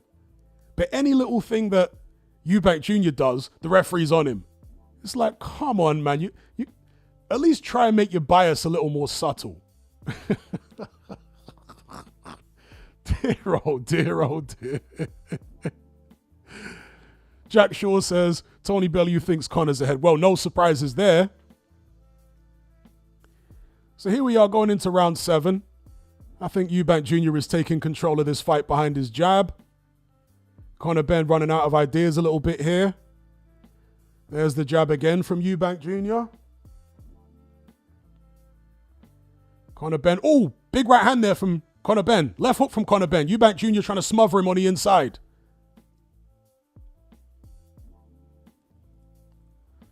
That was rough stuff there, but yeah, Eubank Jr. Again, Eubank Jr. getting all the warnings, Conor Benn getting none. Eubank Jr. on the jab. Conor Benn. Oh, good uppercut from Eubank. He's timing Conor Benn with the uppercut now. Ben's got the right idea, though, because he needs to stop Eubank Jr. settling into this boxing that he's been doing in the past couple of rounds. Needs to up the pace, throw those big hooks, jab his way in. Also, Conor Benn's negate. Oh, big left hand from Eubank. Big shot from Eubank. Conor Benn needs to use his own jab. He's just walking in. Oh, okay. I thought Conor Benn was hurt by a Eubank jab. I think it was the canvas again. Slipped on the canvas, but oh, big left hook there from Conor Benn. The right hand, I think, missed. But Conor Benn really getting his head rocked back by the Eubank jab and uppercuts. Again, Eubank back on the jab. Conor Benn just neglecting his own jab. There's the right hand to the body from Eubank. That's the shot he used against Yarde. Right hand to the head from Eubank. Left hook from Eubank. Making Conor Benn miss. And then he skips away. Out of the pocket. Right hand. Left hand from Eubank. Landing consistently now. Right hand from Eubank. Conor Benn needs to use his jab, man. He's talking to Conor Benn in there. Again, the old veteran tactics of trying to frustrate the younger man. Get him angry, upset him. There's finally a jab from Conor Benn. He needs to use the jab far more. He's too intent on leading with power shots. Needs to jab his way in to blind Eubank first and then throw the power shots off the back of it. Okay, he is throwing a few jabs there to the body. But Eubank is looking more comfortable. Benn look. Oh, big right hand from Eubank. Benn missing.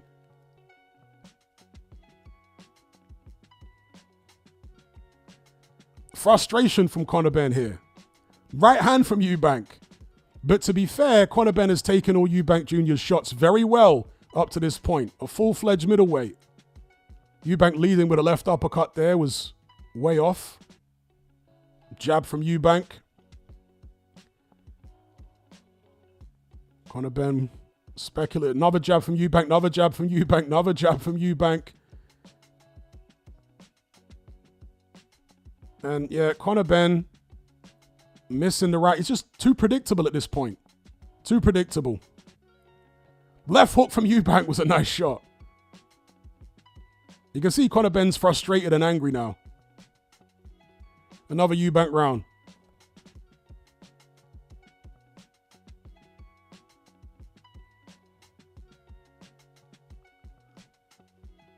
Nice right hand from Eubank there to the jaw of Conor Benn in the slow-mo. Nice jab, nice right hand. Conor Benn's follow-ups, counters fell short. Nice 1-2 from Eubank. It's the same shot from a different angle. Eubank avoided all the counters from Conor Benn there. He's got Conor Benn's rhythm. He's got his rhythm down. Isaac has got Benn ahead. Yeah, I do not see Conor Benn winning 4 rounds in this fight.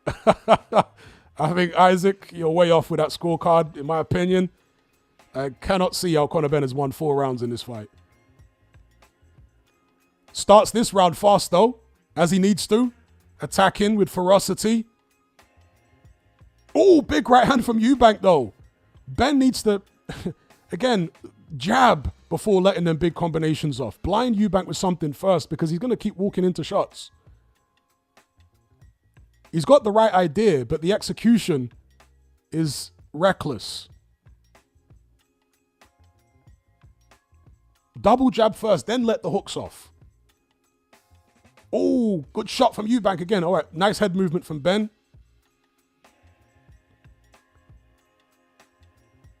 This is a better start to this 8th round for Conor Benn. He needs it because he is falling behind. Eubank back on the jab again. Left hand from Eubank. Ties his man up on the inside. Conor Benn frustrated. You can see it in him. Left hand from Eubank. Okay, Conor Benn letting some nice shots go here. Good head movement from Conor Benn. Eubank also moving his head. This is a much better round so far for Conor Benn. And he needed this. He's got plenty of energy still. Needs to use it. But I wish he would use his jab. Oh, it's a nice right hand from Eubank. I do wish Conor Benn would just use the jab before he throws his combinations. You know, double jab, blind your man, then go with the left hook and the right hand and all that other stuff. Then it's more difficult for Eubank to see the shots. It's more difficult for him to read it. But this has definitely been a better round for Conor Benn so far. He hasn't landed anything too clean, but he's been letting his hands go a lot more than Eubank has. Good jab again from Eubank, though. Left hook from Eubank. Ben slipped there in the middle of the canvas. And that was a nice shot there.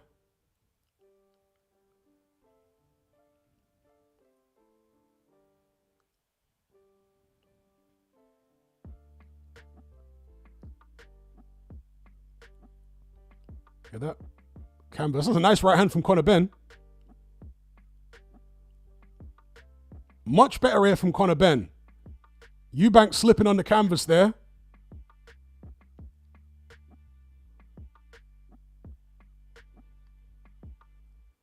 Oh, good right hand there from Conor Benn.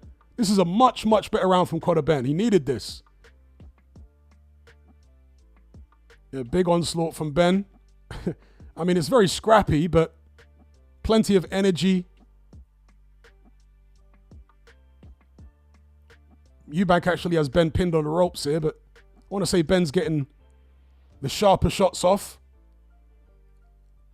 All right. Messy round, but I'm going to give that to Conor Benn.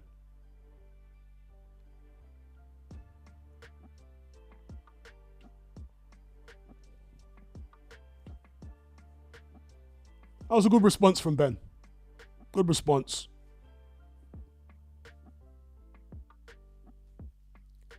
Senior giving his instructions.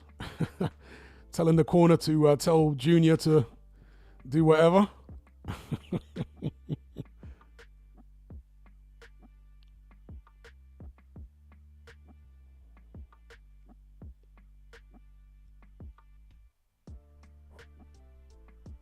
Let's have a look at some slow-mo. There's Eubank working that jab. Conor Benn with a nice right hand. That was a nice shot. It's a scrappy round, but there were some good shots landed. Here we go. Round 9.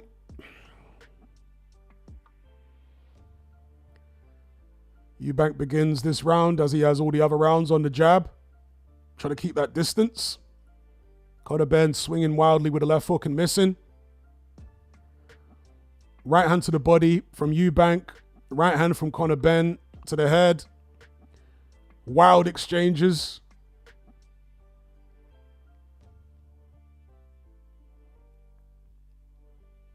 Oh, big right hand from Conor Benn there. Nice shot. Benn seems to have got the... Oh, that's a nice left hand from Eubank that knocked Ben's head back. But Benn seems to have wrestled the momentum back in his favor here.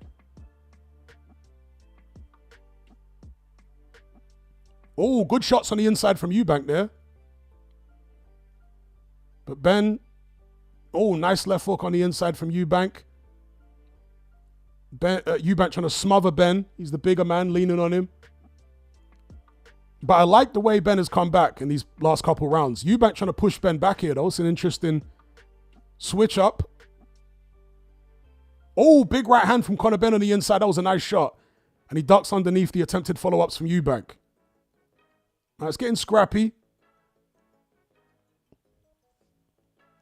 Big right hand over the top from Conor Benn. Left hook to the body from Benn.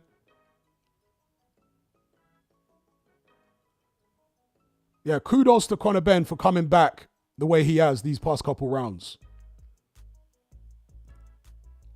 And he is the younger man, the smaller guy. That's a nice right hand there from Eubank on the inside. Nice right hand again from Eubank on the inside. Body shots from Eubank on the inside. Pushing Conor Benn back.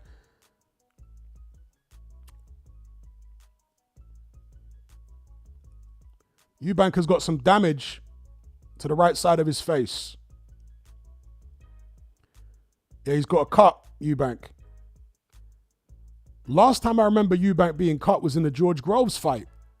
I'm not sure if he's been cut since, but that's the last time I remember. Big left hook there from Conor Benn. Right hand from Eubank.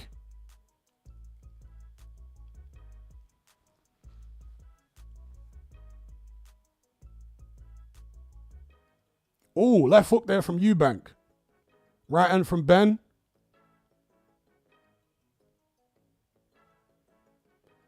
It's a very spirited fight, although, you know, scrappy at this point. And Eubank switching it up here, trying to push Conor Benn back. Was that the advice from his dad? Good jab there from both. They almost landed simultaneously. Left hook from Benn. He's got those quick hands still. That was a close round. Both guys had their moments in that round. Give it to who you want. But that was a close round. Again, kudos to Benn for coming back because Eubank looked like he was in control. By that 7th round behind his jab, Benn has come back very, very well.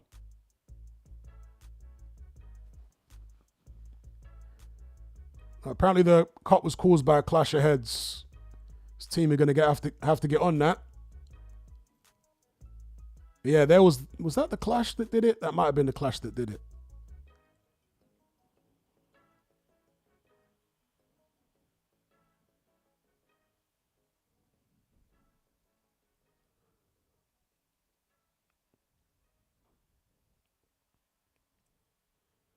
Nice right hand to the side of Eubank's jaw there. Here we go, 10th round.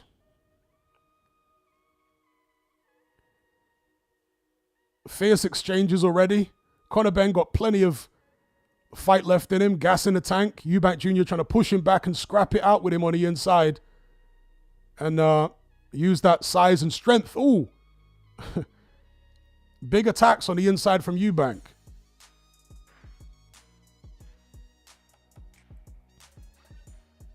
Good body shots there from Benn.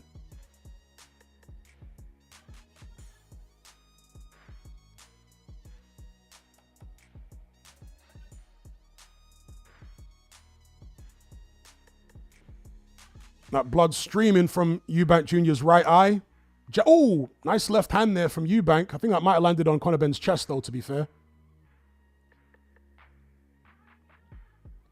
But Eubank employing mauling tactics now. Trying to smother the smaller man, push him back, shut down his offense. But Conor Benn still managing to get hands free and get shots off, like that right hand there. Good body shot from Conor Benn. That was nice. Conor Benn got Eubank on the ropes. Eubank ties him up. Conor Benn certainly has the energy and the stamina here. Eubank definitely looks the more tired of the two. Not that Conor Benn ain't feeling the pace, he is. But he's definitely got more spring in his step than Eubank at this stage.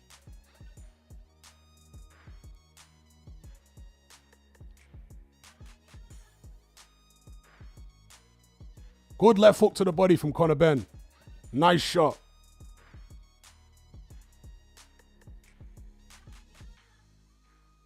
Good body shots from Benn there. Nice body shots. He's still got that hand speed. Oh, good shots from Benn to the head. Swinging wildly, but he's still got that very quick hand speed.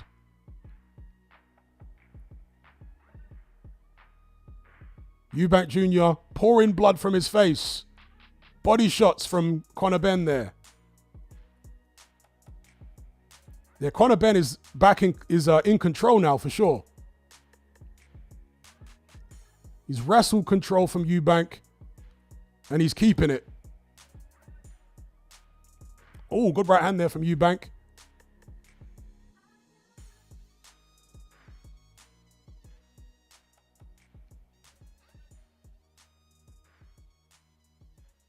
$20 left in round 10. It's looking like a close fight.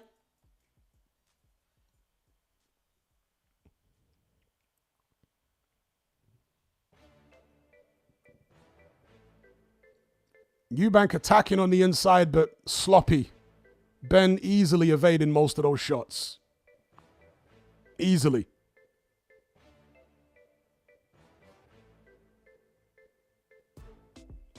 Somebody imploring Eubank to box. I don't think he's got the legs to box now. I think he's too tired.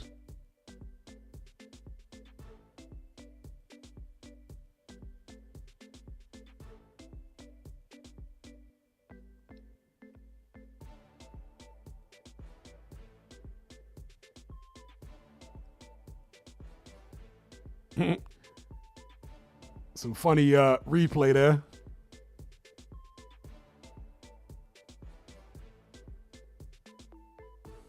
Nigel Benn cheering his son on at ringside. Where's Senior? Didn't see him there.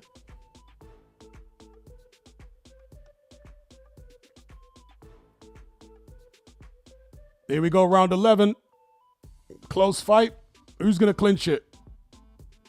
I think Eubank Jr. really needs to switch it up here to wrestle the momentum back from Conor Benn, because Conor Benn is in the ascendancy.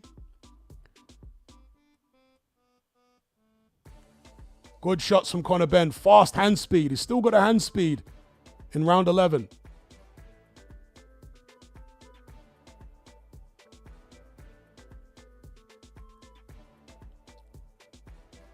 Seemed like a decent left hand there from Eubank, but didn't have any effect.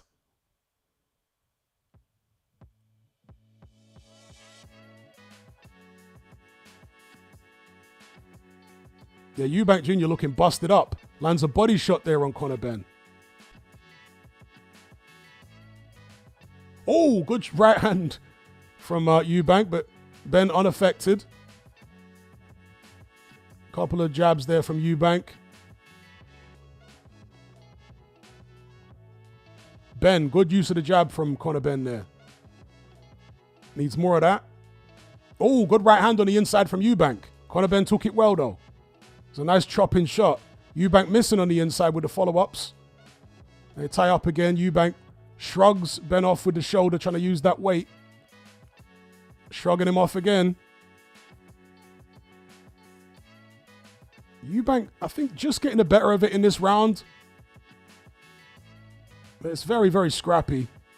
Just over halfway through. Nice body shot from Conor Benn. Eubank got through with the right hand there. Eubank just getting the better of this round for me. Some cleaner shots. Nice shots there from Eubank. Nice shot again with the right hand from Eubank. Oh, big right hand from Eubank. That landed well. He's got Benn pinned on the ropes. He's using that size. Conor Benn, for the, not first time, but coming in to hold. That's a rarity for him in this fight. Normally it's Eubank initiating the clinches, but Conor Benn initiated it there. Yeah, it's been a Eubank round. Conor Benn pushing the forearm up into Eubank's face. Gets no warning, of course.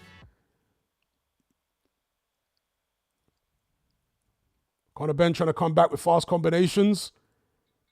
Eubank looking up at the clock. He's feeling the pace. Oh, good shots from Eubank on the inside. Little combination. Benn trying to stay with him.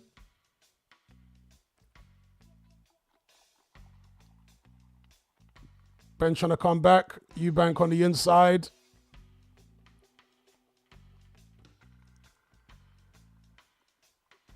Yeah, I give that round to Eubank.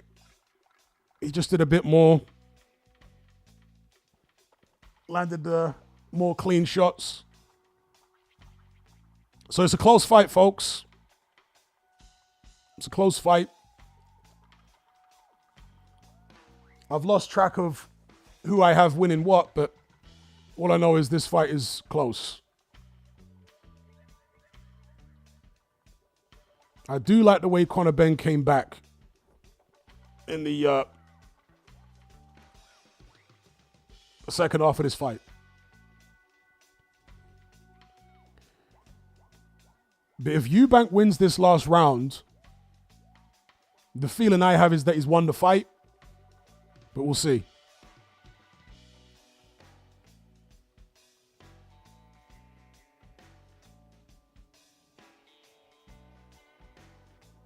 Here we go. Round 12. Let's see who takes this final round. It's been a very spirited affair. Big combinations and vicious shots from both. Eubank Jr.'s had the better jab. Nice combination from Eubank. Conor Benn is... Oh, big shots from Eubank. He's got Conor Benn pinned on the ropes. He's really trying to stick it to him here in the first 30 seconds of the 12th.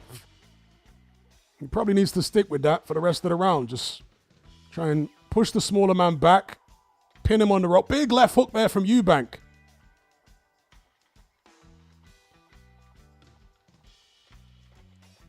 Oh, big right hand from Eubank.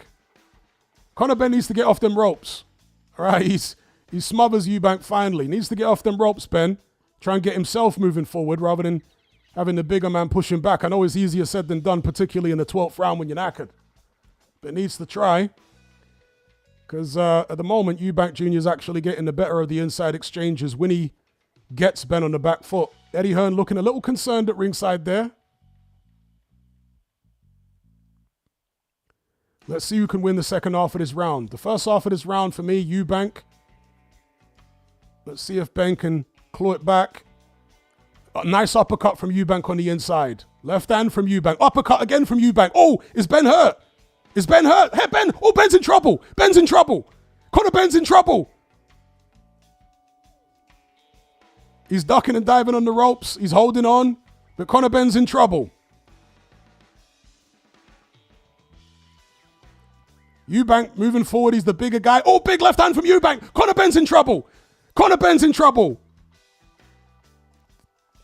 Right hand from Eubank. Ben is in all sorts of bother here. One solid shot. Oh, big left hand from Eubank. He throws himself out of the ring. Eubank is tired himself, but oh, big right hand from Conor Benn there in response. Uppercut from Eubank. This is a great round. Oh, big shots from Eubank. Big left hand from Eubank. Man, Conor Benn is taking these shots very, very well, but dear oh dear, they landed. And he leans all his weight on Eubank there to try and sap his energy. All right. 15 seconds left in the final round. This is a Eubank round. That's a good body shot from Ben there. This is very firmly a Eubank round. For me, this clinches Eubank the fight.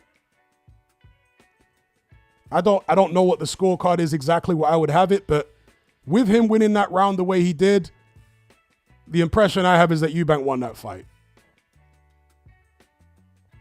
For me, that's a Eubank win. I will go back and watch it again if there's any controversy about the decision, but the impression I have after 12 is that Eubank got it.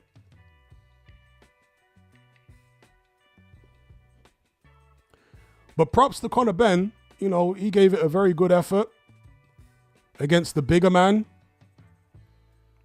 Okay, tried to drain him with a rehydration clause and all that. But still, he was in there against the bigger man, more experienced man who's fought and won at a higher level. And he gave him a hell of a fight.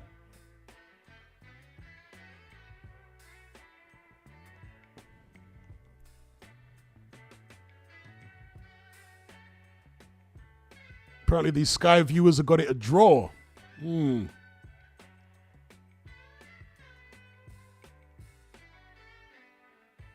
I think Eubank won the fight.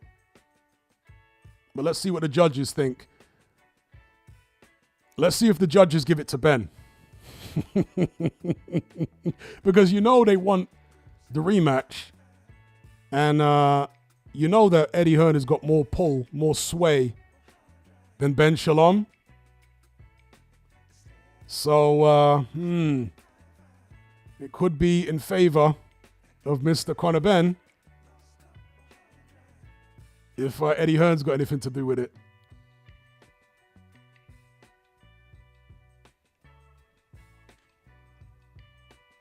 That's a bad cut for Eubank Jr. over the right eye. And swelling to both of his cheeks. He does have those high cheekbones, and that's one of the things with having high cheekbones. If you get caught on them cheekbones with a hard shot, they can swell up quick, you know?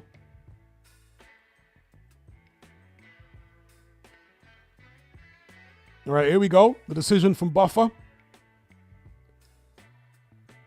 All three. It's unanimous. 116-112.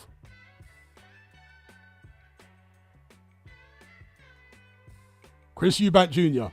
Yep. Can't argue with that. Can't argue with that.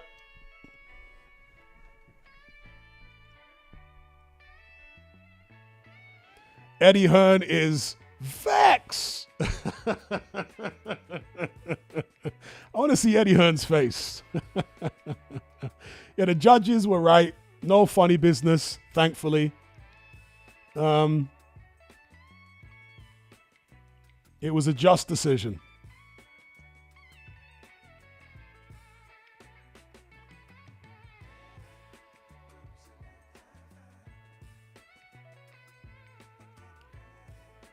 Ben in tears.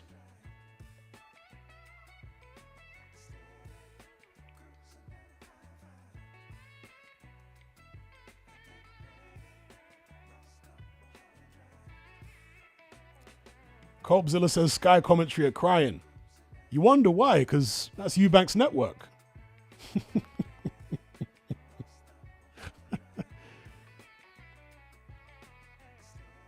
Matchroom modeled, yeah. Ben Shalom getting one over on Eddie Hearn. Look how happy Ben Shalom is. Yeah, I need to see Eddie. Where's Eddie? They're definitely going to call for the rematch, obviously. All right, there's Eddie. Sick as a parrot.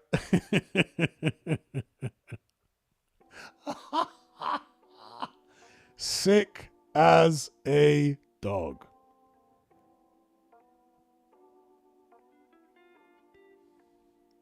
Yeah, to be fair, that fight saved the card. And it was the fight that mattered on the card, right? The main event. The fight saved the card. It was a good fight. It was a good, high-spirited scrap. Colbzilla says, laugh it out at, man. Yeah, because Eddie Hearn came into this fight with such a smug attitude. You know? All right, let's hear Eubank. What he's got to say here.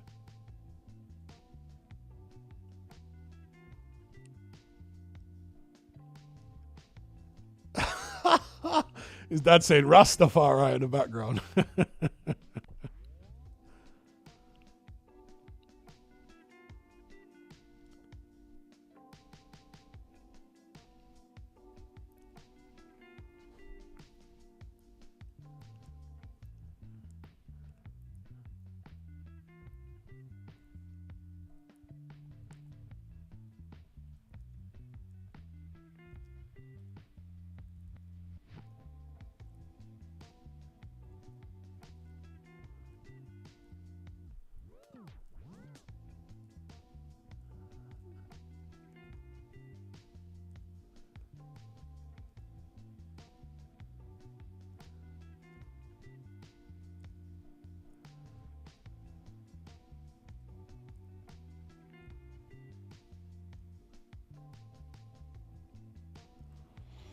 Blue Tiger says the energy tonight was only for the main event. Indeed. The rest of the card was so dead. Eubank very subdued in the post-fight interview here. Very subdued. He's almost got the demeanor like he lost the fight, you know?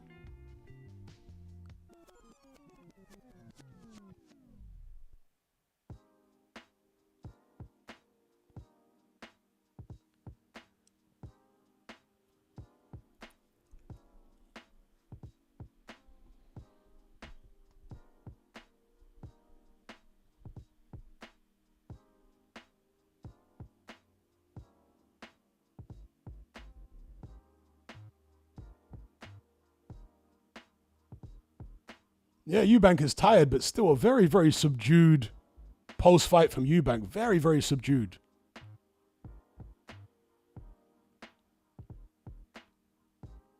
Eubank Sr. wearing this weird sleeping bag, whatever it is that he's got on.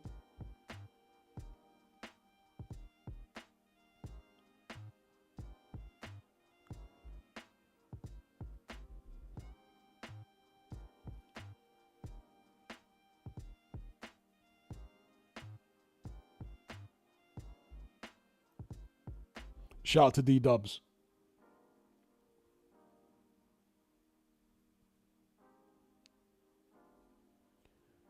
Yeah, Eubank Sr. wearing a Mount Everest ready sleeping bag as a jacket.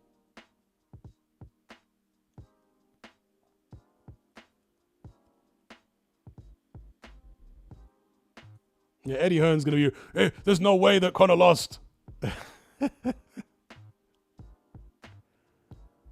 Let's say Conor.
See, I really want to hear from Hearn. I'm more interested in what Hearn's got to say, and Shalom, than the fighters, weirdly.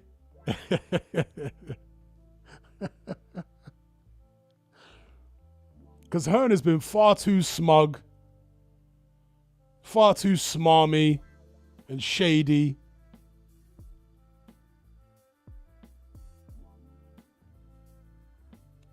Let's hear from Eddie and Ben Shalom. Allow Ben. It's like,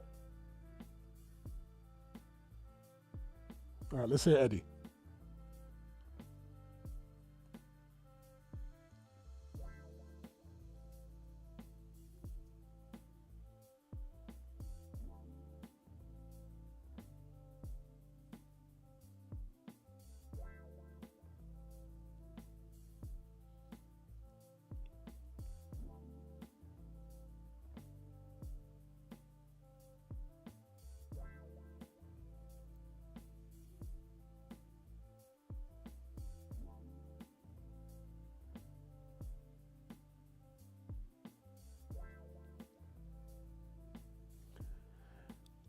Yep, of course. He's saying couldn't split him. Conor Benn's the people's champ.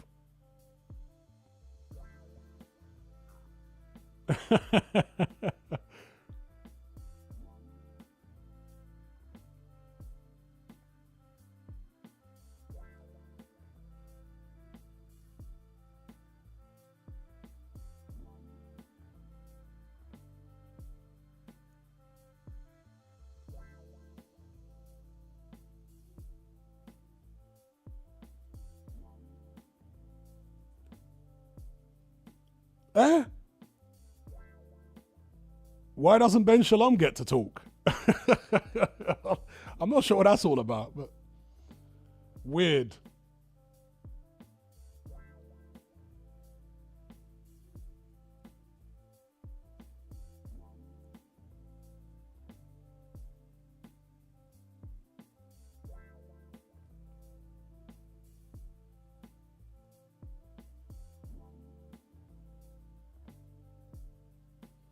Is Eubank all right? I hope he's all right, because tonight he looks very subdued here after the fight. I hope he's feeling okay.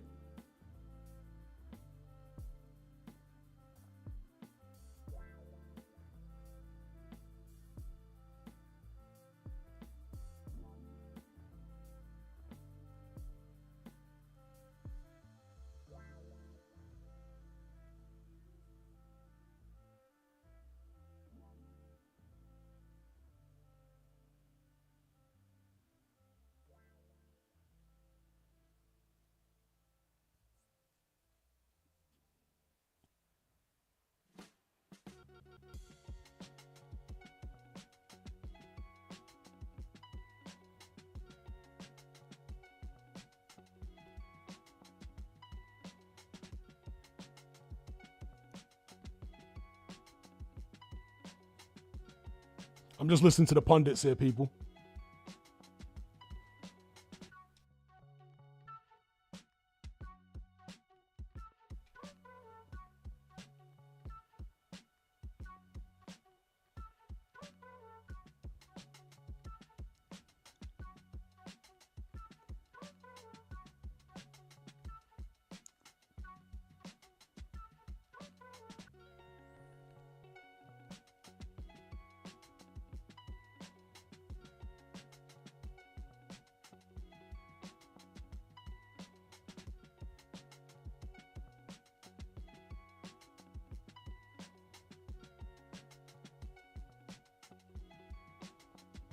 Felix says, I hope there's no rematch clause for the fight. There is a rematch clause. As far as I'm aware, there is. But there might be conditions around the rematch clause. And also, it might be a matter of whether Turki Al-Sheikh wants to put the fight on again. Turki Al-Sheikh's wishes might supersede any rematch clause.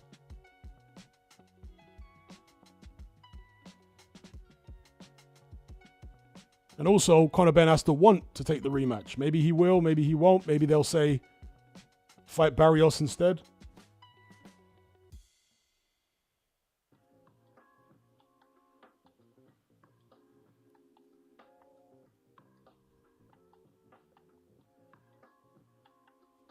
Ayed says, Ben is unlikable, but Eubank got away with a lot of fouls. I thought Ben actually got away with more fouls from early on in the fight.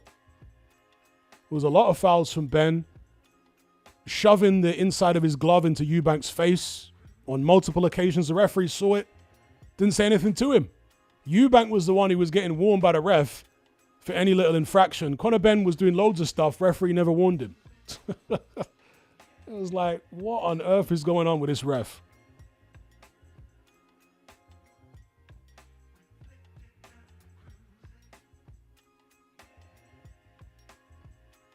Omo says Groves had Eubank winning by 6 rounds. So you mean 6 rounds to 4? I can't argue with it. Mr. Happy says, what score did you have it? I wasn't scoring it round by round, but the impression I had by the end of the fight was that Eubank had done enough. I can't argue with 6-4, to be honest. I'm not talking about 6-4. It's a 12-round fight.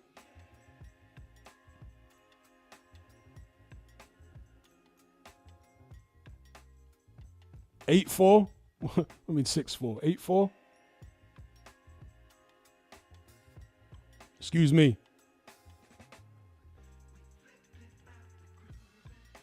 7-5 Eubank, 8-4. I couldn't even argue with that because there were a lot of close rounds.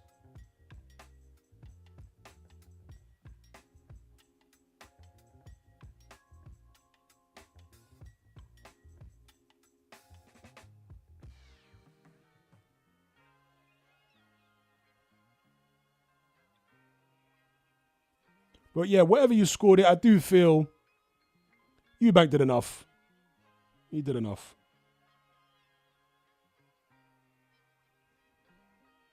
Yeah, I'm getting confused there. It's not a 10-rounder, it's a 12-rounder. So it can't be 6-4. 8-4, 7-5, etc.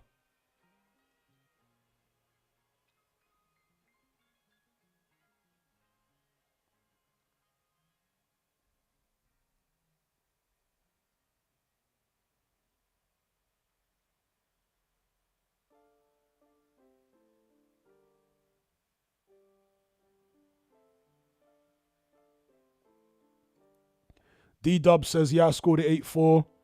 That was the result, 116-112. Yeah, and I can't argue with that. 8-4, 7-5, anything along those lines, can't argue with it.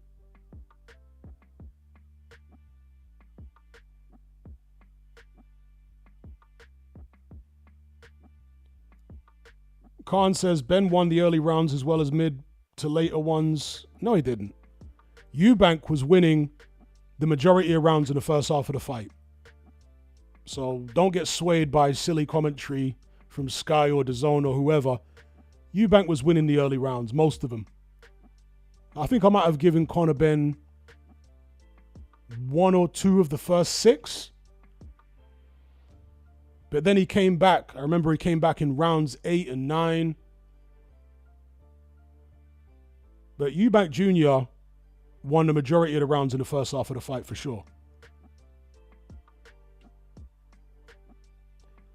Gavin Hastings says Eubank got hurt in round 2. Yeah, that's one of the rounds that I gave to Conor Benn, obviously.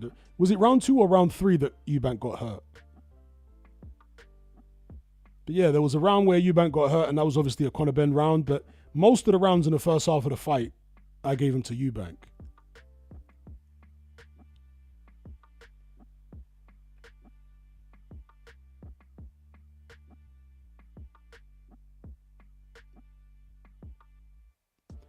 Shout out to Matt for the super chat. He says, this was a tremendous fight. I'd like to see the rematch. The earlier rounds were meh, but those last 5 rounds were classic. Big up, Matt, every time. Phil says, prediction stuck. I said Chris would do it on points. Yep, and so did I.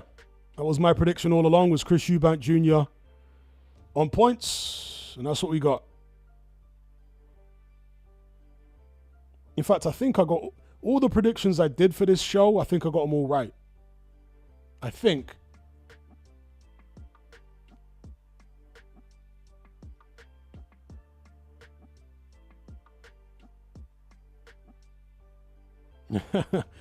Dean says, Ben's early rounds reminds me of our KSI fights. Yeah, it weren't too far off. He was overexcited in the early rounds and he was missing a lot and allowing Eubank to walk him onto the jab. Once he settled down a little bit, Ben started doing better.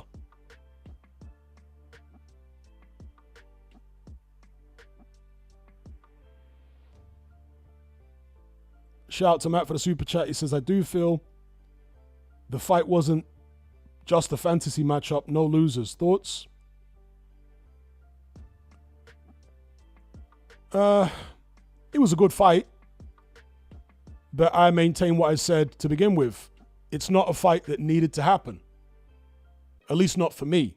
For my agenda as a boxing fan, I wanted to see Conor Benn continue on the trajectory at 147. Eubank Jr. challenge for titles at 160. But they wanted to take advantage and capitalize on the rivalry their dads had, because I don't believe there's any genuine hatred between Conor Benn and Chris Eubank Jr. at all. I think at the most, they're indifferent towards each other. But it was what it was. It was a good fight. But outside of the UK, I can't imagine too many people really care. Other than Matt, of course. And maybe a few others. Because it's not like it was a world title fight or a fight between two fighters who have achieved a lot in their careers. It's a random fight. But of course, random fights can turn out to be entertaining. And this was an entertaining fight. And it needed to be, because the rest of the card was horrible. The rest of the card was really disappointing. But people got what they wanted as far as the main event. The main event delivered with entertainment for sure. It was a good fight.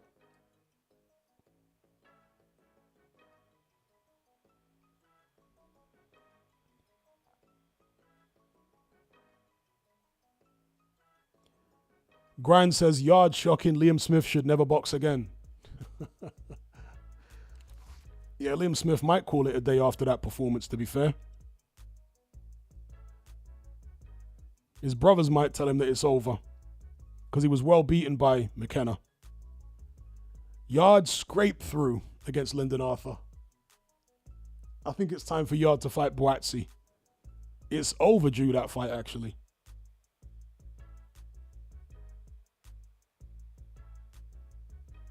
That's right, no knockouts on this card. Every fight went 12 rounds.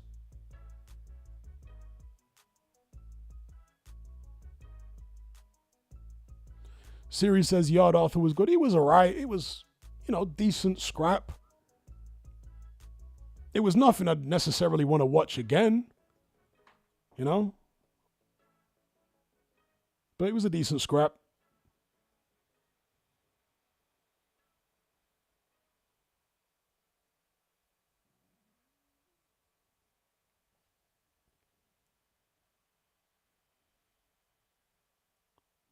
The Vidal Riley Chev Clark fight was dull. The Aaron McKenna Liam Smith fight was dull.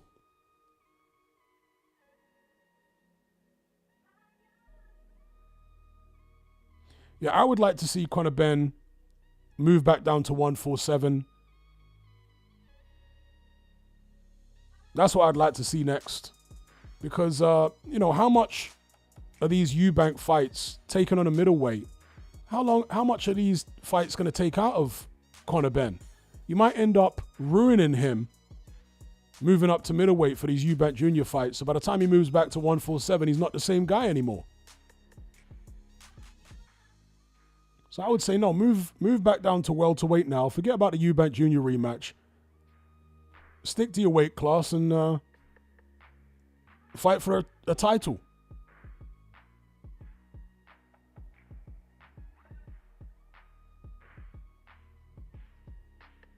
Now, Carl Mack says, if Eubank doesn't fight Ben again, who does he fight next? That's a good question because I don't think he's good enough to beat the likes of Aleem Kanuli. Maybe not even Carlos Adames at this stage. Erislandy Lara, you would think, will be his best bet, but even Lara might outbox him. So it's a good question. Shiraz has moved up to 168 and he's fighting Edgar Berlanga next. So, I don't know. Who does Eubank fight now?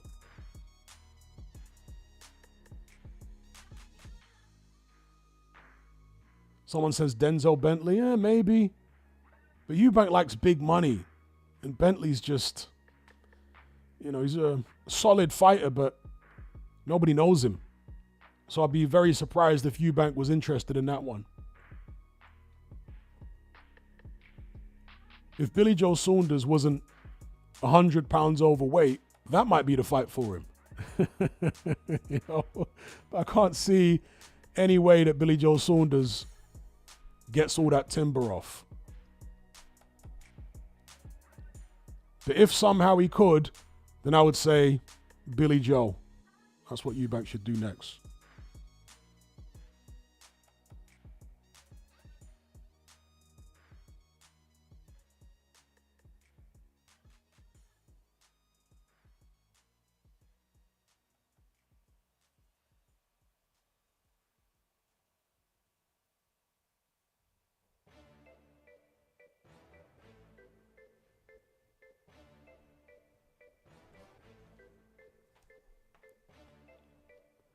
Adrian says maybe get Lara's belt.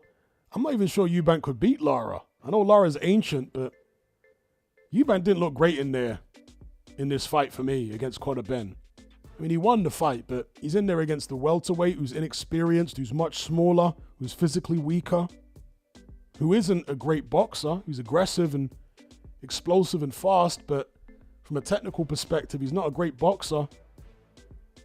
Would Eubank even beat Lara,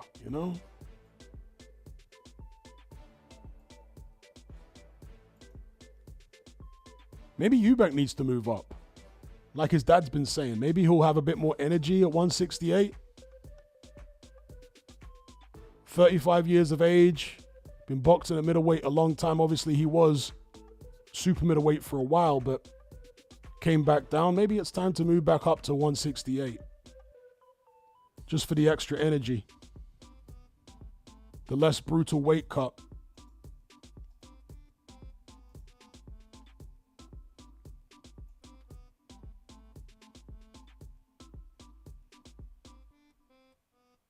Charlo, yeah, that's a decent shout.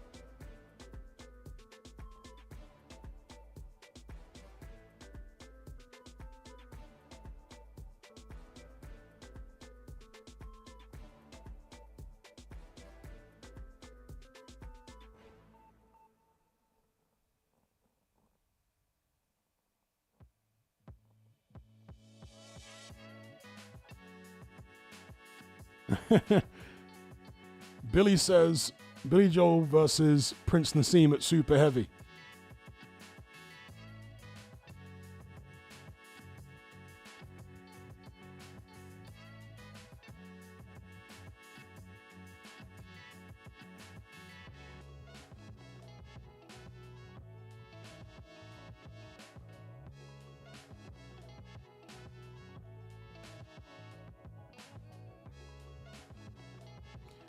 Joel Morgan says, you got this one wrong, Hatman.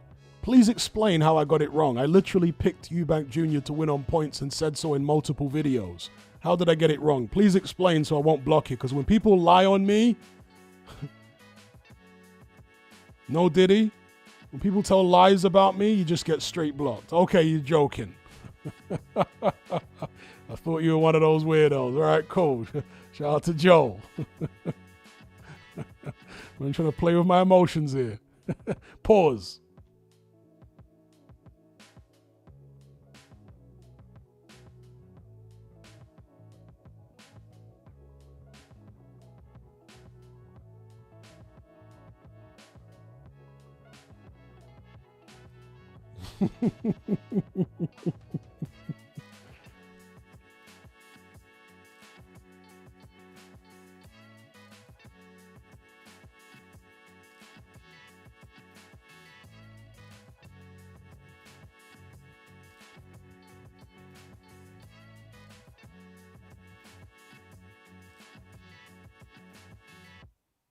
That's right, Nick. Telling lies on me is an offense not tolerated. Zero tolerance. That's something that's always annoyed me. When people claim I said stuff that I didn't say. So yeah, I've always had like a dictatorial iron fist. When people say, oh, you said this, and I blatantly didn't say it. It's like, no, we're not doing that.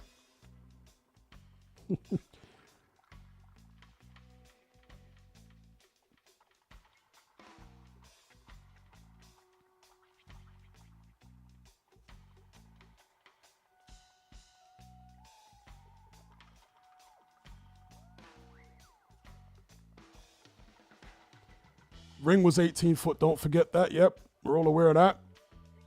I was always going to favor Conor Benn. Siri says, why does Conor talk Cockney when he's Aussie? He actually grew up in, was it Mallorca? Some part of Spain, which actually has more tourists from the UK than the resident population. I forget what the resident population is. Might be a couple of 100,000 or something. But they have like 1 million UK tourists go through there every year. And and there are loads of British people that live in Spain permanently anyway. So he grew up most of his life in Spain, and they moved to Australia later. But he grew up around Brits. So, and particularly Brits from Essex. You know? Exactly. Star Fox says, Costa del Dagenham, indeed.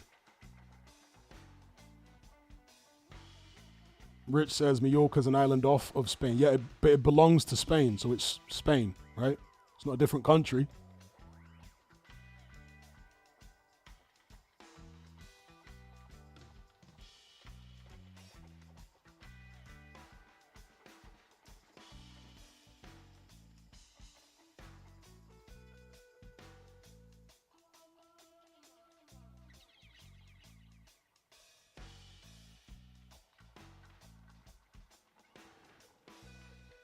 Because, yeah, I looked up the stats the other day because there was somebody in my Element group that was also asking the question, you know, how come Conor Benn's got this Essex accent when he grew up in Spain and Australia? And like I say, I looked it up, and there's something like 1 million Brits that holiday in Mallorca every year, and that's far more than the actual resident population.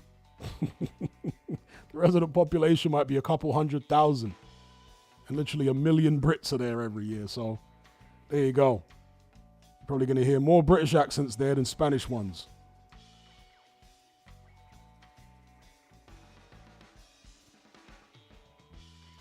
Callum says Dagenham mentioned.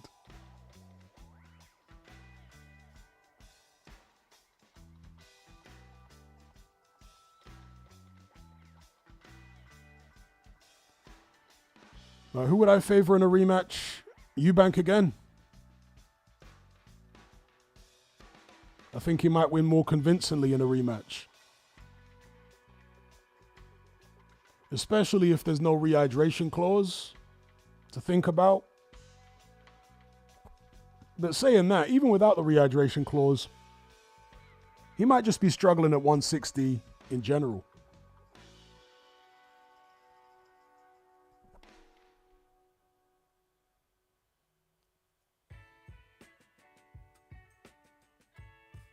Shaquan says there is a rematch contracted. Yeah, apparently there is. But first of all, Ben has to want to take it. And secondly, it might be contingent on whether Turki Al-Sheikh wants to pay for it. So Turki Al-Sheikh's wishes may supersede a rematch clause. We shall find out in due course.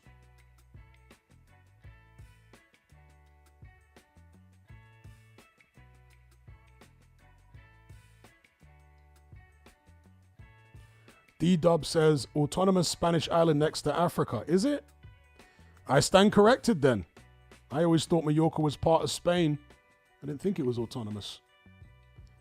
If that's the case, I stand corrected. I've always thought about it as, I don't know, a Spanish island, as in being part of the Spanish nation. But maybe I'm wrong.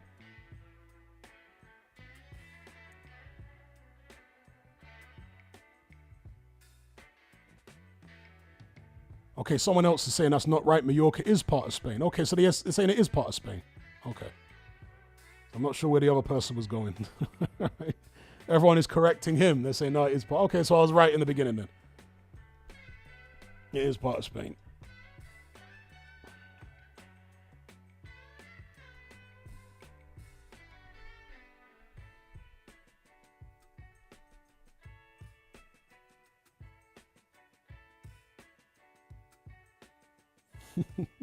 Right, some people are trolling. They're saying Mallorca is in Russia.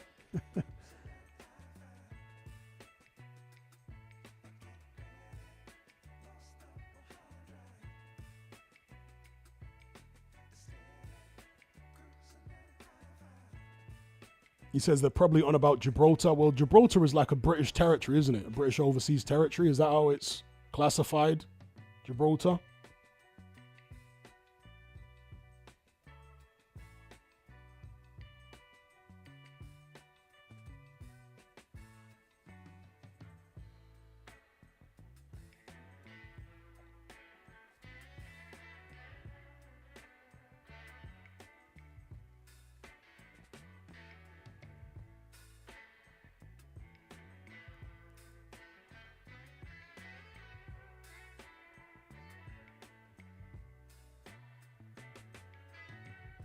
Stuart says Gibraltar is part of the Commonwealth. Okay, but that doesn't really explain what it is, because there have been many countries that are part of the Commonwealth that are still autonomous countries. So how is Gibraltar actually classified?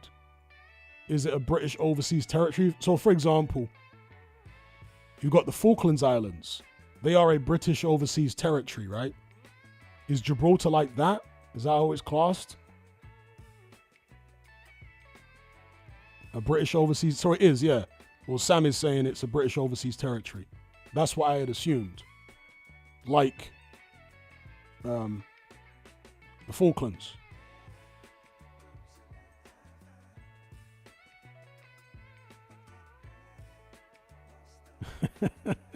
Kylie says Benidorm is basically Essex on safari.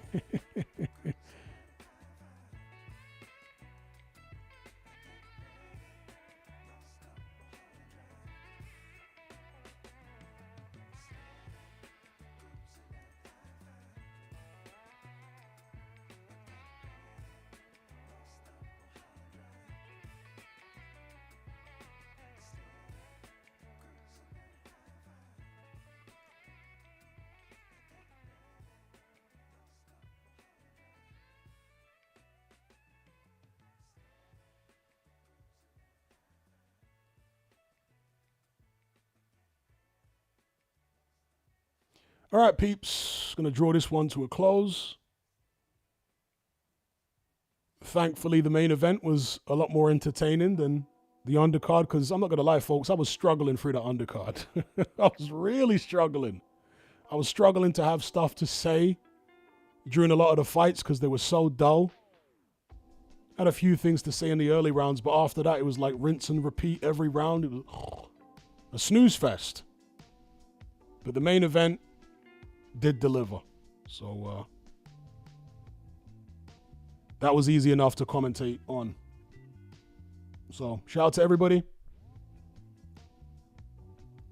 Special thanks to those who donated via Super Chat.